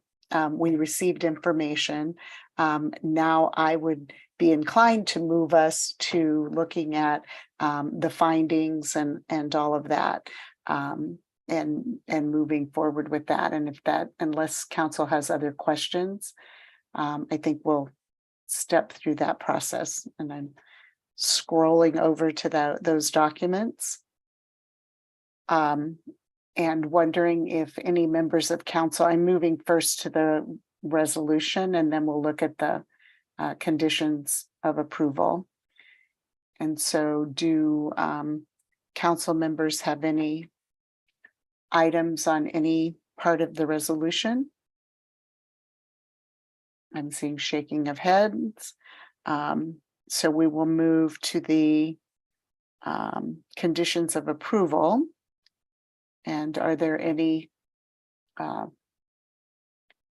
comments or questions on any of the conditions of approval? Councilmember Kendall. And so what I hear was a really wonderful compromise between everybody. Is condition 6?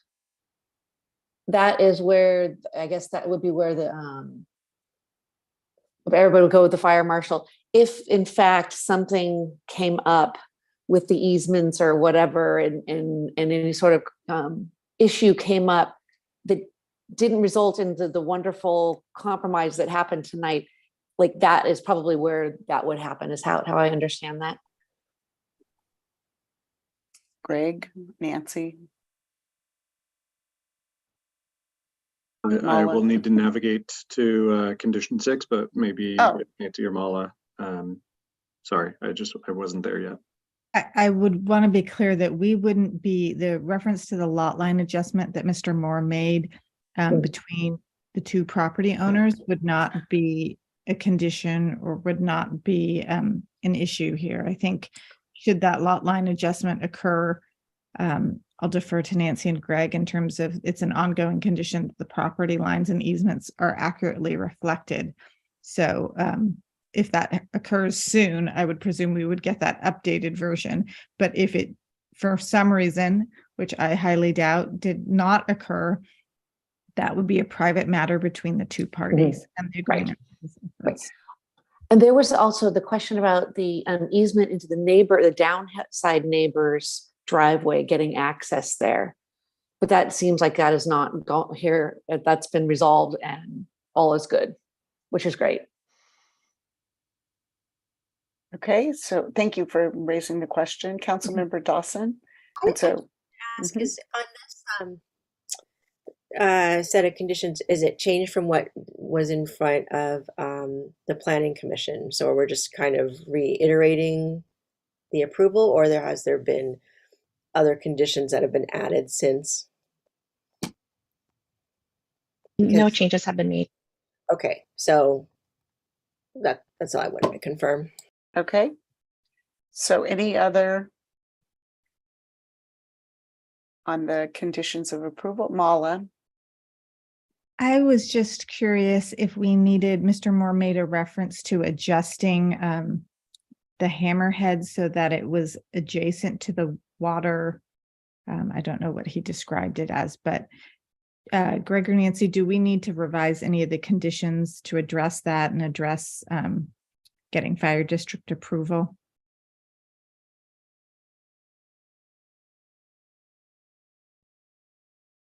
I don't believe so. It does still need to go to, oh, sorry.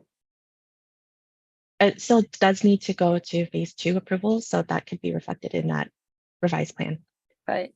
And I do see that Fire Marshal Bachman, I'm sure I'm not saying his title right, but Chris Bachman has his hand up. So if we could bring him in. Since he's here this late in the evening, hopefully he's not on vacation. Hi, welcome. Hello. Yeah, just for clarification, we're open to the multiple different proposals that have been provided, the items listed about softening the hammerhead, as long as the specifications for the clearances are met. We're totally open to the look and the type of design and material that's used to accommodate that hammerhead. We had even mentioned that, we're open to other options with a potential neighbor's driveway being used as a turnaround if easements and things could be recorded. We would not require the hammerhead to be, we'll say, installed or done immediately in order for the project to start construction, but we would hold the hammerhead as a condition that we wouldn't do any final inspection on the property and would like the city's support in not issuing a certificate of occupancy until we have signed off on the turnaround that's provided to us. And it sounds like there's a number of different options that we're open to. Okay, thank you. Any questions? And excuse me, Mr. Bachman, Chris, what is your actual title if we were referring to you as chief or fire marshal? It's either fire marshal. So I'm a fire marshal for Contrast County Fire, and I'm also one of the assistant chiefs. So yeah, pretty much more of a fire marshal capacity in the role in which you're requesting my opinion, since I'm serving as a fire official for Contrast County Fire. And so we can call you chief. So thank you. Councilmember Kwok. While you're here, Assistant Chief Bachman, just want to thank you for how much you've helped out and engaged with this project. You've really gone well to try to find solutions here and offer many, many options. And I know you had the engine just back there this past week, so it's very clear you're trying to help this to create a successful project. So I just want to thank you for being here when you were on vacation last time and late at night tonight again, and everything you've done in between. Sure. Thank no you. problem. Well said. And you see lots of nodding of heads. So thank you for that. So if any other questions, we don't have any other questions relative to the conditions of approval. We've gone through the resolution. And so I will go back to our actual language and do Councilmember Dawson. Per what Fire Marshal Bachman just mentioned, do we need to add that to the conditions? He did request that they have that we support. Yeah, does that? So Greg and Nancy, I guess that's the question of, because it will go to the next phase. And so is it strong enough in the conditions of approval? It's a standard condition of approval. I'll happily reread it, but I think it is sufficient. Okay. Thank you. Thank you. Thank you, Councilmember Dawson. So if no one has, if there aren't any other questions, do we have a motion? Councilmember Kwok.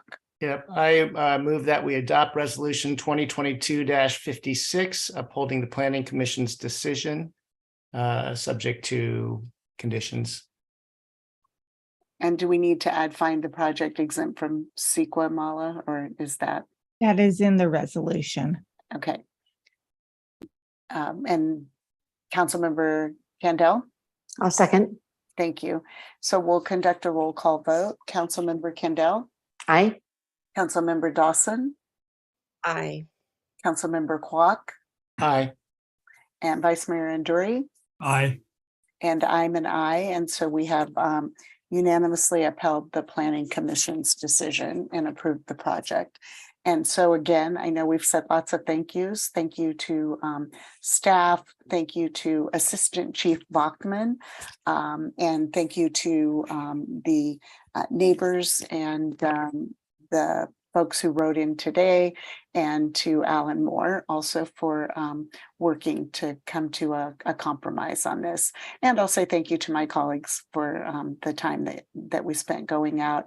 And just to remind people that all of us go out to look at the projects as we're looking at this and take it very seriously. So thank you. And Nancy and Greg, if I didn't say thank you to you, thank you. Just so many thank yous. And okay, so with that, we will now come to agenda item 12. And Vice Mayor Anduri, you had asked to pull 8A1, the October 24th minutes. Yeah, I'll make this very quick. On pages 6 and 7 of the minutes, it refers, I'm talking about Plan C, a legislative option. I don't want the minutes changed. I just want to state right now, again, I was not referring to a litigation option. And the only reason I say that is the next paragraph then makes it sound like that's what I was doing, but I wasn't doing that. So with that, I move approval of the minutes from the meeting of October 24th. Oh, we're in November. Thank you. Okay, do we have a second? Aye, okay. Second. So a motion by Vice Mayor Anduri and a second by Councilmember Kwok. I'll conduct the roll call vote. Oh, are there any members of the public who wish to speak to this item? If any members of the public would like to speak at this time, please use the raise hand feature in Zoom. And seeing no hands, we will move to the roll call vote. Councilmember Kendall. Aye. Councilmember Dawson. Aye. Councilmember Kwok. Aye. Vice Mayor Anduri. Aye. And I'm an aye. We have unanimously approved that item. We will now move on to agenda item 13, our council and commission reports. And this is the opportunity to report on activities or to bring forward items we want to initiate for placement on future agendas. Vice Mayor Anduri. Again, just very quickly, I want to make sure that there's 2 items on the November 28th agenda. The first one being the consideration of the safe gun storage ordinance. When we sent that to the Crime Prevention Commission, we asked that they develop a report so we'd have it in time to consider it on November 28th. And they did a very good job of considering it at their meeting on October 26th. Very good job. And I understand that that's in process. The report's in process. I just want to make sure it's on the agenda. And the second thing I really like to see on the agenda, consideration of a recommendation from the Environmental Task Force that Lafayette become part of Sustainable Contra Costa. They voted to recommend that to the council at their meeting. Wait, Ty, was that last week, I guess? Yes, last Thursday. Last Thursday. And so really like to see that on the November 28th agenda. Shouldn't take long. Okay, you knew my next question. Okay, any other Councilmember Kendall and then Councilmember Kwok? I'd like to bring forth the City of Pinol's resolution in support of Iranian women that was presented at the mayor's conference in light of the recent vote by the Iranian government to basically execute 15,000 protesters. I think it's something that maybe we can possibly adopt as a resolution. Okay, the same way that the City of Pinol did that, yeah. Right, and yes, we will work to bring that back. I had actually been talking to staff about bringing that and potentially, revising it somewhat. And then what I would like to also bring back is, and just thinking out loud about timing, but also how we handle these types of proclamations or resolutions in terms of how they fit into our purview. I personally absolutely, support that, and so would like us to have that discussion. But also, Pleasant Hill actually has a policy relative to how they as a council address these. So yes, and is, I think, a discussion that we would want to have. But thank you for bringing that. Anyone else? And timing, we'll look at timing because we also, as you know, have a lot, but it's also very time sensitive. Vice Mayor Anduri. Well, I know Councilmember Clark is next on another item, but just on this item, again, and Mala, just raise your hand if I step over the line here. While I agree completely, I'd love to do something about the Iranian situation. I also think that we should think about and set guidelines now for where we step in, because I think there's well, I don't want to use slippery slope, but there's just a whole gradation of things that, So I hear you. I Okay. want to make sure that we're careful. And I didn't see Mala starting to kick either one of us under the table. So, but yeah, so we will look at that. I saw this as two separate agenda items, which is why. Yeah. Okay. And so Councilmember Anduri said, yeah, that sounds good. And I said yes to Councilmember Kendall, and we can look at where to put those on the upcoming agendas. Councilmember Kwok. Yeah, I want to report that several of us went to the town hall on the future of water. Vice Mayor Anduri was there. I think Councilmember Dawson and me, I think at least I saw the three of us. And very interesting, but the few highlights I thought I'd share. Of course, water's getting much more expensive and precious, prices going up. So there's certainly a need to plan for the future. Both Central Sand and East Bay Mud gave excellent presentations and had Q&A afterwards. My passionate thing about purple pipe. So the latest update is that it's really expensive to do purple pipe, so expensive that it's probably not viable, was my takeaway. Purple pipe costs 2 times, 3 times, 4 times as much as other methods of water treatment. And so it just doesn't really seem like it's been considered, obviously, but not viable. Just for example, water being bought now at $2,000 per acre foot. If you do purple pipe, it can be $6,000, $12,000, or $17,000 per acre foot to have it delivered. So can't justify that type of cost for the delivery. But they do use recycled water, and they would prioritize recycled water or purple pipe to industrial users like the refineries, who are very close to there. They just big pipes over to the refineries, and they use like a third to half of the water. So instead of us getting little, running the pipe all the way down to Lafayette, they just run a big pipe to the refinery. So anyways, I thought that was sort of a very eye-opening, or sort of, in my mind, I could sort of set the purple pipe thing as a little bit later, and it's just not cost effective right now. And I think we've got smart people working on it up there.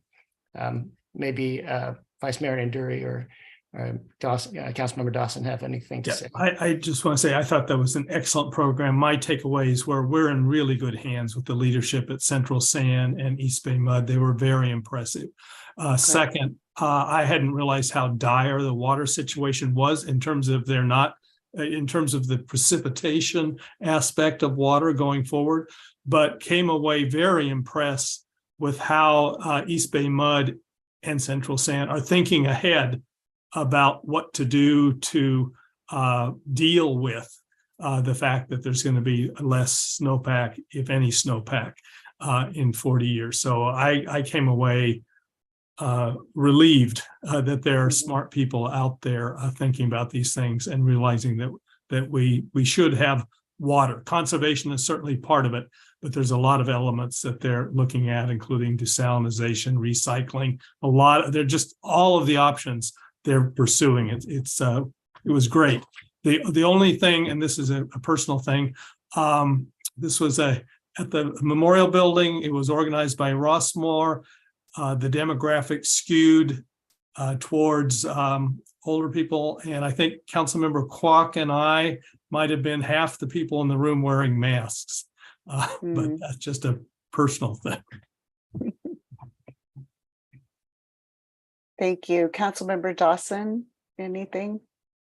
No, what I can add is just, I guess, let's do this at the end of the meeting, but I'll say this now, just a thank you on the heels of Veterans Day that we just observed.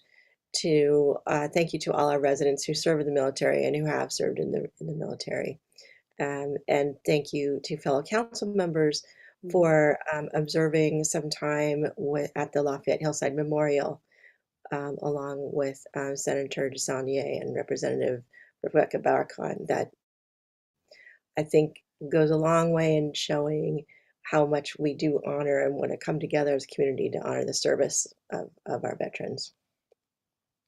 Yeah, no, thank you for your part in putting that on, and I was going to acknowledge that as well. Well,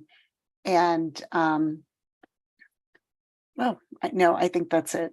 I think I don't have additional things to add to that this evening. So thank you all. I will come to our city manager's update. Thank you, Mayor. Staff has been busy over the last 2 weeks. I just wanted to give you a brief update from each department. I know I've notified you of this, but for the benefit of the public, on the 12th, there was a burglary or a break-in at the library. The garage door to the library has been damaged, and we believe it needs to be replaced. The Generations of Jazz trailer that was parked outside was ransacked, and the people got in, and there was graffiti on the walls of the garage, and construction equipment associated with children's tech construction was stolen. Thanks to excellent detective work, within a couple of hours, the 2 people were responsible for this were located and arrested, and just dismayed to let you know, and heartbroken that they were 17 and 18 years old, 2 young people. It appears that $3,000 worth of construction equipment and tools were returned to the construction company. Okay. In Parks, Trails, and Recreation, they were dealing with an older building, and so the boiler malfunctioned, and it was a cold 6 days for them, but it's been repaired and they're back on track. They're also working with the architect to design the HVAC system for the center. So that's going on. And in terms of Public Works and Engineering, as you know, that the local roadway safety plan committee has started meeting. They've had 2 meetings, and they have, there's an online survey that people are encouraged to fill. And thus far, Patrick tells me that they've received 500 responses from 500 people and about 2,000 discrete comments. So I believe Patrick might extend the deadline for completing the survey. That's amazing. Yeah. And in planning, just making another pitch, we have 1 vacancy on the Planning Commission since Commissioner Maggio stepped down a few months ago. So we are really looking to fill that position. And last week, we interviewed very good candidates for the Assistant Planning Director position. and there will be a second interview. Second interviews conducted this week.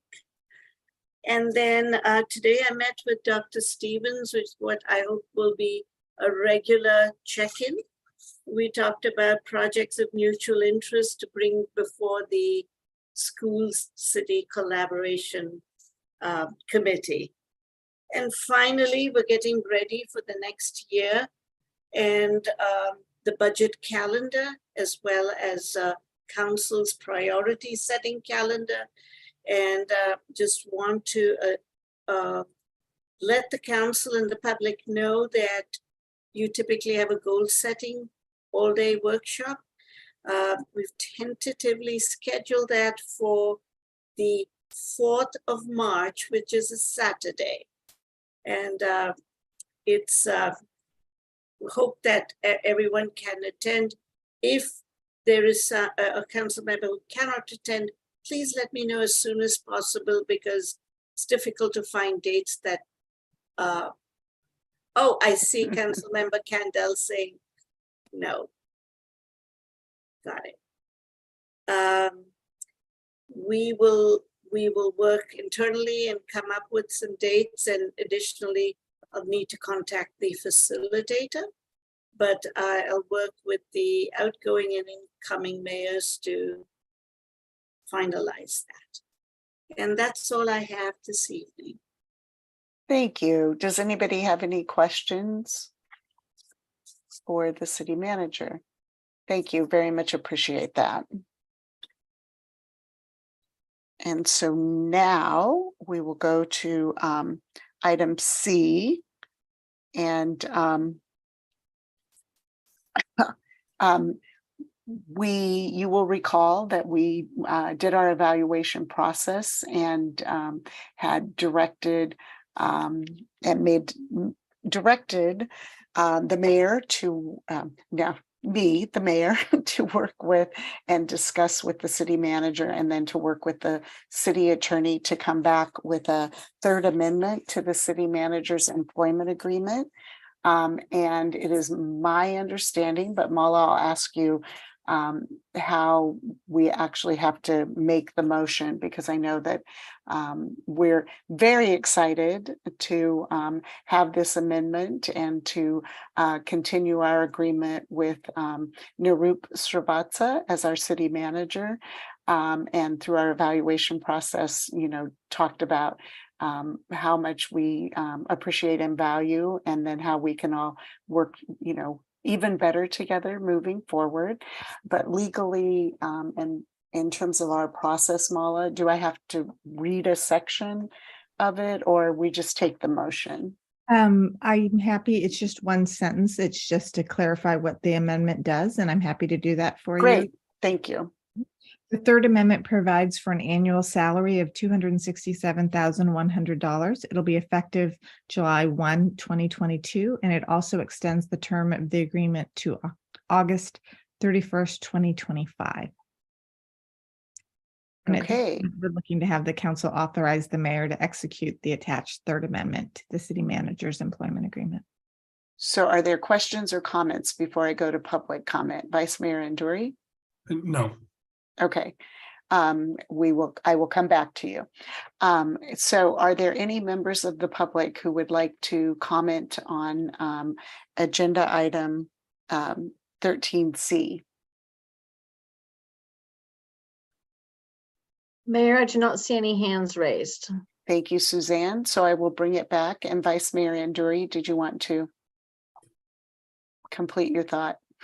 Well, I move that the city council authorize the mayor to execute the third amendment to the city manager employment agreement with Nirup Srivatsa, providing for an annual salary of $267,100 effective July 1st, 2022, and extension of the term to August 31st, 2025. Thank you. Do I have a second? Councilmember Dawson. So we have a motion by Vice Mayor Anduri and a second by Councilmember Dawson. We'll conduct a roll call vote. Councilmember Candell. Aye. Councilmember Dawson. Aye. Councilmember Kwok. Aye. Vice Mayor Anduri. Aye. and I am an I. And so thank you very much, Narup, for your service and for your continued service, and Mala for your assistance with the process and making sure that we move this forward. And City Manager Servatza, you did your thank you. Did you want to say anything else? Just thank you so much for your confidence in me. I don't do what I do without the excellent staff that the city is so fortunate to have, and we are building, continuing to build a great staff. So kudos goes to them. And thank you. Looking forward to some wonderful undertakings in the coming years. Great, thank you. And with that, I actually, can't think of kind of a better way to end the meeting. And so unless there's anything else for the good of the order, we will adjourn the meeting at 11:35. And I would say, wow, that's early, but we also started an hour and a half earlier than usual. So again, thank you all for, I just feel very honored to work with each of you, and I appreciate the preparation that everyone does. So with that, we are